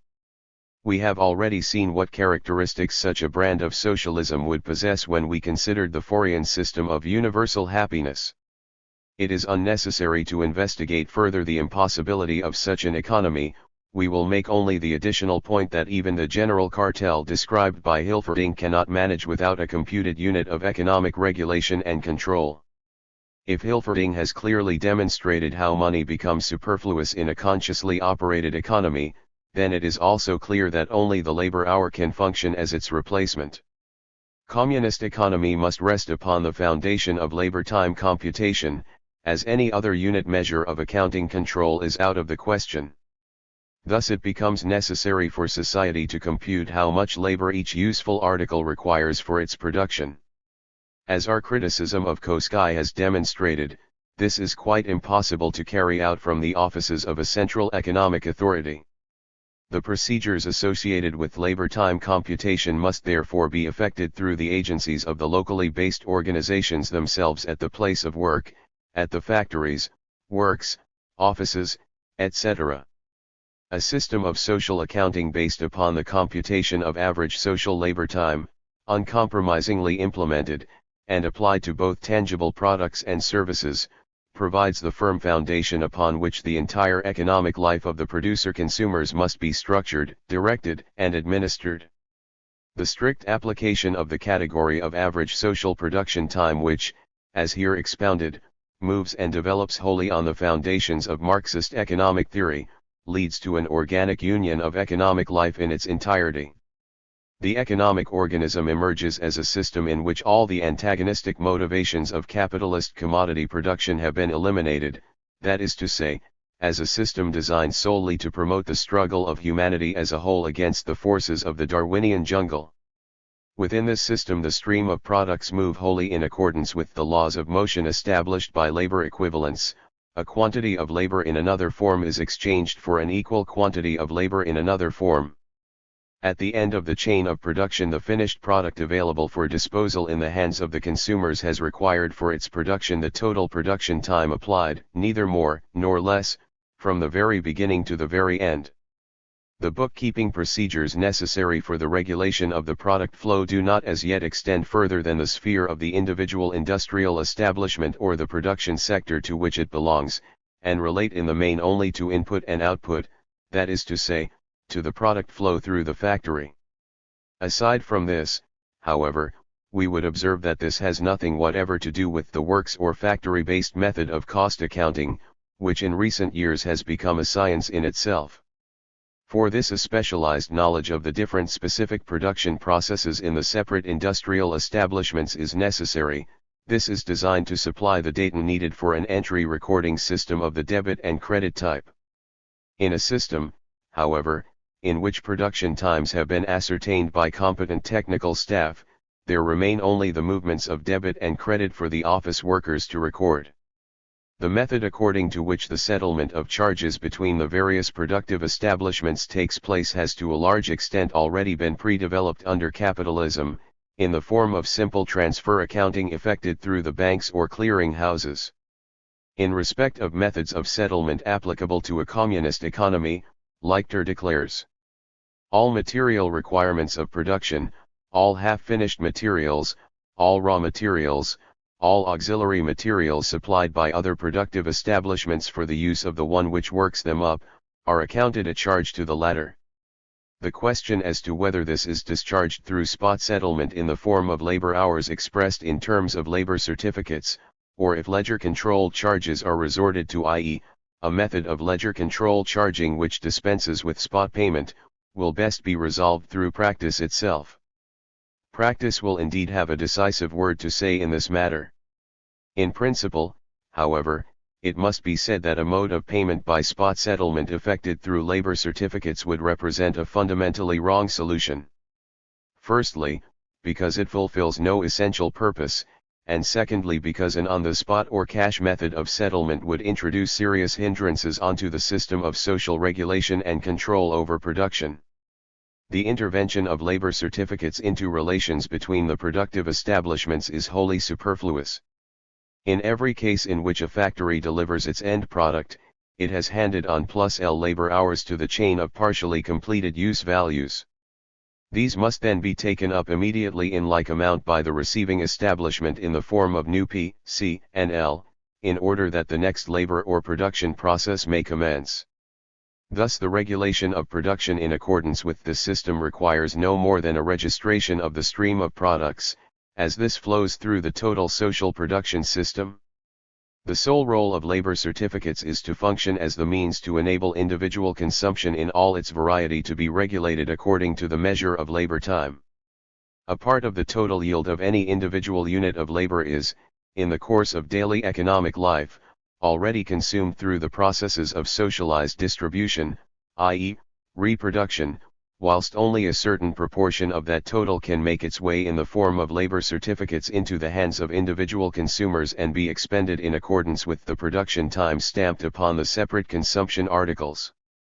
We have already observed that the mass of labor certificates issued becomes continually smaller as the process of socialization of distribution proceeds, finally to reach a figure of nil.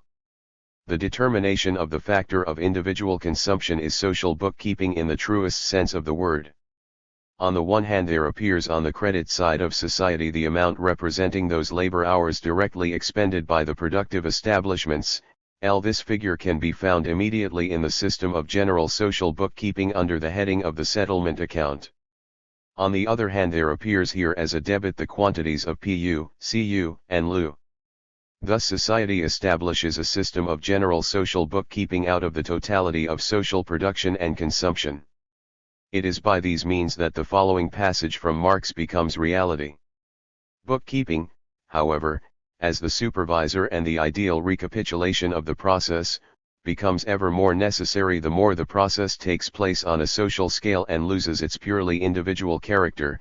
It is thus more necessary in capitalist production than in the fragmented production of handicraftsmen and peasants, more necessary in communal production than in capitalist. This is bookkeeping pure and simple, and nothing more than bookkeeping. Although it is the central point at which all the various strands of the economic processes come together, it nevertheless wields no power over the economic system.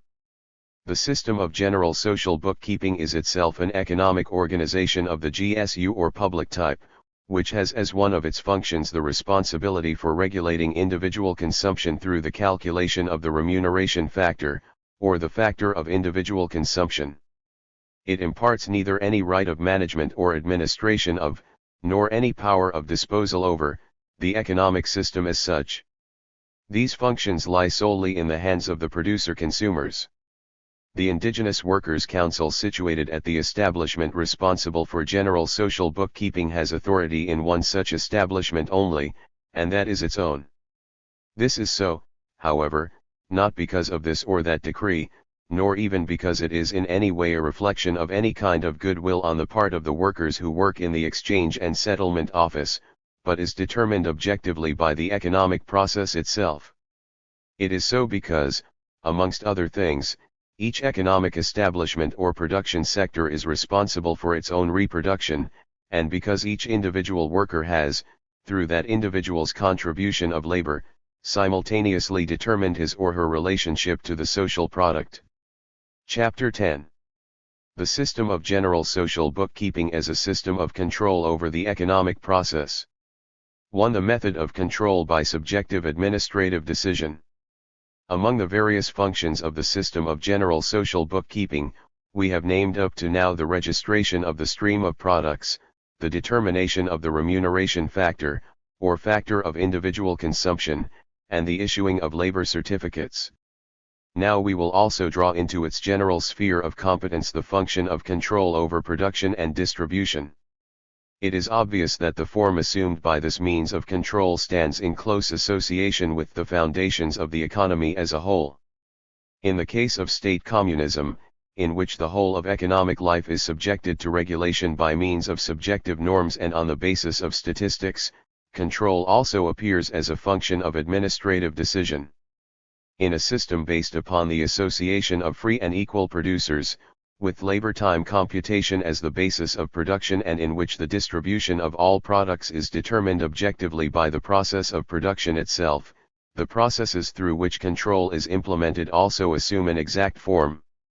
Such a system of control takes into account all the separate elements represented by production, reproduction, accumulation, and distribution, and proceeds to a certain extent automatically. In his book Die Wirtschaftspolitischen Probleme der Proletarischen Diktatur, Varga provides us with a description of how control is implemented under the system of state communism. He writes, "It will be a part of the sphere of responsibility of the centrally organized management to exercise control over the works administration and the day-to-day management of affairs in respect of state property, a problem which has caused a great many difficulties in Russia. The frivolous treatment of state property, of the disappropriated property of the bourgeoisie, derives above all from the capitalistically egotistical tendency endemic in society as a whole, a tendency which is due at least in part to the fact that moral awareness has been especially undermined as a result of the long duration of the war. However, an additional factor which plays a role here is the widespread prevalence of a lack of clarity concerning the new property relations. Those proletarians to whom has fallen the task of administrating the disappropriated factories are only too prone to adopt the belief that the factories are their own property, not that of the whole of society. This makes a smoothly functioning system of control all the more important, since it simultaneously represents an excellent means of education. The problem of social control found an excellent solution in Hungary. The inspectors, who previously had served the capitalists, underwent an increase in numbers through the training for this function of judges and middle school teachers, and these, as employees of the state, were brought together into a special section under the People's Economic Council. This section was divided into professional groups, so that the same inspectors were made permanently responsible for factories belonging to particular branches of industry. The spheres of control extended not only to financial dues and taxes on materials, but also concerned themselves with the correct deployment of the labor force, investigations into the causes of poor performance or of unsatisfactory results generally. The inspector responsible carried out his inspections at regular intervals and on the spot, both in respect of the industrial establishment itself and its associated bookkeeping and other offices, and drew up a report which consisted not only of the failings which had been brought to light, but also proposals for possible reforms. The inspectors themselves possessed no rights of disposal whatever over the factories allocated to them, but merely submitted their reports to the competent organizational authorities. In the meantime, there soon arose forms of cooperation between the inspectors, the commissars of production and the works councils. The recommendations of the inspector were often quite spontaneously complied with. A journal was even published, the Inspector's Gazette, which was distributed to all the disappropriated factories and made a considerable contribution towards clarifying organizational problems of works management amongst the workers themselves. The structure of systematic control extended not only to the factories but also into the sphere of competence of all people's commissariats. Varga die Wirtschaftspolitischen Probleme proletarischen Diktator, pages 67-68. What Varga here terms control over production is in fact the result of combining under one heading two completely separate functions. The one relates to control in the bookkeeping sense, control over the account books. This is merely a matter of debit and credit. On the other hand, it also relates to the question of technical control. This concerns itself with the continual and ever-increasing rationalization of production throughout all stages, with which is associated the achievement of the highest possible degree of efficiency in each productive establishment. With Varga both these fundamentally different functions are united in the one control authority, which for a communist economy is fundamentally wrong. This becomes self-evident, incidentally revealing the true character of the Hungarian Soviet Republic described by Varga, when it is considered that the system of control over the production process is clearly shown to consist of a combination of two disparate functions, on the one hand, rationalization measures and, on the other, the recording of the results of those measures in bookkeeping form. Control card systems, time clocks, the Taylor system and an ever faster moving production line form the milestones marking the progress of this system of rationalization, which is simultaneously a system of control, but one which serves a superior power to make effective its control over the labor which has been placed at its disposal. Under these conditions, control of production means control over the producers, to determine if the results of their labor are sufficiently profitable, if they yield a sufficient surplus for the purposes of the commanding authority which lords it over the economy. This form of control bears the character of a system of domination over the producers. Two objective methods of control.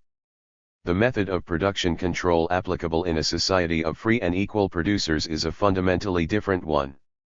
There also measurements pertaining to work processes and mechanization of the labor process, such as production lines, will exist, but now these will be technical measures for achieving and implementing the best working methods, desired and applied by the workers themselves in their respective productive establishments.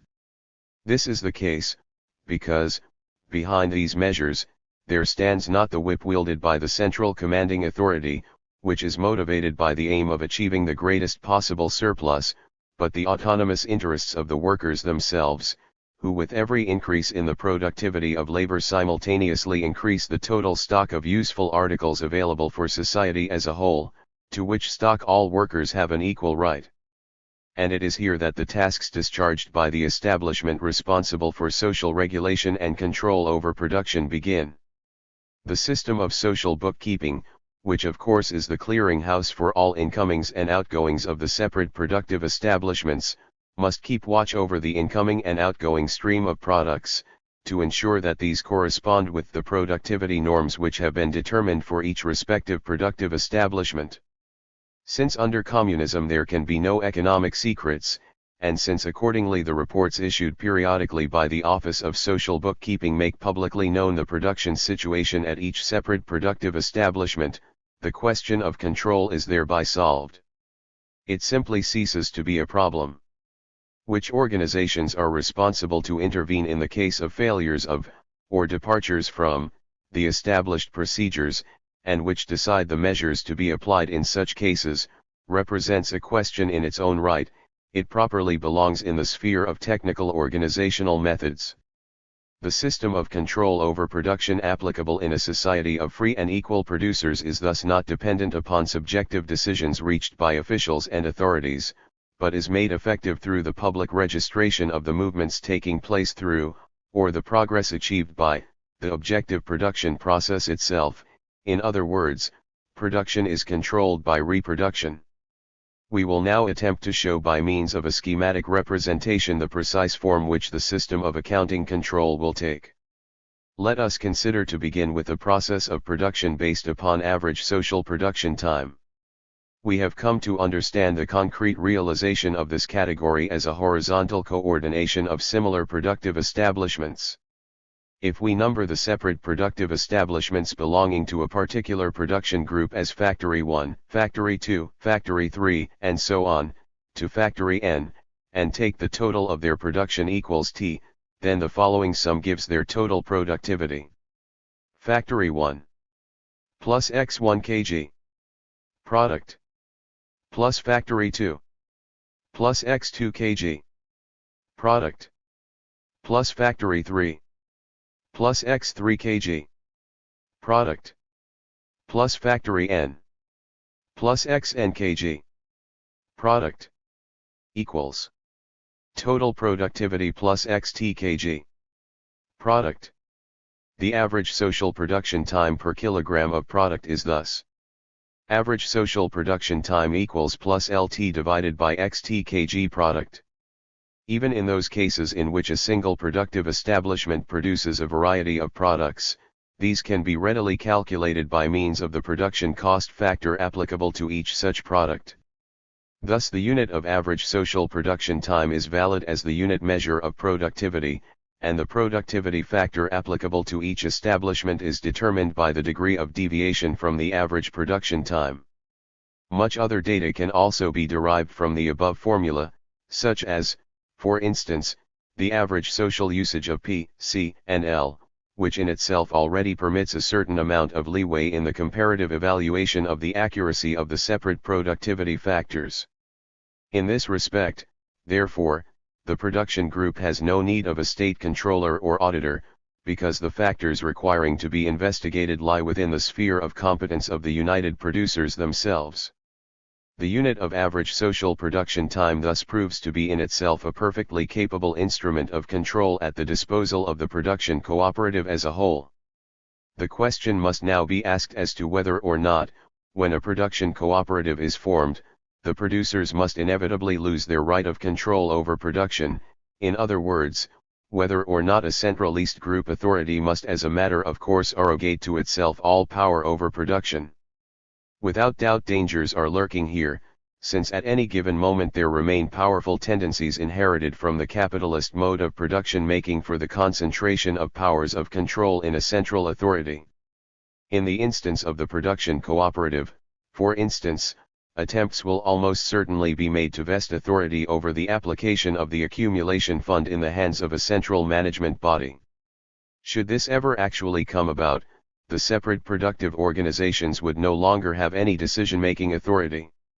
It is also possible that an attempt will be made to establish such a central authority for each production group, which would then dispose of the right to distribute the incoming production tasks amongst the various associated establishments, as well as to hold control over the final product. The indigenous factory or works organizations would then become no more than the executive organs of the central administration, which would mean that for them only the maintenance of the system of bookkeeping internal to the establishment would remain as their sole necessary task. To what extent matters might come to this would depend upon the degree of insight and energy brought to bear by the producers themselves. Certain it is that no progress will be possible without a sharp struggle against these tendencies. Whatever fine-sounding slogans may be bandied about, independent administration and control remain the mandatory demand from which the free producers must on no account depart. Thus the productive establishment appears as an independent unit which cements its relations with other productive establishments and consumer cooperatives. In this way the producers hold full responsibility in their hands, and the necessary leeway is given within which independent initiatives may move and breathe, and for the creative energies springing from the liberated working masses to enjoy full scope. The significance of the system of horizontal coordination is thus no more than a matter of accounting control which is necessary for determining average social production time and, in association with this, the degree of productivity of the separate productive establishments comprising the cooperative. However, matters must not be permitted to remain static at that stage of development, but a process of mutual technical interpenetration and interdependence must also come to be established. However important in itself this process may be, it must nevertheless remain subordinate to the decisive and principal demand for independent control. And this is a matter concerning which we can agree with Leichter in affirming, at first glance one will assume that each separate productive establishment is more or less independent. A moment one looks a little more closely, however, one will recognize quite clearly the umbilical cord which joins each separate productive establishment with the rest of the economy. However, the universal, all-regulating bond which in reality unites each separate productive establishment with the rest of the economy is the formula for production and reproduction. It is this which places all industrial establishments on the same foundation. Production for the purpose of securing the conditions necessary for the reproduction of the economy represents the common foundation uniting all productive establishments. 3. Control by means of the registration of the stream of products. It is now necessary that we return for a while to the question of the social control of production. With the revolutionary transformation of social relations, private property in means of production is eliminated and these come into common ownership. The legal relationship of the industrial organizations then becomes one in which the former then accept control over means of production in an administrative capacity. This means that the industrial organizations disclose their inventories and then indicate how they propose to deploy their means of production. What this amounts to is that they submit to the Office of Social Bookkeeping a production budget drawn up in the form of plus L equals X kg. Product. The Marxist demand for a system of social bookkeeping then finds its realization in the form of the totality of the production budget. Their stockbook contains a list of the objects of utility that belong to them, of the operations necessary for their production, and lastly, of the labor time that definite quantities of those objects have, on an average, cost them. If the total social inventory is given in the form of the totality of the various production budgets, by this means it then becomes obvious that the various participating establishments are therewith brought under social control. Production in an industrial establishment is a continual process. On the one hand, as input, various products flow into the establishment, in order that, on the other hand, they may leave the establishment in a new form. Each such transformation of material values, however, is registered in the system of general social bookkeeping, in the form of an entry of product exchange, and by this means a survey of incomings and outgoings, the debit and credit of any particular establishment, is readily available. Everything which is consumed by the establishment, such as means of production, raw materials, or labor certificates, appears as an ingoing entry, and everything which is transferred to society appears as an outgoing. As continuous streams these two must correspond fully with each other, must cancel each other out. By this means an immediate check is at any time available as to whether or not, and to what degree, production is proceeding smoothly. Should, for instance, an untoward surplus arise in any particular section of production, the Office of Social Bookkeeping is able at any moment to make an immediate report to the appropriate control instance. It is not possible for the surplus to have arisen as a result of the relevant industrial establishment, at the time of the delivery of the product, having calculated more than the correct average social production time, since the latter has been made public knowledge. It must therefore be due to an error in the production budget. Should it be verified that it is indeed here that the error actually lies, then the fact has simultaneously been ascertained that the establishment concerned has been operating at a higher level of productivity than had been estimated in the production budget. Its productivity factor will consequently be revised in an upwards direction. The opposite can also occur. The system of social bookkeeping reveals a deficit in the output of a certain industrial establishment. This leads in exactly the same way to a revision of the productivity factor and the separate production elements, P, C, or L of this establishment.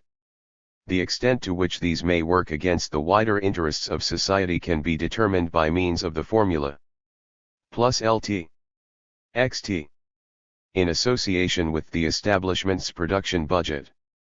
Out of this simple system of control based on social bookkeeping, which proceeds quite automatically as a necessary consequence of the production process itself, there arises yet a further agency of control which is quite remorseless and inflexible in its operation, the reproduction process.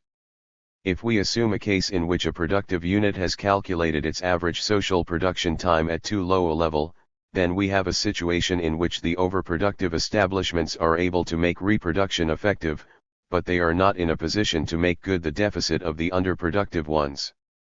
These latter, then find themselves unable to carry through reproduction, and it becomes necessary that society intervene and make good the missing resources out of the GSU budget for the period during which the true figure for average social production time is being newly computed from the available data. Conversely, should a surplus arise in one or a number of establishments as a result of the application of too high a figure of average social production time, no very considerable passage of time will be needed before such an error is brought to light. On the contrary, it will be revealed relatively speedily, precisely because the system is one in which two opposite streams, an ingoing and an outgoing, an input and an output, are measured in relation to one another. Over periods of time of given duration, these two must exactly correspond and cancel each other out, whilst over shorter periods this is so only within certain limits which may be relatively easily determined through practice. In all cases, however, the system of automatic control is brought into play through the system of reproduction. Insofar as we have through these observations carried out an examination showing how it is possible for the system of social bookkeeping to have at its command an immediate general survey of the production process, we will now proceed to gain an insight into the means whereby it is able to place under its control the other distinct categories of the production formula also. To begin with, control over the category labor power, represented by the letter L in the production formula, is made effective by very simple means. The issuing of labor certificates is accepted by the industrial establishment in question only in respect of that labor power which has been directly expended on its own behalf. If we consider that the production budgets are also maintained by the Office of Social Bookkeeping, then the following points are immediately revealed. 1. Whether or not the amounts revealed as having been expended in respect of labor certificates issued lie within the limits imposed by the budget, or 2. Whether or not the relationship of the labor certificates issued to the quantities either of raw materials consumed or of end product delivered corresponds with that indicated in the production budget. It is, for instance, already known how many tons of, say, coal will be produced per miner, that is to say how many directly expended labor hours accrue to any one unit of production. Effective control over means of production is in some degree more difficult, because in this case a distinction must be made between fixed and circulating means of production. It is a well understood principle that the circulating means are absorbed fully into the product whilst the fixed means are absorbed only partially at any given time. Exactly the same use values can, however, in the one case appear under the category P and in another under the category C. In a case in which a productive establishment has consumed certain use values, then the question arises for the Office of Social Bookkeeping as to whether that particular entry should have been placed under category P or category C. It would not be appropriate to indicate here just how this question should be solved, since the solution belongs in the sphere of specialized bookkeeping technique. The difficulty would, for instance, be eliminated if it were to be adopted as a rule that, a note were to be attached to the order indicating whether the item in question was to be entered under P or C, in much the same way as, at present, it is customary to indicate with check payments or money transfers the purpose for which the transfer has been made. This, however, is not our concern but that of the Office of Social Bookkeeping. For our purposes it is sufficient that the categories comprising the production formula plus L may be given their appropriate registration smoothly and without hindrance, so that in this way each may be supervised and controlled separately whenever necessary. The category C in particular moves only within the limits set by the production budget and must stand in correct relationship to the category L as well as to the end product produced. Any wasteful expenditure of raw materials can thus be uncovered, not only by the production sector concerned, but also by the system of social bookkeeping. If we now consider the category P, we find that it is here that we encounter a difficulty. Such items as machinery, buildings, etc., are absorbed into the product only after a period of some 10 to 20 years, whilst at the same time they are maintained during this period in a utilizable condition by means of maintenance work, repairs, etc. If we assume an average depreciation period of 10 years, then a tenth of the total production duration is written off each year, that is to say, it is entered each year into the formula plus L. After delivery of the finished manufactured product, L and C once again enter fully into the production formula. P however remains to the credit of the industrial establishment concerned. Only after 10 years have passed have the fixed means of production been wholly depreciated and become once again due for renewal. From this it would appear at first sight as if control over P can only be made effective after 10 years, that it is only then that it can be determined whether P has been evaluated at too high or too low a level. This however is only the appearance. The actual production process is characterized, amongst other things, by the fact that the various machines and other plant have differing depreciation periods, and also by the fact that the precise moments in time at which they were placed into service are all different. Thus in any given year old means of production are being replaced by new ones at differing times. For this reason it is not only the categories L and C which move as a continuous stream through the productive establishment, but also P, even if at a slower tempo. In this way it is shown that each productive establishment will need to have employed in 1 year approximately the full amount of P which has been written off as depreciation. If we now consider briefly the character of the system of social control, then it is to be noted that, as far as the productive establishments are concerned, in respect of a number of different categories, production in fact controls itself.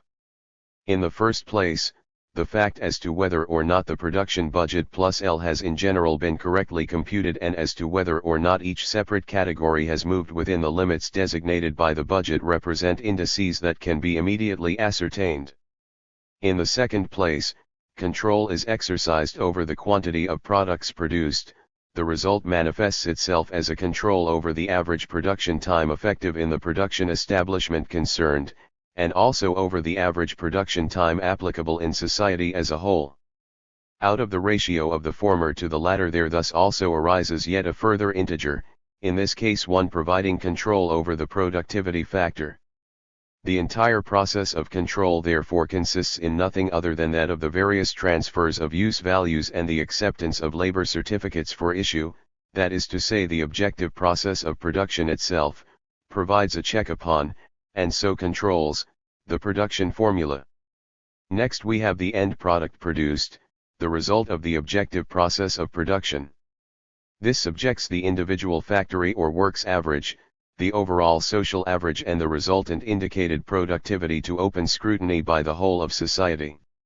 In addition to this, an effective control is brought to bear upon each of the categories separately making up the formula plus L, as a result of the entry into account of quantities representing labor certificates issued and transfers of use values produced, that is to say, through the objective course of the production process itself.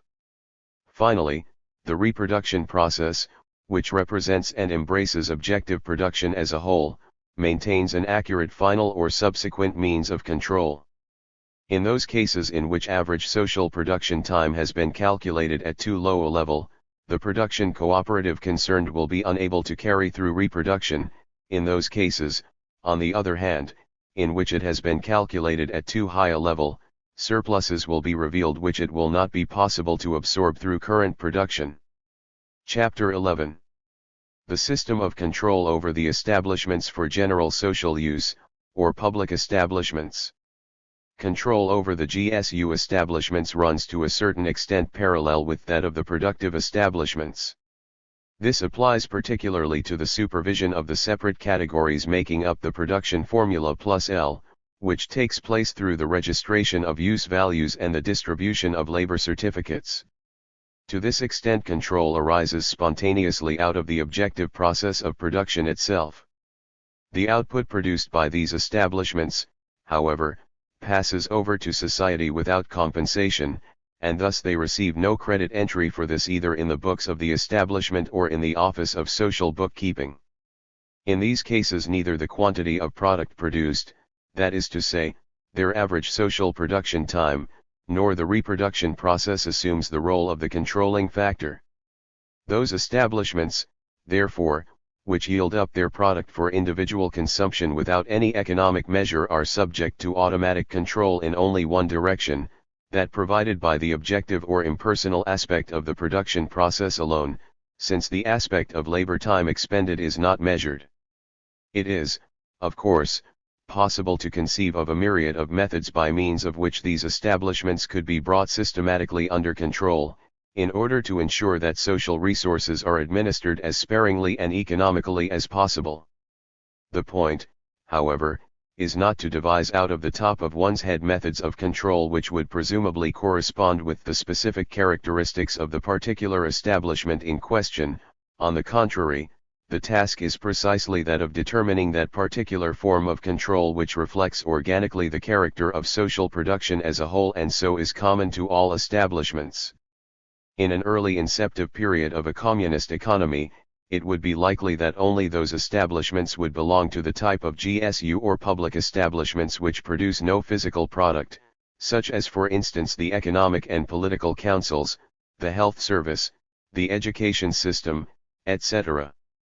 The next stage of development would then likely be that of bringing the transport of goods and passengers into the sphere of uncompensated consumption.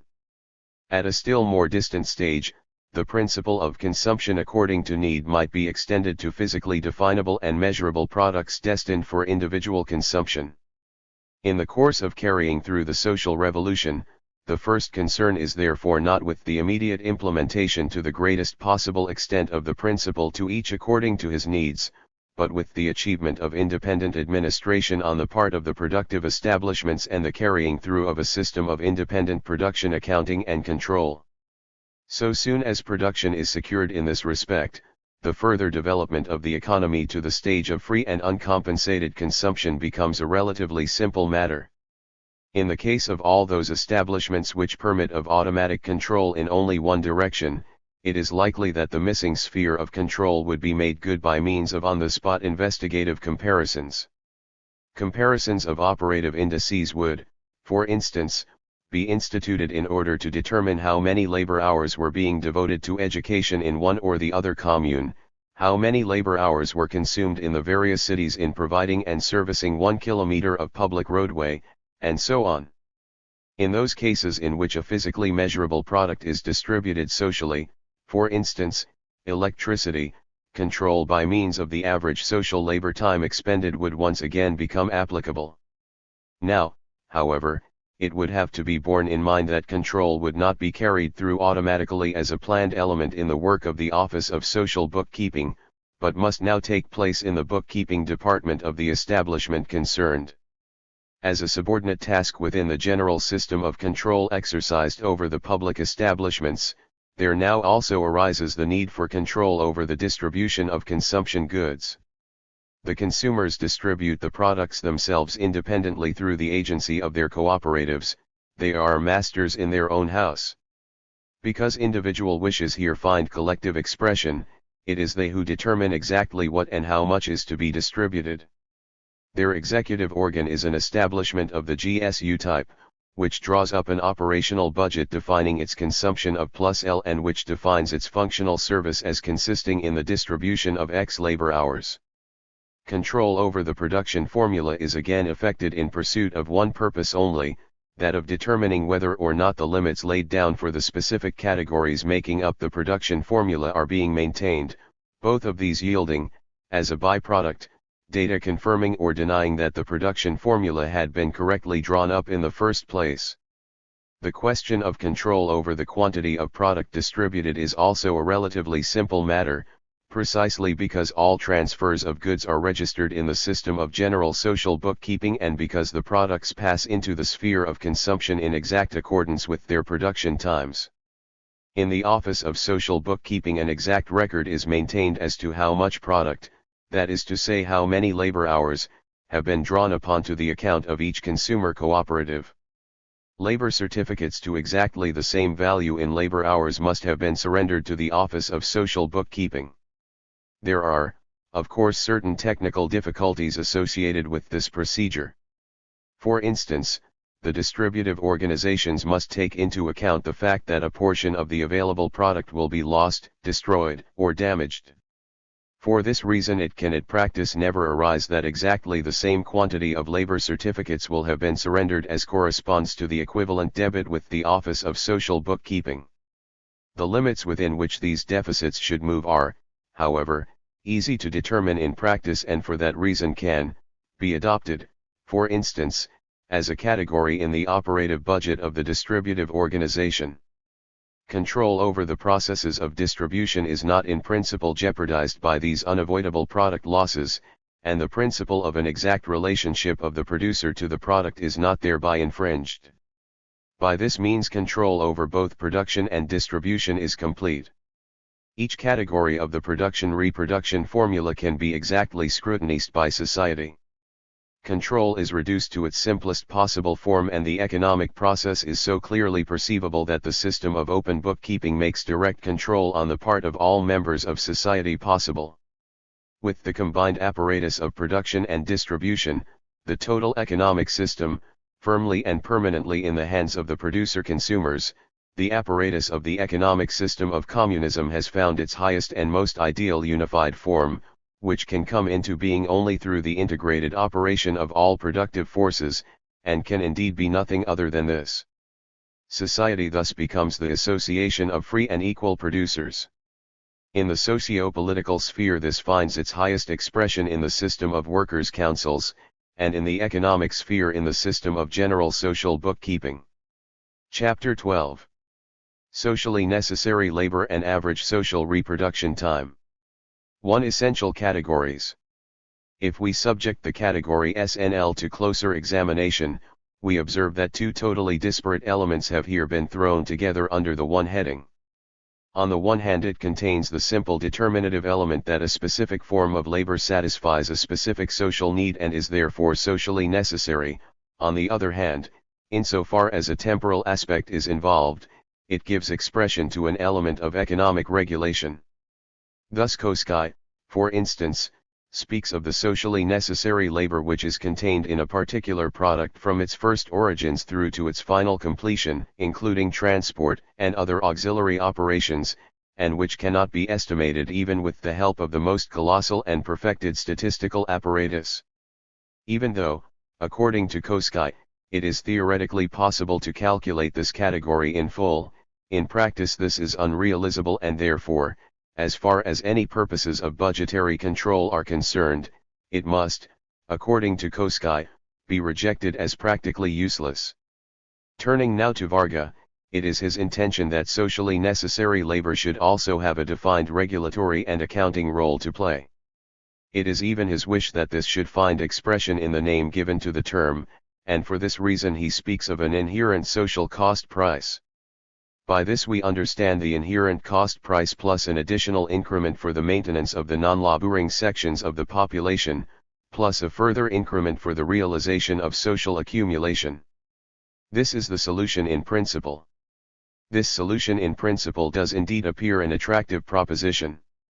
Adopting Varga's formula for inherent costs into the overall theoretical scheme, one arrives at the following: plus L plus GSU plus ACC. Unfortunately, however, Varga does not provide any information as to how the additional increments for the GSU establishments and accumulation are to be determined or in what magnitude they are to be brought into relation with the rest of the schematic.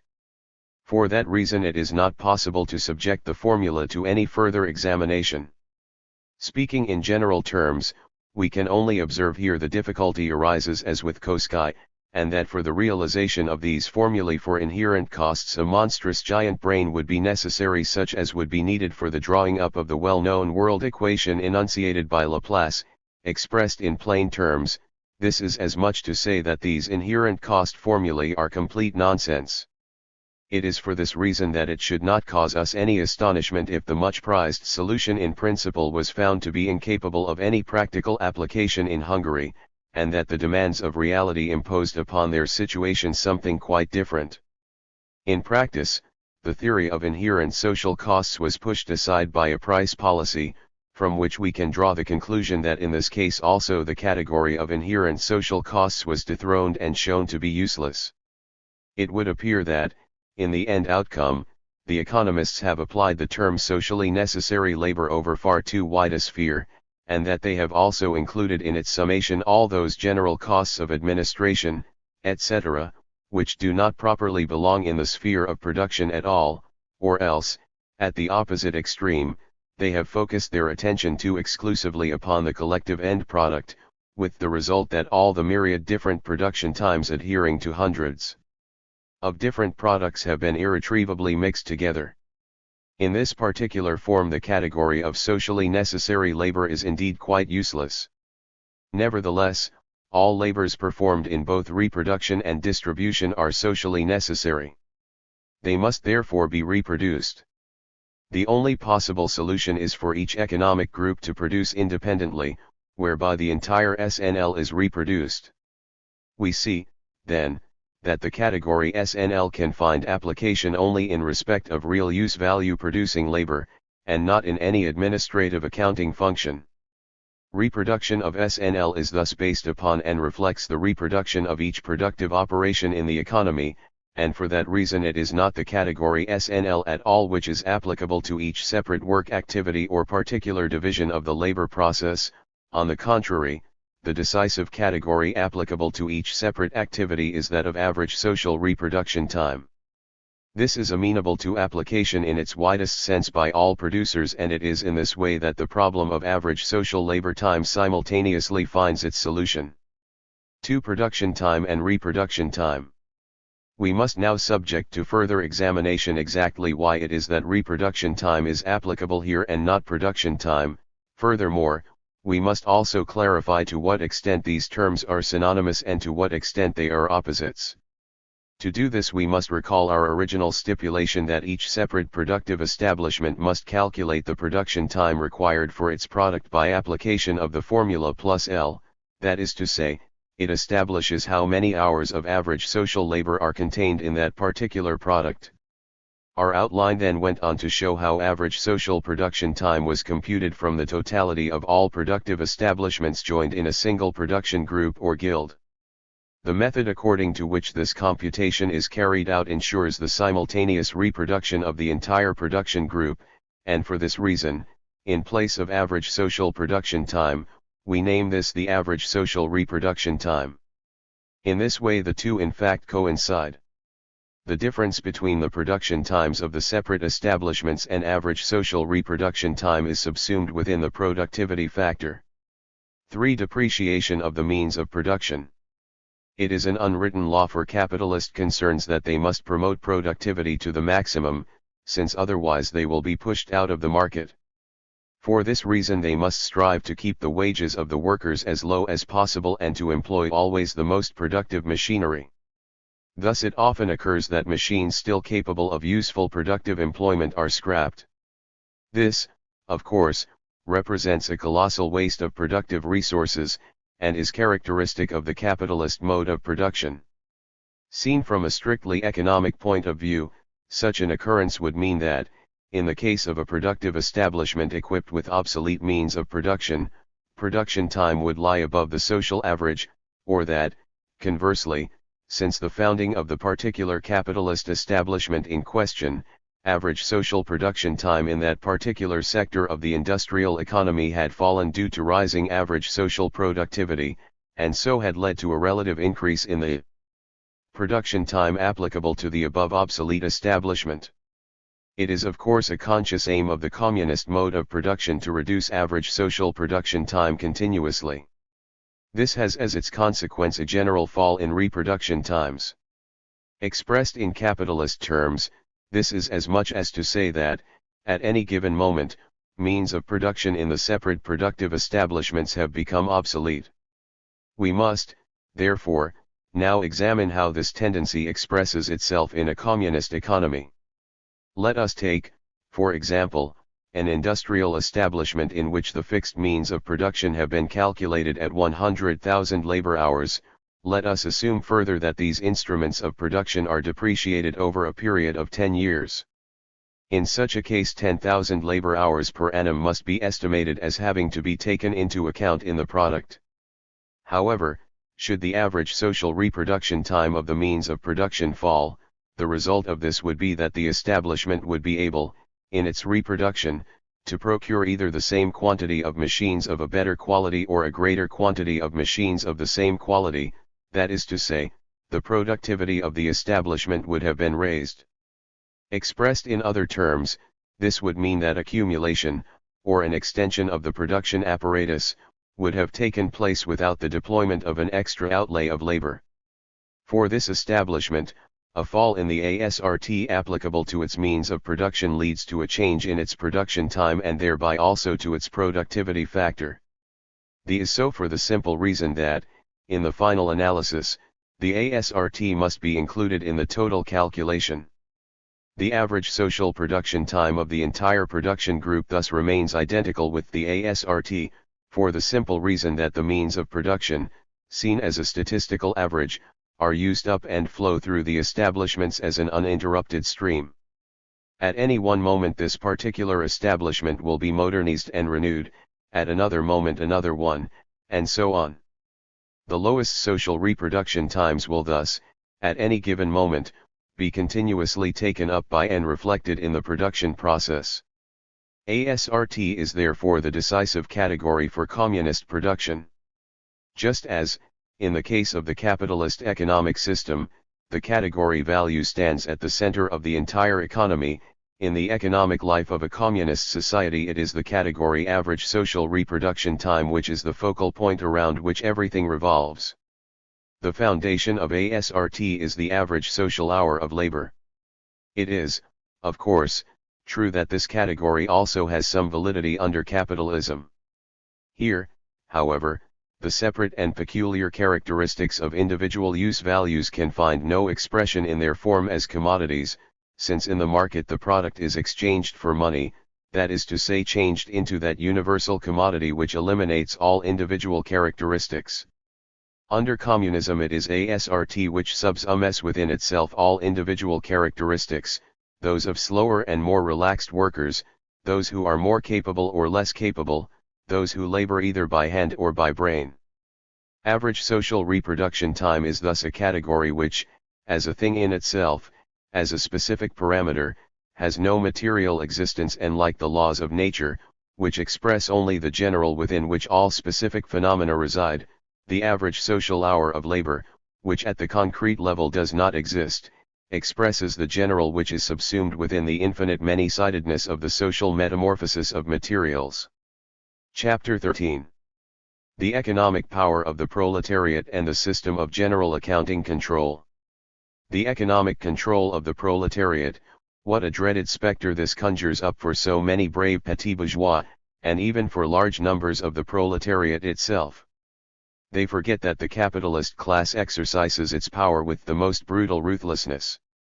History, however, does not revolve around the terrors of the petits bourgeois, it was and remains a history of class struggles, and for this reason the proletarian class, whose very wellsprings of meaningful life are continually threatened, will be compelled to raise itself up against the dictatorship of capital in order that it might establish its own social order, the order of labor, against the resistance of all bourgeois elements. The decisive force necessary for this act must from necessity proceed from the masses of workers who are concentrated in large and middle industry. It is they who will seize hold of the civil power in society, and it is also they to whom will fall the task of laying down the new order which the rest of society, the non-proletarian elements, will have to follow.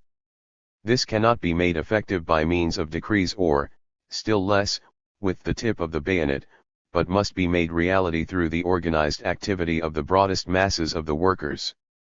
The course of revolutionary events in Western Europe will be such that the proletariat takes possession of the factories and other productive establishments and declares them to be social property.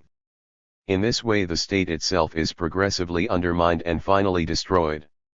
Having achieved this, however, the workers will then have to decide whether they will follow the Russian example and, bowing to the influence of long-established social democratic doctrines, help to set up a new apparatus of oppression exercised through the state, which will thereafter function as the manager and administrator of production, or, on the other hand, if a communist consciousness among the workers is so strong as to make revolutionary action both possible and necessary, to take the factories and industrial elements forcibly under their own administration, using for this purpose the factory organizations or councils as the essential organs of their power.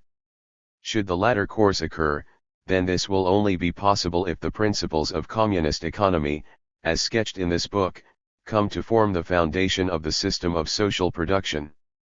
By this means the most important part of the total social product will be taken outside the scope of free uncontrolled circulation within the orbit of the market. The lesser remaining part of social production, that of small peasant agriculture, will then be persuaded by the objective conditions themselves to associate itself with collectively organized industry. In this way there would come into being the economic dictatorship of the proletariat, the strongest weapon of the victorious working class. It can be readily perceived that the carrying through of the social revolution in the sphere of the economy is a task which to a considerable extent falls to the system of general social bookkeeping. The new economic laws which would then have validity make the fulfillment of this task possible. Communist industrial life knows nothing of the circulation of money and has no market. It administers the stream of recorded exchanges by means of the office of social bookkeeping. By this means all those producers who are not associated with the office of social bookkeeping are brought into a situation of negative persuasion. They are unable to procure any raw materials and means of production for their establishments. Should they wish those establishments to continue in industrial activity, then the circulation of their manufactured goods must take place through the exchange control established by the OSB. They must subordinate themselves to and participate in the general system of social production and must place that production under the discipline of the general system of control implemented through the prescribed formula plus L, the instrument through which their production is placed under social control. By this means socially scattered and fragmented small-scale industry is compelled by purely economic means to bring its production into line with the general proletarian order. The necessary consequence of this will be that industrial establishments of a similar scale and size will join together in production groups. If for no other reason, this will be necessary in order that the various average social production times and the respective productivity factors associated with them may be determined, as well as for reasons relating to the planned procurement of materials, etc. This method of group cartelization, however, need not deprive the small industrial or agricultural establishments in any way of their right to self-administration. On the contrary, practice will show that the organization of production by the producers themselves will develop in an exemplary way in this sphere also. It is by this means that the association of free and equal producers exercises its economic might. It rejects all recognition of the right to exploitation, and excludes from its society each and every element which does not recognize this first principle of communism. Small-scale production, however, is compelled to join itself to the communist system of production. Nevertheless, It is directly by means of this joining that the proletarian economic might transforms itself into its opposite. So soon as the producers themselves take the reins of management and administration of their industrial establishments into their own hands and place production under social control, by that very act the dictatorship has abolished itself and all producers have become equal members within the great community of their association. Chapter 14. The Agrarian Question and the Peasants. 1. Development towards commodity production. It is a well-known principle that every new society is born within the womb of the old. In the course of its tempestuous development, the capitalist system has brought into being an ever more powerful and concentrated productive apparatus, in the course of which on the one hand the numbers of bourgeois proprietors of industry, in whose hands control over that apparatus is concentrated, becomes ever more restricted, whilst, on the other hand, the army of the proletarians grows continually to an unheard of degree. This development simultaneously creates the conditions which ultimately lead to the fall of capitalism.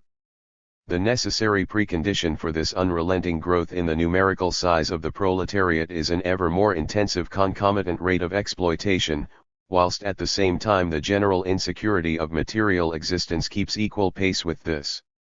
Under these conditions there remains for the proletariat to an ever-increasing degree only one solution: communism. However, if we observe alongside this development in industry that simultaneously taking place in agriculture, then we perceive a completely different picture. In spite of all the prophecies that the same degree of concentration would also become a feature of the agricultural economy, and that the small and middle peasants would to an increasing degree be ruined and destroyed by large agrarian consortia, in reality little has been seen of such a development. Not only the middle peasants but even the small ones have managed to hold their ground, whilst nothing has been seen of any developments similar to those depicted above. In fact, the very opposite has been the case. Recent decades have actually witnessed a significant increase in the numbers of small-scale holdings in agriculture. The course taken by agricultural development has brought a big disappointment for the theoreticians of state communism.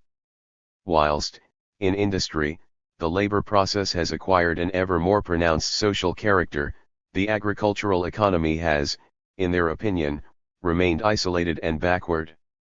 Whilst in industry the productive establishments have become ever more mature for communism, as they perceive it, in the agricultural sector of the economy production relations have simply refused to become mature in preparation for central state administration.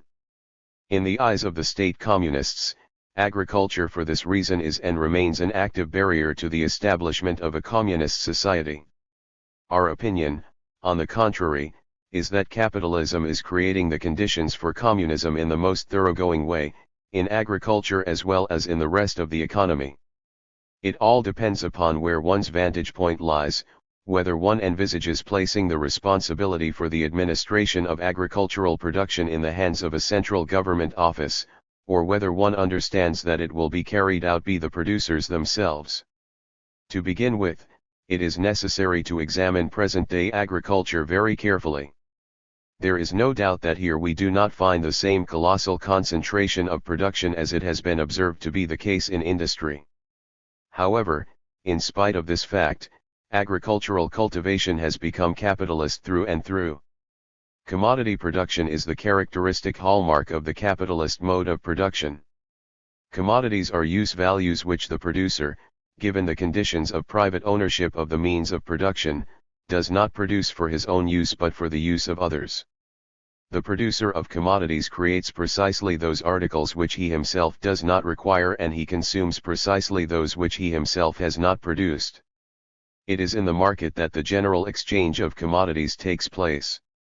Insofar as the producer of commodities has not produced for his own use but for that of society, his labor is social labor. In the great social process of exchange, all commodity producers are bound together, they live in complete mutual dependence and thus form an integral whole. For the peasant economy of bygone ages, however, the production of commodities was only a subsidiary activity. The isolated domestic economy of the peasant satisfied virtually his entire requirements from within its own resources. The peasant labored for his own family circle. his production was not socially interdependent.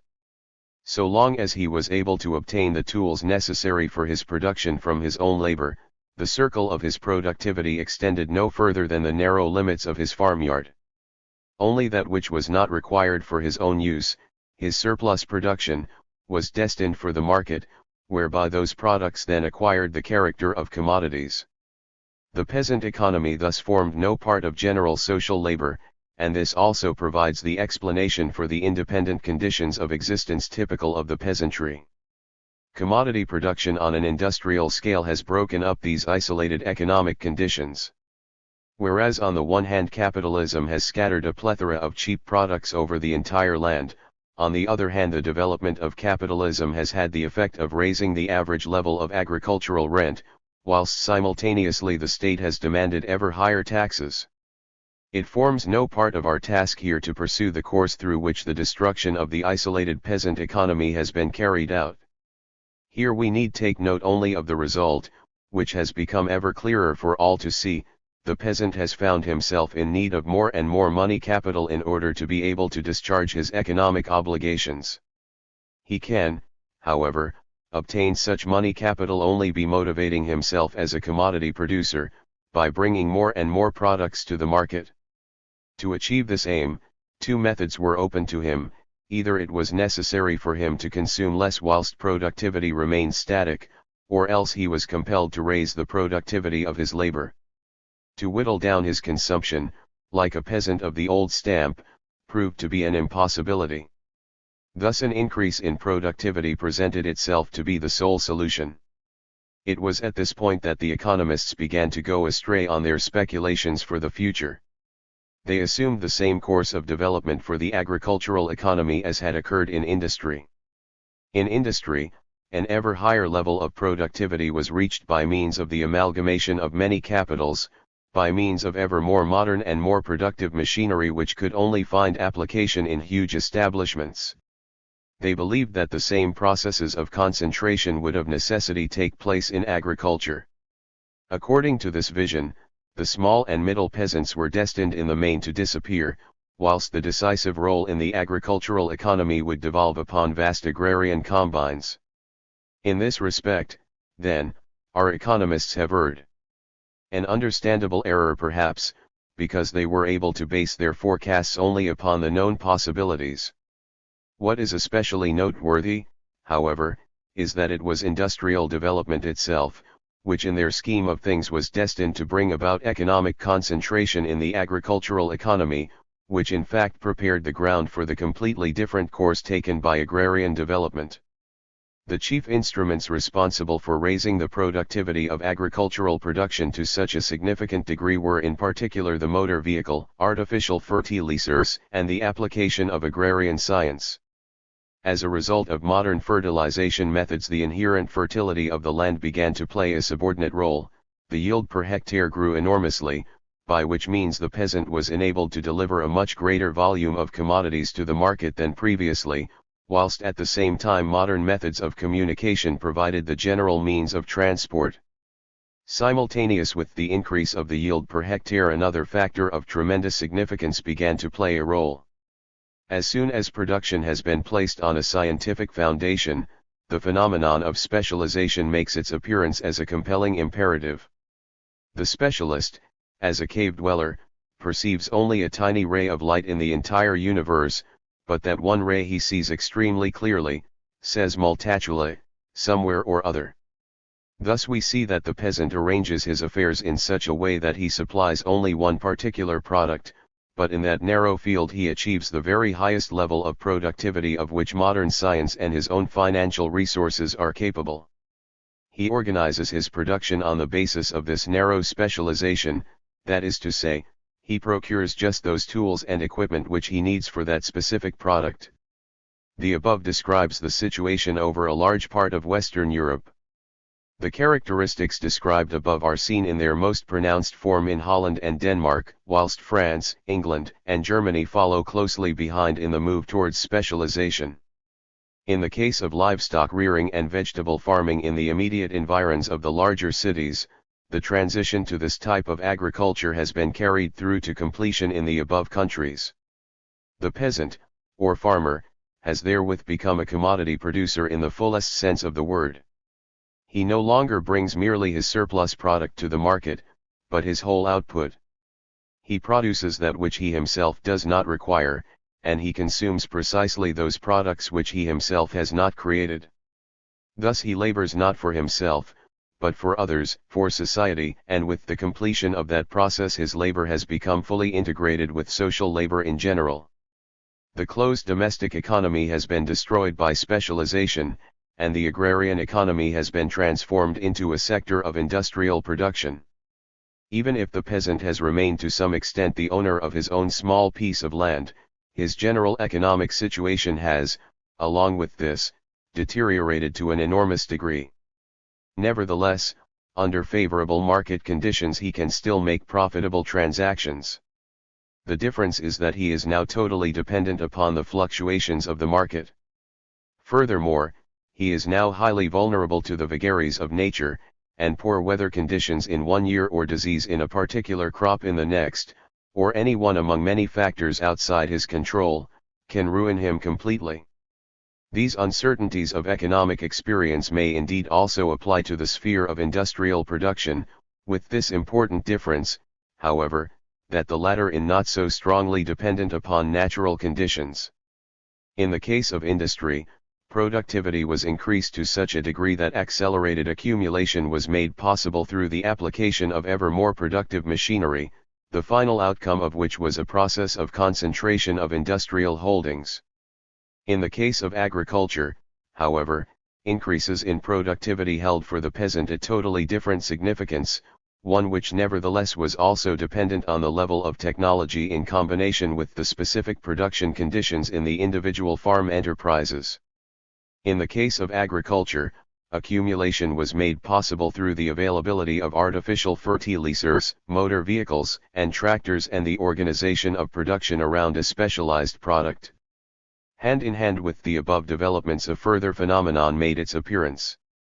In order to achieve as strong a position in the market as possible, the peasants combined into peasant cooperatives, by which means they were enabled to exert a closer control over price policy and so were able by collective means to procure improved machinery for soil preparation and harvesting. Thus livestock farmers, for instance, were able to establish for themselves dairy farms, which became the means by which this industry was directly integrated with that of livestock rearing. As a result, dairy farming has now become the focal center dominating a wide circle of subordinate forms of production. In this way the farmers have created an organ which indissolubly binds them all together. By these means not only arable farming and livestock rearing, but also horticulture have become strongly concentrated, whilst at the same time there can be no question of any amalgamation of enterprises in the industrial sense of the word having taken place. In summarizing the above, it must be observed that contemporary agriculture is characterized by a strong degree of specialization and has also developed into the stage of full commodity production for the market. Increases in production were made possible by modern technology, without however bringing about any equivalent and simultaneous degree of concentration in the ownership of enterprises. A parallel development has been the growth of peasant cooperatives, which link the various separate farming enterprises together by creating areas of common economic interest. At the same time, this leads to a loss of independence on the part of the peasants. Chapter 15. The Peasants and the Revolution. The course of development sketched out above has prevented the formation of a numerous agrarian proletariat. Even if this proletariat is much larger numerically than the number of peasant proprietors, it is nevertheless a very long way from reaching the relatively overwhelming proportional size represented by the masses of the industrial proletariat in relation to the bourgeoisie. A further factor to be noted is that class contradictions in the countryside do not assume so sharp or prominent a form, precisely because the small and middle peasant works alongside the other members of his family.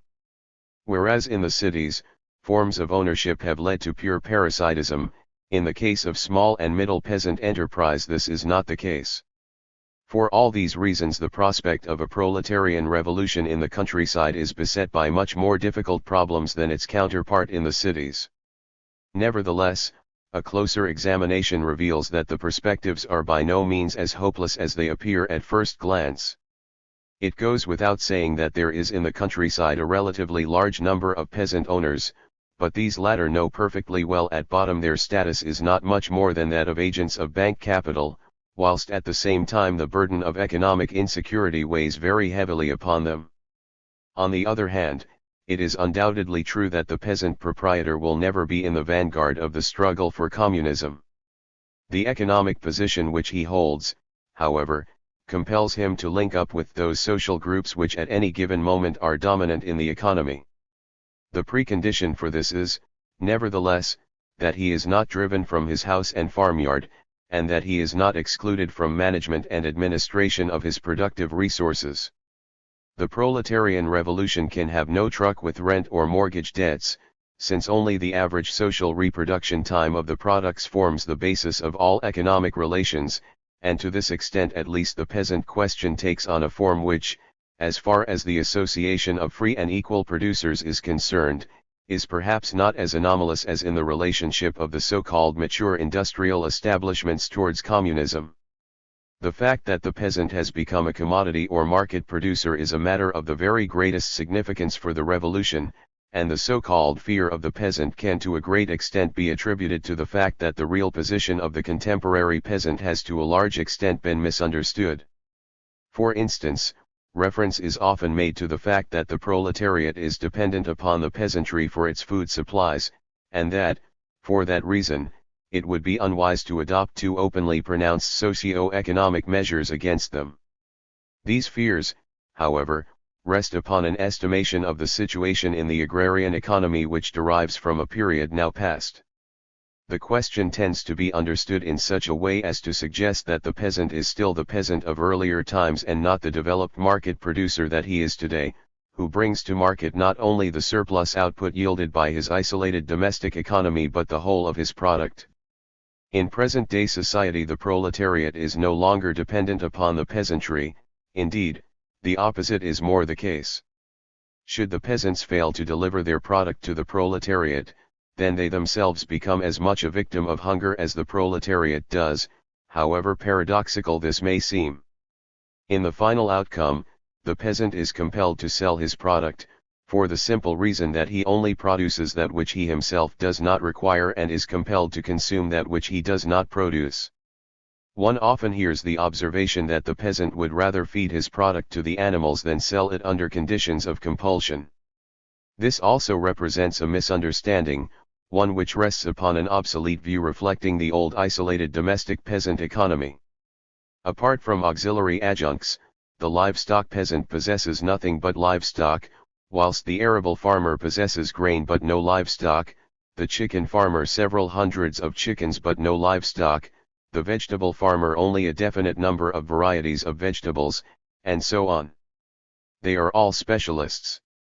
In addition to the above, one often hears the fear expressed that, in the event of a revolutionary social transformation, the peasant would refuse to continue to cultivate his land, in other words, that he would attempt to return to the isolated domestic economy of earlier historical periods.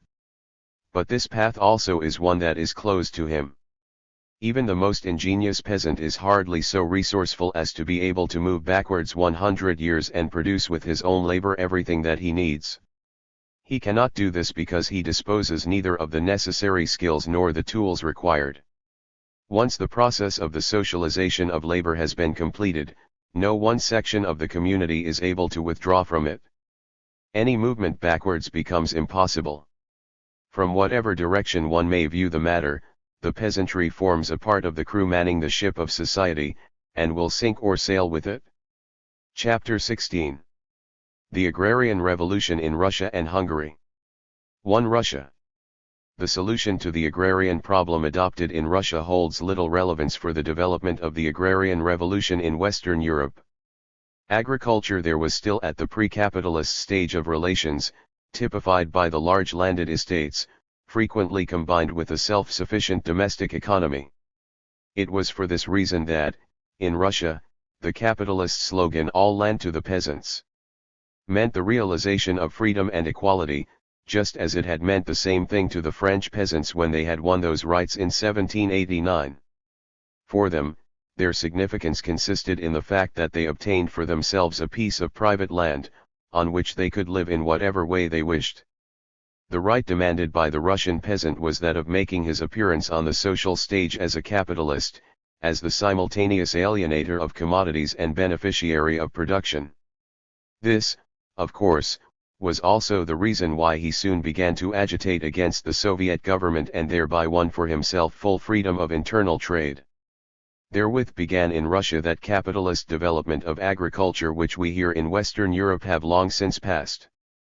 The Russians refer with exaggerated gestures to what they call the growth of communism on the land. By this they mean that the peasants have combined into cooperatives in order to make effective use for themselves of the advantages of modern technology, a common price policy and a collective machinery for bulk purchase and marketing. By these means the Russian peasant, following exactly the path taken by his class comrades in Western Europe, is motivated by the necessity of winning for himself a strong position in the market, in order thereby to attain the highest possible profit.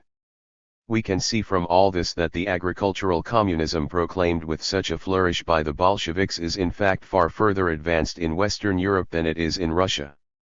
It is therefore no cause for wonder that we can find little of value to learn from the Russians in the question of agrarian economic relations in the communist sense. There is, of course, no question there of any agricultural organization being entrusted with its own management and administration, if for no other reason than that all property in means of production is still privately owned. 2. Hungary. Soviet Hungary offers a totally different picture of the course of development taken by the revolution. Here, small-scale landed property was left untouched, whilst the large and middle holdings were disappropriated by decree without, however, any distribution of the land to the peasants being carried into effect. Matters could take this turn in Hungary because there the peasants were as innocent of any active role in the revolution as newborn babes. Varga describes this as follows. In Hungary there was no revolution in the proper sense of the word. Power fell into the lap of the proletarians, so to speak, legally and more or less overnight. In the countryside there was no more than a minuscule revolutionary movement, but on the other hand also no armed resistance. For this reason it was possible to carry out a legal disappropriation of holdings without any opposition, and the large landed estates were retained intact.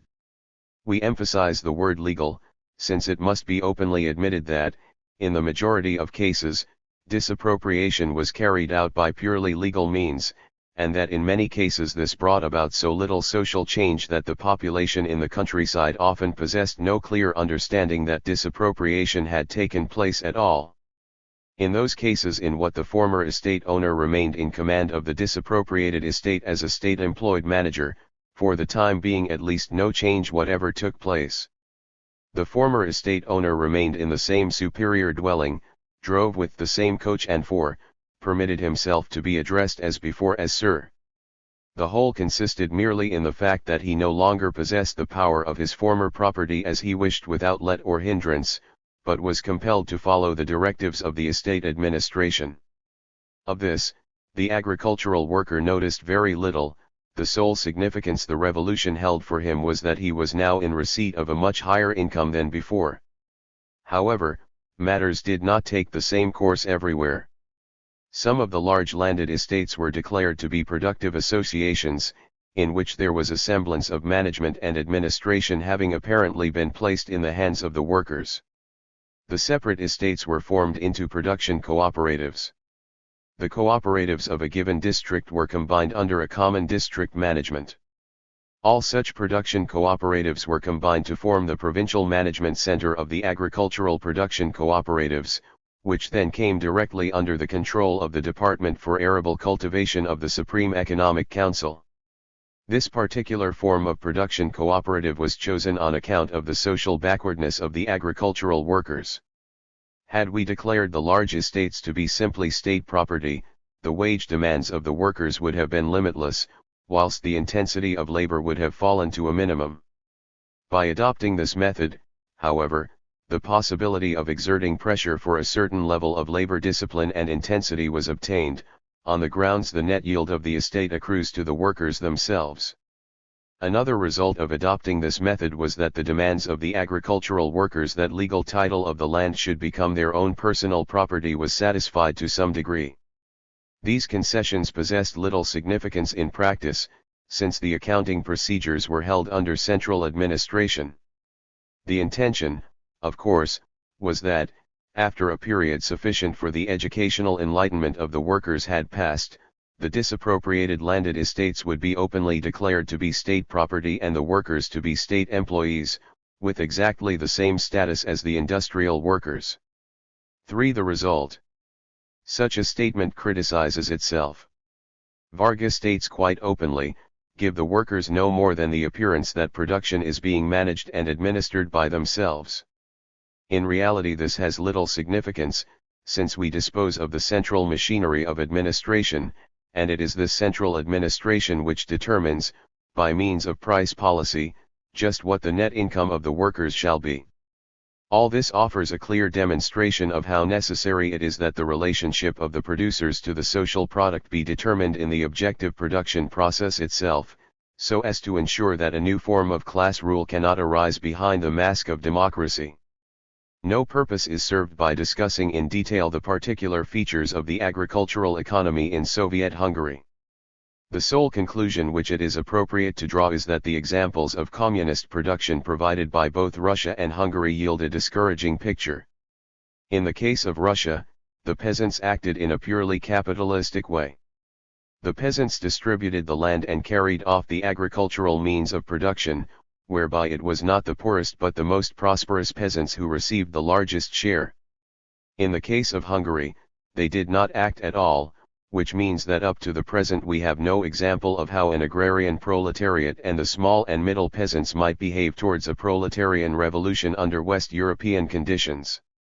Which ideology would become the predominant one in that case?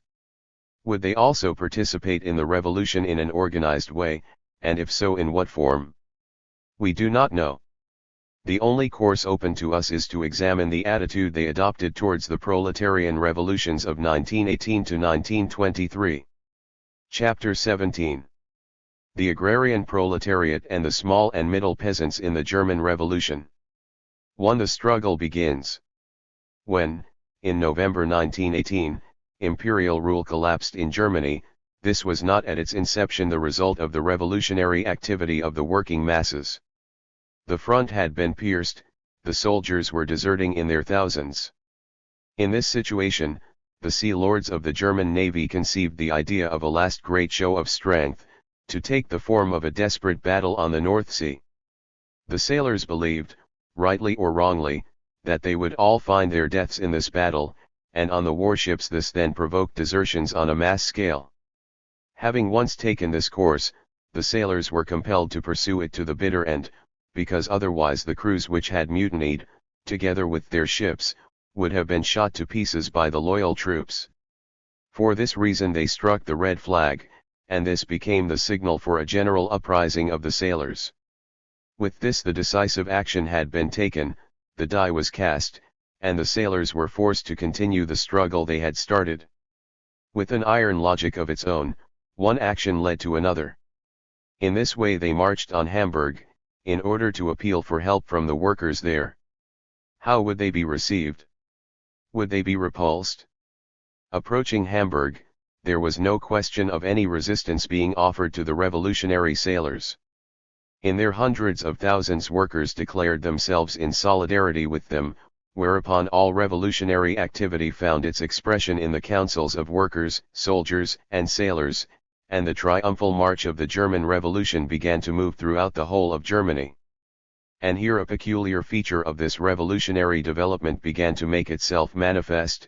Although the military censorship had controlled all reports concerning the Russian Revolution since 1917, and although for that reason absolutely no propaganda had been made on behalf of the council concept, indeed in spite of the fact that the council structure of the Russian workers was completely unknown to the German workers, within a period of a few days an entire network of workers' councils had sprung up all over Germany. 2. The revolution spreads. The civil war which now followed took place under the banner of socialism. On the one side stood social democracy, which embraced the cause of socialism.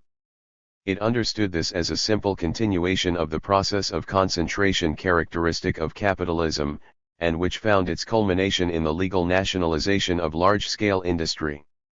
Given such a movement, it was inevitable that the council movement, as the embodiment of the self-activity of the working masses, would be seen by social democracy as a threat which had to be destroyed. On the other side was newly born communism, which conceived of the conversion of private property in means of production into socialized property as being attainable only by illegal means, that is to say as being embedded in the self-activity of the working masses themselves. The aim was the same, but the path leading to it a totally different one. Although the occupation of the factories by the proletariat was in general carried through during the whole of this revolutionary period, nowhere did this come to an appropriation in the name of society. The factories continued to be administered and managed by the old proprietors, they still remained their property, even if here and there this took place under the effective control of the workers. 3. The stalemate. That the revolution did not develop any further can be attributed in the main to the fact that the revolutionary section of the proletariat needed all its strength merely to maintain its position over and against the mounting counter-revolution. This, under the leadership of social democracy, was concerned to prevent the onset of social chaos and the resort to autonomous nationalization. For this reason the proletarian revolution was extremely weak.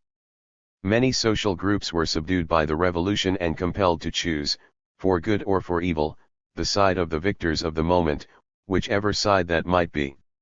Nevertheless, in the end they were all driven into the arms of the counter-revolution, since the proletariat was still divided within itself and preoccupied with its own problems. Although this is not the proper place to sketch out in full the course of the revolutionary civil war in Germany, it is necessary for us to devote some attention to a brief examination of this subject, because the attitude adopted by the agrarian proletariat and the small and middle peasants towards the revolution stands in close connection with that process and the entire course taken by the revolution. 4. The role of the peasants. The first characteristic to be noted here is that the peasantry did not constitute a strategic factor of any significance in the revolutionary process.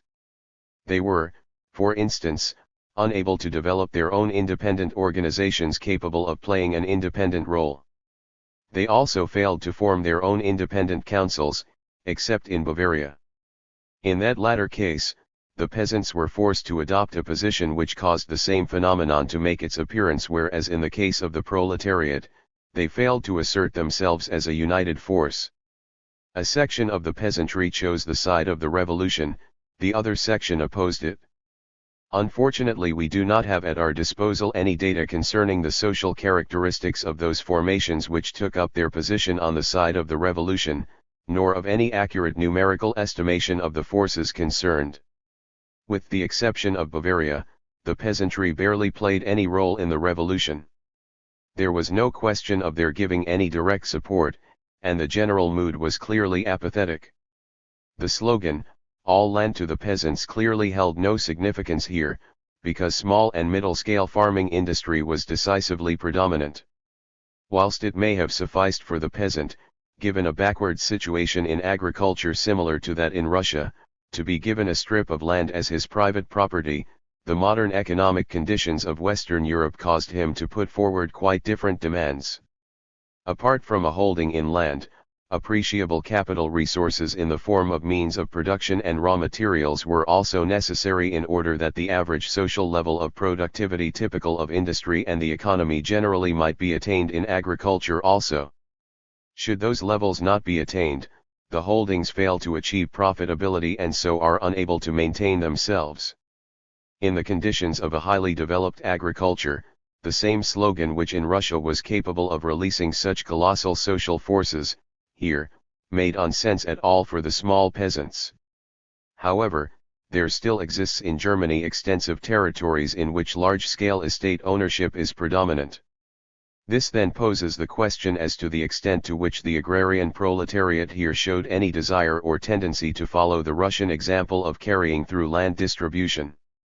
In this connection it must be said quite baldly, nothing of the kind made itself apparent. The production relations characteristic of large-scale land ownership in Germany effectively prevented the emergence of any such tendencies. If, in the case of a backward agrarian economy, the idea world of the poor peasant starved of land naturally revolves around a forcible distribution of the large estates, by the same token, given scientific methods of farming as implemented on the large German estates, characterized as they were by a high degree of specialization, the only ideology capable in such conditions of independent development and of expressing itself as an independent social force was and could only be that of common ownership with communal methods of operation. On the other hand, an objection which could with some validity be raised against this view is that a given technical level of development does not always or necessarily express itself as the dominant factor in the ideology of the landed population, because the force of tradition always plays an important part in the latter's motivations. Nevertheless, the profound interconnection between production relations and ideology can be clearly perceived as lying at the root of the problem as we have portrayed it. In the case of large-scale land ownership in Germany, organized production is organized as an industry, since it is laid out on the basis of modern science and technique. The large arable fields are worked with modern machinery, grain is stored in large silos and processed by machinery. In the cattle farming areas, the grazing meadows are of extensive size and equipped with milking sheds capable of housing hundreds of cows, whilst on-the-spot dairies exist for the preparation of the milk. The potato fields in the north of the country are exclusively organized for specialization in this form of agriculture, and the distilleries are directly connected to them. In the province of Saxony, where everything is specialized for the production of beet crops for the processing in the neighboring sugar factories of Magdeburg, Aachen, etc., very similar conditions pertain. Under such conditions the slogan, "All land to the peasants," can find no basis for support whatsoever in the sense of a distribution of land according to the Russian example. The agricultural workers would have no conception of what to do with such land. In the sphere of animal husbandry, they might be able to procure for themselves a piece of land and a couple of cows, but since their dwellings are not equipped as farms, they would be unable to pursue any cattle rearing or dairy farming operations there. In addition, there would be a complete absence of those farm implements necessary for the exploitation of their holdings.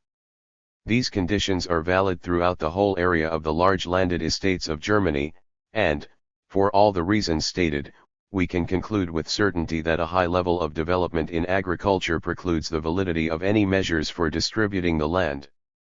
The agricultural workers who work on such estates form the true agricultural proletariat. The perspective they face is the same as that confronting the industrial workers, that is to say, the prospect of the appropriation of the whole of industry in the name of society. If the industrial proletariat was proved in practice to be too weak to tackle seriously the revolutionary tasks associated with the achievement of communism, in the case of the agrarian proletariat matters did not develop even to the point at which those tasks could be posed. The agrarian production relations themselves ensure that thousands of proletarians are unable to acquire the necessary qualities of solidarity within a small occupational area, with the result that a common front of struggle can come into being only with the greatest difficulty.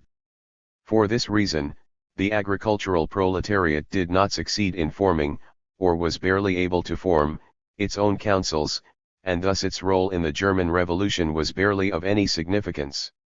On the other hand, the attitude adopted by the so-called semi-proletariat in the countryside is worthy of note. There exists in Germany a considerable industrial presence in the countryside, a phenomenon which is also making its appearance to an increasing extent in other countries. This may be attributed to the availability of cheap labor power and to lower land prices and taxes.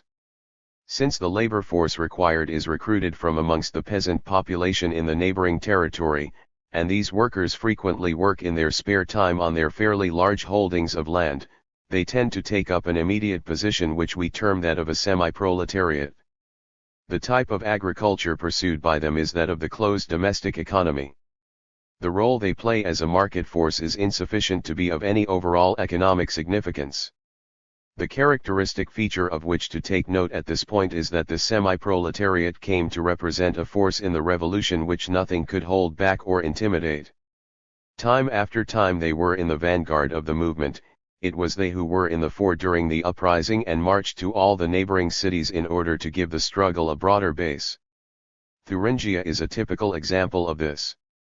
Additionally, these workers fulfilled an exemplary role in the task of supplying the cities with essential foodstuffs. At the beginning of the revolution, when the councils still held power, the peasantry tended to hoard these foodstuffs in order to screw the prices up as high as possible. In order to take measures against this, the councils in the cities made contact with the councils holding power in the neighboring factories in the countryside, and the semi-proletarians, who were fully acquainted with the situation there, brought measures to bear to persuade the peasants to release their products against fixed prices. This, for instance, is what occurred in Hamburg and district. Summarizing the above, we can say that, in general, neither the German agrarian proletariat nor the German peasantry took part in any decisive way in the revolution.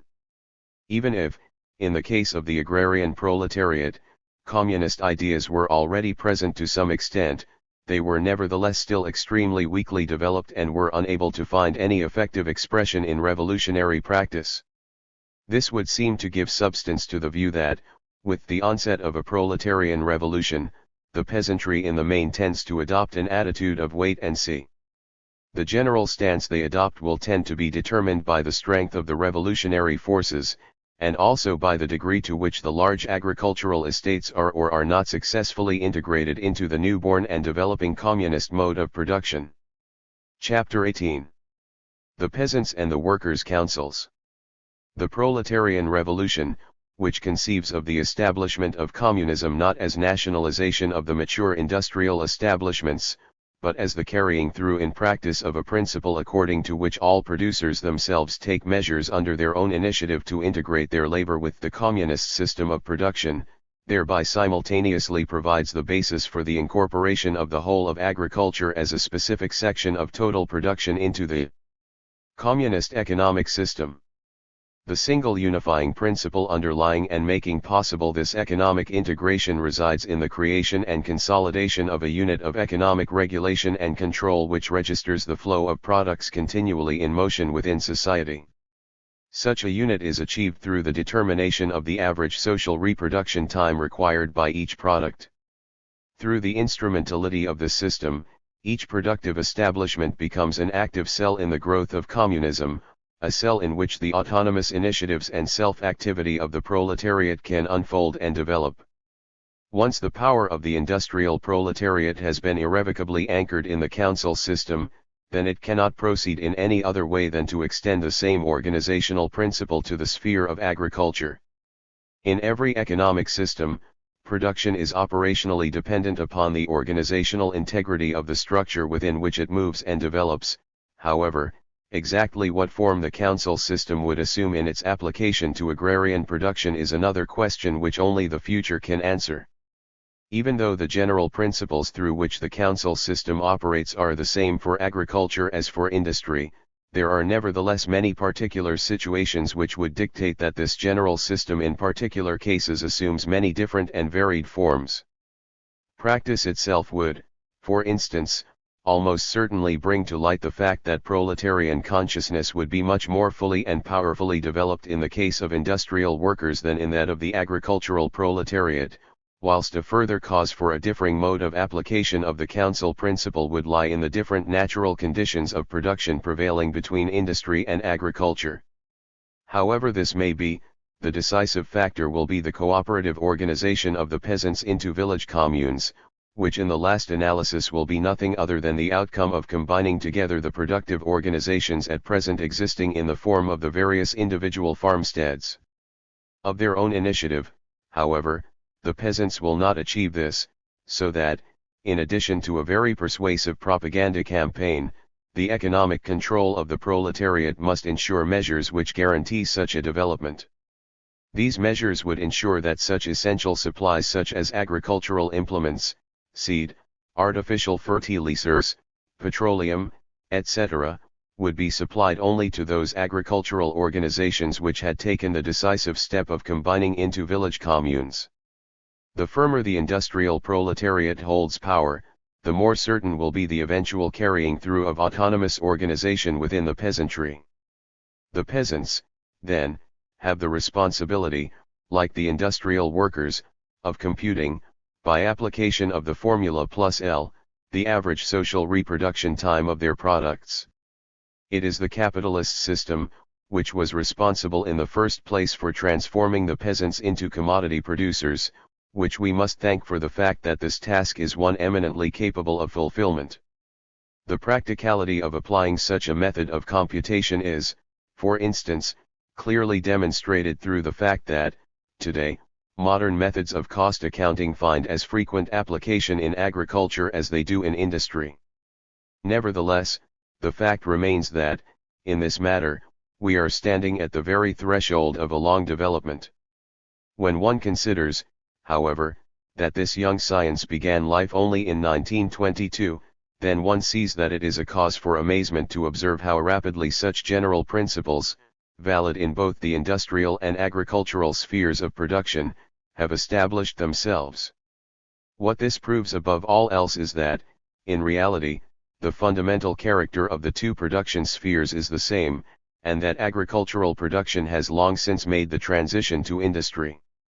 It is true that the weight of tradition still makes itself felt here as an inhibiting factor, but the disadvantageous financial situation prevailing in agriculture throughout most of Western Europe will undermine this influence very rapidly. Whoever comes into close contact with the peasants will know that in their case many of the old truths are rapidly being exposed as fantasy and new ones are being continually born in their place.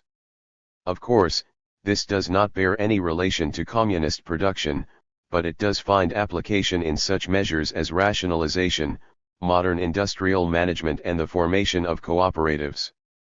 As far as the communist mode of production is concerned, the significance of this lies in the fact that the objective conditions for a many-sided implementation of the system of average social reproduction time are developing very quickly.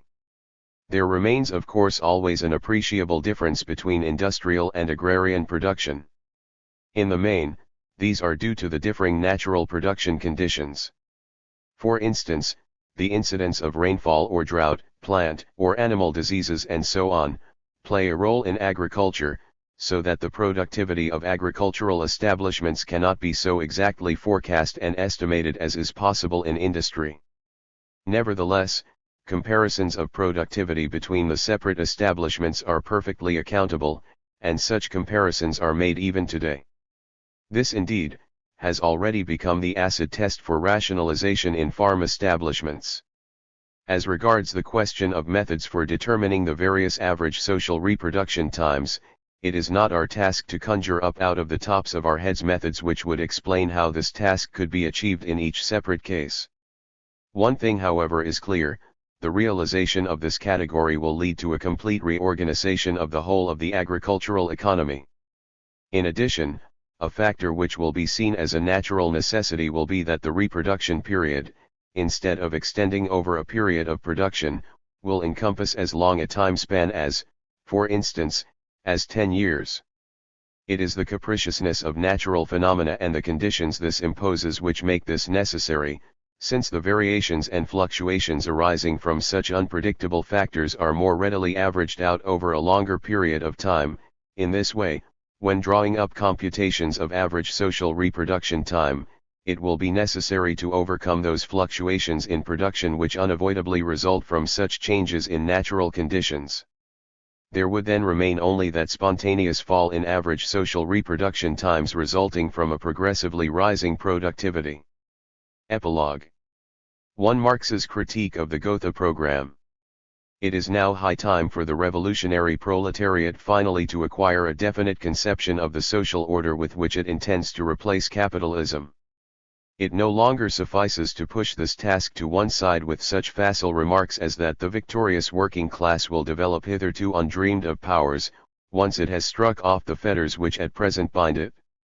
For one thing, this is an extremely uncertain vision of the future.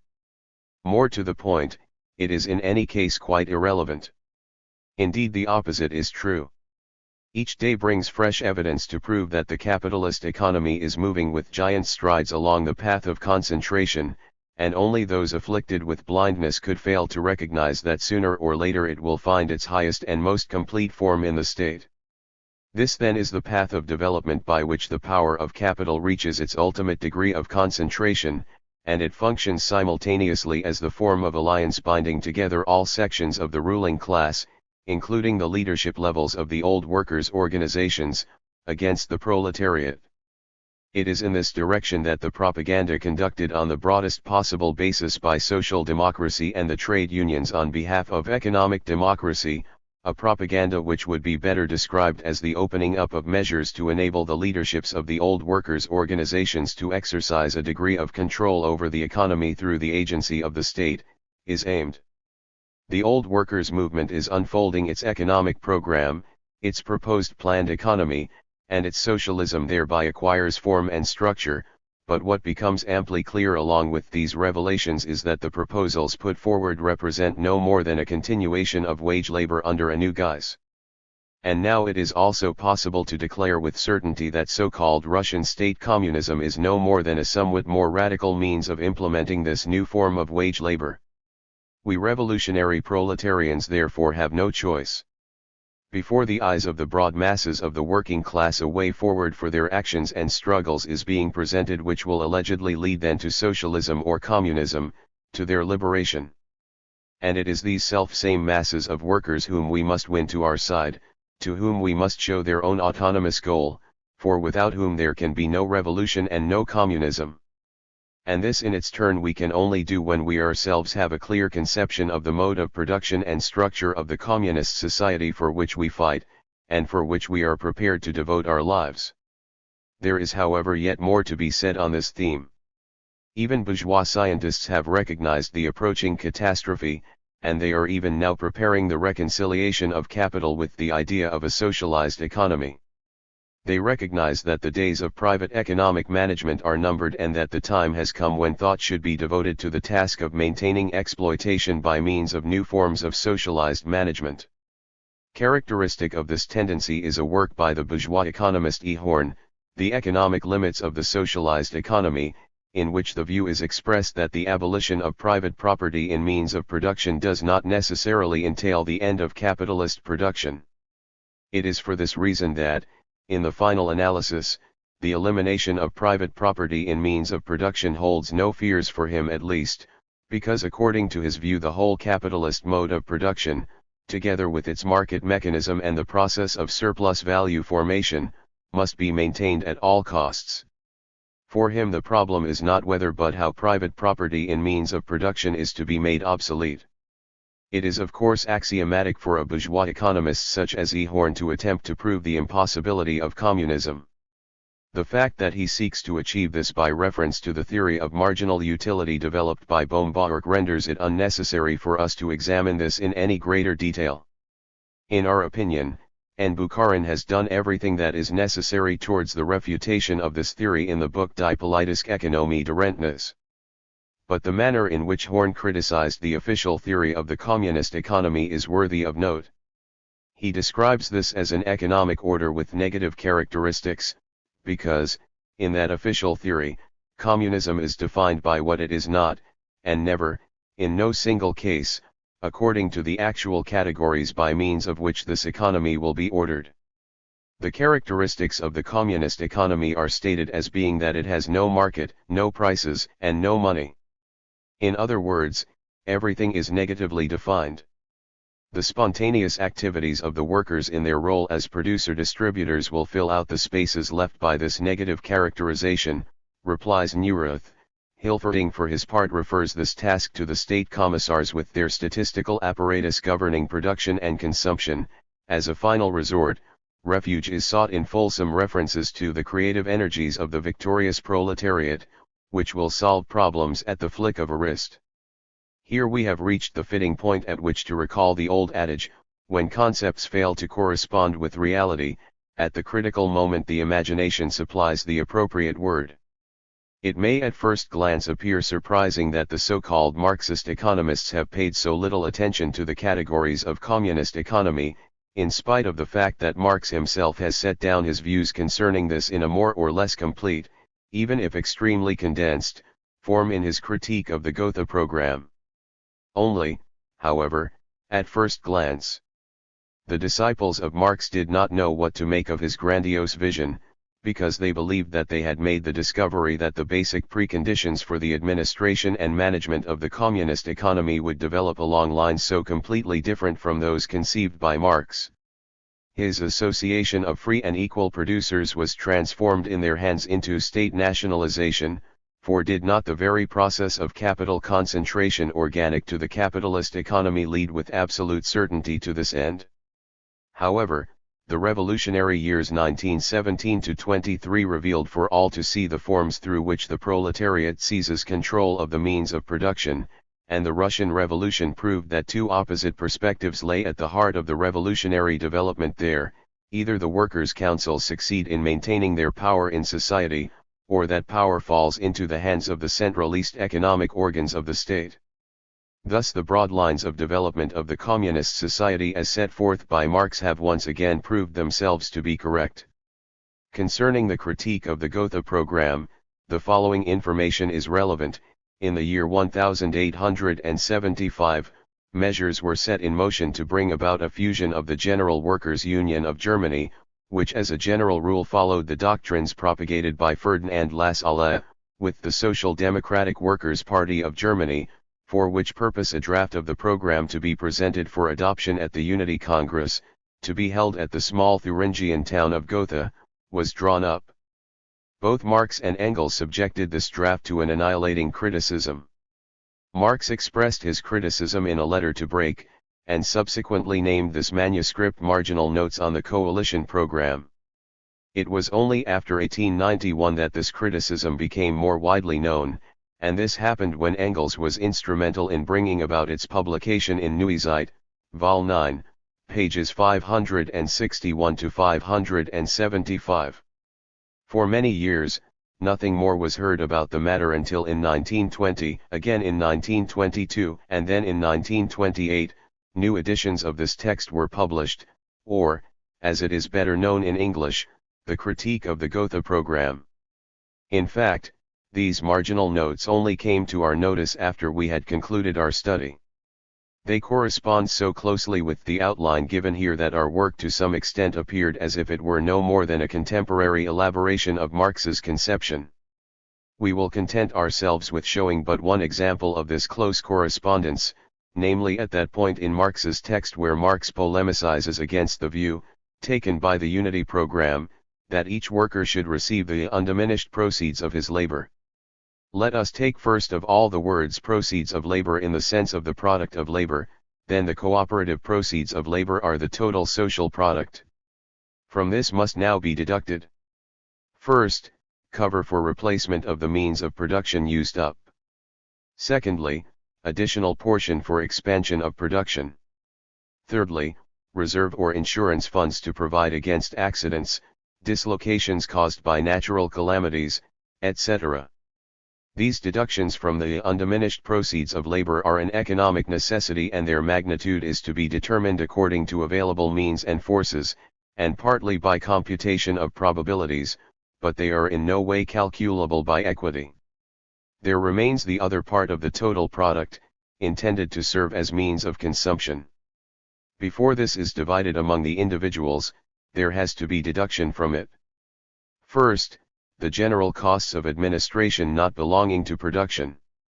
This part will, from the outset, be very considerably restricted in comparison to present-day society, and it diminishes in proportion as the new society develops. Secondly, that which is intended for the common satisfaction of needs, such as schools, health services, etc. From the outset, this part will grow considerably in comparison with present-day society, and it grows in proportion as the new society develops. Thirdly, funds for those unable to work, etc., in short, for what is included under so-called official poor relief today. Only now do we come to the distribution which the program, under Lassaline influence, alone has in view in its narrow fashion, namely, to that part of the means of consumption which is divided among the individual producers of the cooperative society. The undiminished proceeds of labor have already unnoticeably become converted into the diminished proceeds, although what the producer is deprived of in his capacity as a private individual benefits him directly or indirectly as a member of society. That for which we search in vain amongst the writings of any of the official Marxist economists is what first hits the eye in Marx's representation. As with capitalism, he sees the economy of the communist society as a closed, self-contained process, at the heart of which a law-governed circuit is taking place. The economic necessity to reproduce and extend the means of production consumed is the foundation on the basis of which the distribution of the total product is conceived. Furthermore, the idea would never have occurred to Marx that this necessary process of reproduction could be made the personal responsibility of state commissars, that is to say, could be purely subjectively decreed. On the contrary, it is an objective process, and it is a self-evident necessity that its unit measure of regulation and control must proceed out of production itself. Following upon that, when considering those general social outgoings which can be satisfied only socially and which will represent deductions from the full proceeds of labor, the maintenance of those incapable of work, etc., with Marx there is no sign whatsoever of any conception which envisages that a mountain of statistics would be necessary for this to be done. On the contrary, these outgoings are obtained by a simple deduction from the individually consumed product. If one recalls the fact that he proposes as the measure for this distribution the individually contributed labor time, the picture becomes complete. For all these reasons we believe ourselves to be fully justified in saying that the work which we have carried out is no more than the consistent application of Marx's own theoretical methods. 2. From money to labor time computation. In the course of the various discussions we have held concerning the fundamental principles of communist production and distribution, there were two arguments which, in the main, were brought to bear in criticism of our work. The first related to the system of labor time computation, and the second argument was that the foundations of communist society outlined in this study were utopian. We now intend to show how history itself has refuted both these arguments. The abolition of money and its replacement by average social labor time, the so-called labor certificates, is a revolutionary act and, providing that the working class can apply the necessary degree of social persuasion, could be brought into being within a few months of the establishment of proletarian power. It is no more than a question of social power, the social power of a class, power which only the entire proletariat can adequately bring to bear. To achieve this, a party dictatorship is an absolutely inappropriate and inadequate instrument. A party dictatorship can be a product only of a development towards state communism. In the first phase of its existence, the new proletarian society will almost inevitably require vast quantities of money, which it will procure for itself in all likelihood by the same means as those employed by the capitalist states in Central Europe in the immediate post-war period, that is to say, by means of the printing press. The result, of course, will be a strong monetary inflation, leading to soaring prices of all products. The question to be asked in this connection is not as to whether or not such consciously motivated inflation is desirable. If it were to be avoidable, then the proletarian power would certainly do everything to prevent it. The phenomenon of devaluation of the currency is, however, an unavoidable consequence of each and every revolutionary movement which succeeds in any degree in overthrowing existing society. Just how the revolution then proceeds further, whether it leads to state communism or to the association of free and equal producers, whether a political party is successful in establishing its dictatorship or whether, on the other hand, the proletarian class succeeds in establishing its power through the councils, whichever of these occurs, inflation will be the inevitable byproduct of social upheaval. In due course, however, a certain degree of regularization of social relations sets in, and this in its turn makes stabilization of the currency possible. The old unit of currency is discarded and a new one takes its place. Thus it was in Russia, where the chervonets was introduced as a new unit of currency, also Austria, which acquired its shilling in this way, as did Belgium its belger and Germany its gold mark. France and Italy took the same step, but with the currency retaining its old name. Of all peoples, it has been the German people which have received the most enlightening instruction concerning the significance of a change in currency. Here, the simple decision was taken that, from a certain date, 1 billion marks of the old currency would correspond with one new gold mark. Economic life readily adapted itself to the new conditions, and the new unit of currency was adopted with barely a disturbance to be seen anywhere on the social horizon. Only an ungracious malcontent would have pointed out that in the process innumerable small property holders had been expropriated, because the devaluation of their holdings had so thoroughly ruined them that their creditors had been compelled to foreclose as the sole means of obtaining any restitution of the sums owed them. Essentially the same phenomenon occurs with the introduction of the average social hour of labor as a unit of economic regulation and control. So soon as production is proceeding more or less smoothly, a situation of stabilization is proclaimed, that is to say, from a certain date onwards all money will be declared worthless and only labor certificates will give entitlement to social product. It will be possible to exchange this certificate money only at the cooperative shops and warehouses. The sudden abolition of money will bring about a situation in which, equally suddenly, all products must have their appropriate ASRT stamped upon them.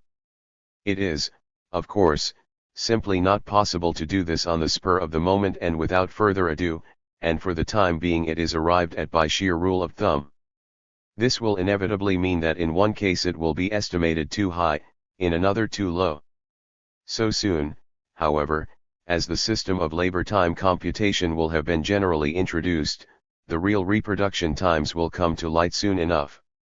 In the same way, since the producers themselves will now have management and administration of production in their own hands, it will now also be their responsibility to complete the conversion from money values into labor time units.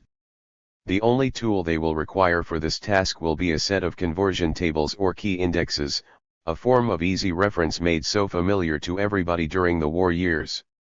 A method of arriving at an approximate form of this conversion is to calculate the ASRT applicable to those countries which either produce a mass product, or else are so-called key industries, for instance, coal, iron, and steel or potash. It will be possible to obtain from the Works Cost Accounting Department data revealing how many tons of product were produced in a given amount of time, and from this to derive the former intrinsic cost price.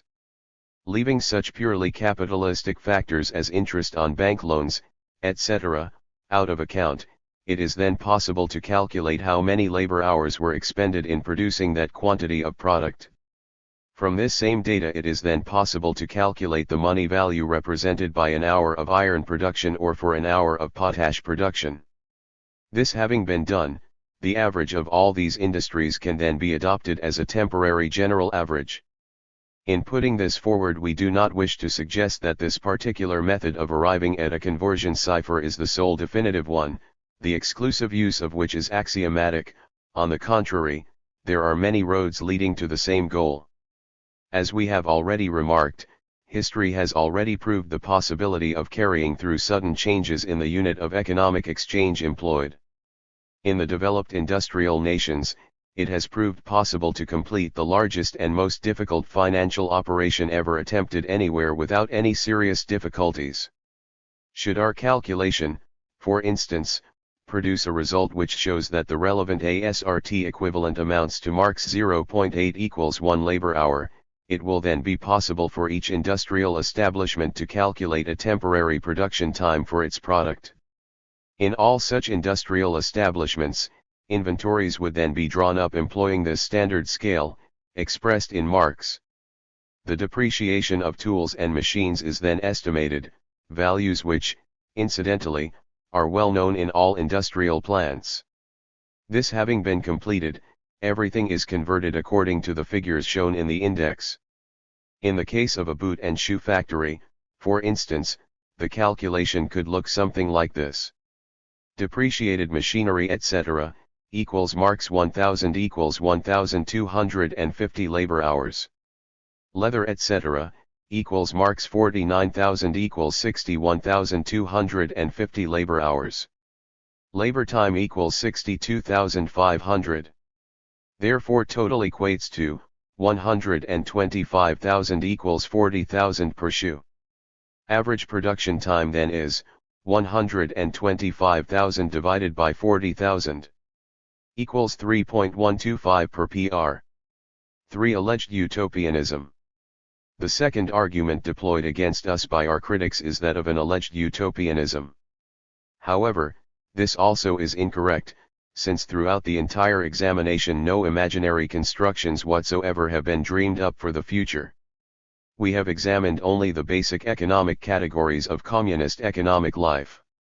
Our sole aim has been to show that the proletarian revolution must summon forth the power to implement in society the system of average social reproduction time.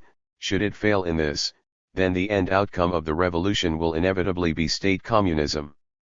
It is, however, unlikely that any such form of state communism will be introduced directly or openly announced, since this would tend to compromise it far too openly.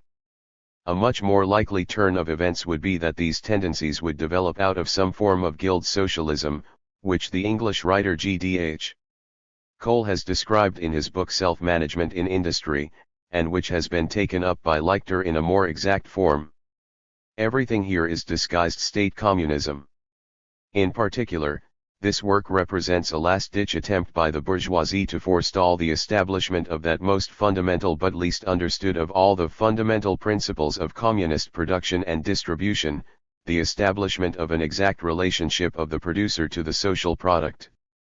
It has, on the contrary, been our experience that every work purporting to represent a principled view of communist production and distribution which has hitherto come to our attention and which claims to be based upon the historically valid realities is in fact based upon the purest utopia. Projects are drawn up showing how the various industries are to be organized, how the contradiction between producers and consumers is to be eliminated through the agencies of various commissions and committees, through which organs the power of the state is to be curbed, and so on.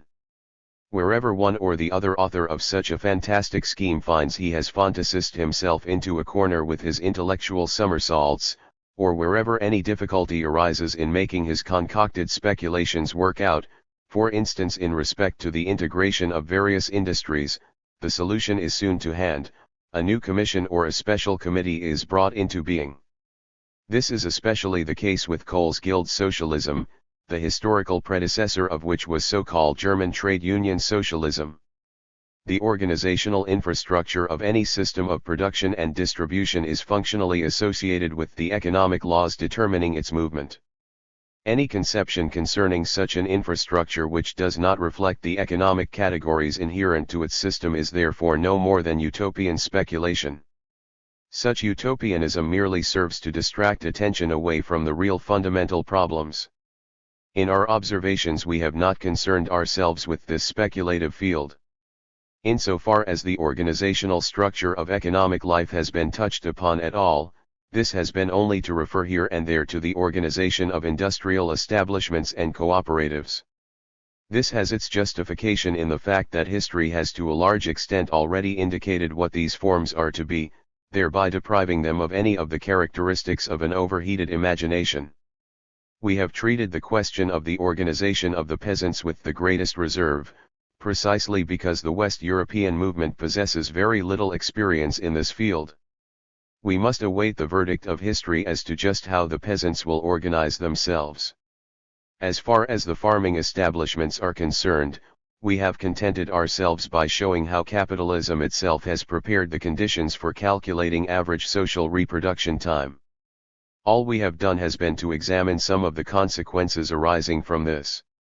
Just how the industrial organizations will combine with one another, which organs they will call into being in order to ensure the smooth operation of production and distribution, just how these organs will be elected, how the cooperatives will be grouped, all these are problems the solutions for which will be determined by the special conditions prevailing in each sector of the economy and the specific ways in which they reflect the fundamental characteristics of production and distribution. It is precisely this, the functional operation of the production apparatus, which Cole elaborates in the greatest detail in his depiction of guild socialism, without anywhere touching upon the real problems as they arise from the fundamental economic laws of motion, and it is this which reduces his work to the status of worthless dross.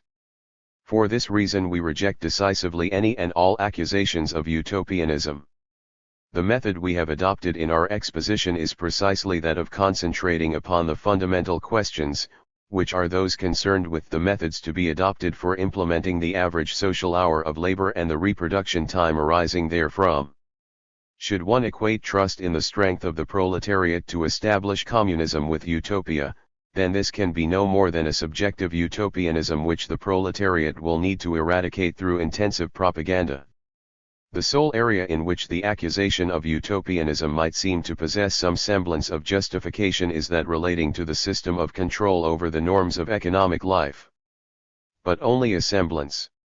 One might hold the opinion, for instance, that Lichter has allowed more scope for developmental possibilities, inasmuch as he has left open the question as to whether the system of accounting between separate industrial establishments should be carried out individually between the establishments themselves through the medium of labor certificates, or whether this should be done through simple double-entry bookkeeping at the bookkeeping center, whilst we insist unconditionally upon the method of centralized double-entry recording. The essential point, however, is that we draw attention continually to the prime significance of the system of social bookkeeping in general as a weapon of the economic power of the proletariat, whilst it simultaneously provides the solution to the problem of regulation and social control of economic life. The organizational structure of the system of bookkeeping, its specific points of contact with society as a whole, these questions have naturally been left out of our account. It is of course possible that, in its revolution, the proletariat will fail to generate the strength necessary to enable it to use this decisive weapon for promoting its class power. In the end, however, this is what it must come to, and indeed this is quite apart from the question of the social power of the proletariat, for the simple reason that a communist economy demands an exact computation of the quantity of unremunerated product which consumers are to receive. In other words, the data necessary for the computation of the factor of individual consumption must be ascertained.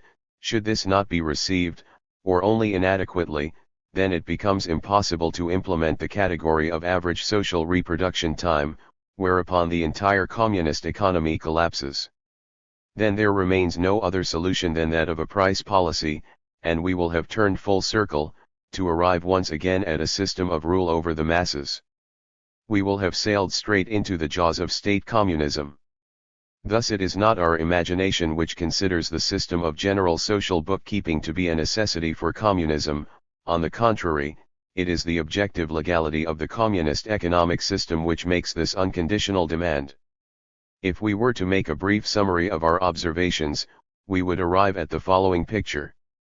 The foundations of this exposition are grounded in that which is empirically given, namely, that with the assumption of power in society by the proletariat, control over the means of production passes into the hands of the industrial organizations of the workers.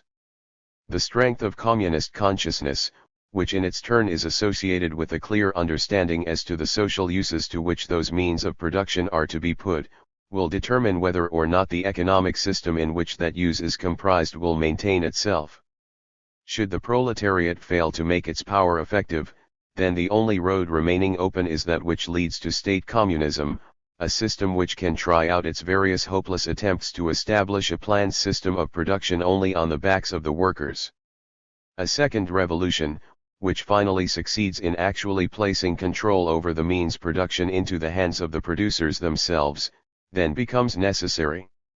Should, however, the industrial organizations succeed in making their power effective, then they can order the economy in no other way than on the basis of average social reproduction time, with simultaneous abolition of money. It is, of course, also possible that syndicalist tendencies may be present, with such a degree of strength that the attempt of the workers to assume their own administrative control over the industrial establishments is accompanied by attempts to retain the role of money as the medium of exchange. Were this to occur, the result could be nothing other than the establishment of a form of guild socialism, which in its turn could only lead by another road to state communism.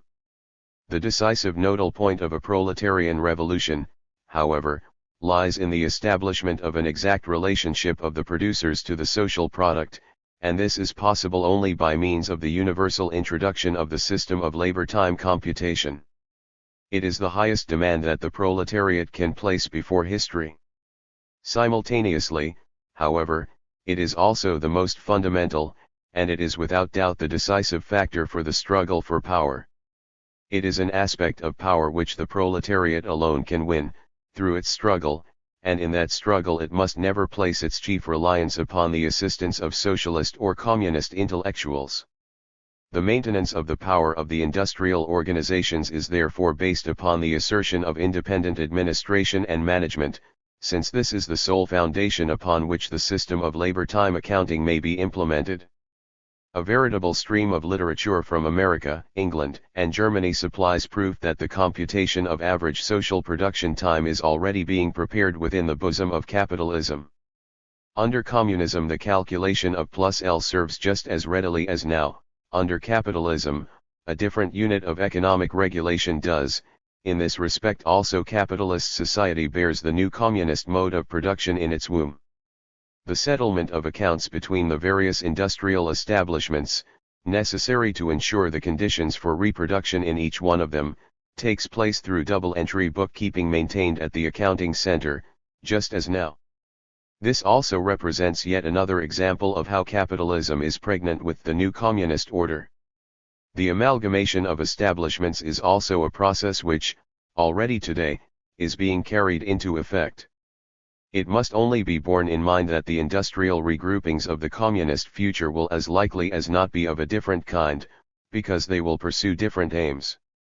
Those industrial establishments which we have designated as the GSU type, the so-called public establishments, also exist today, but as instruments of the capitalist state.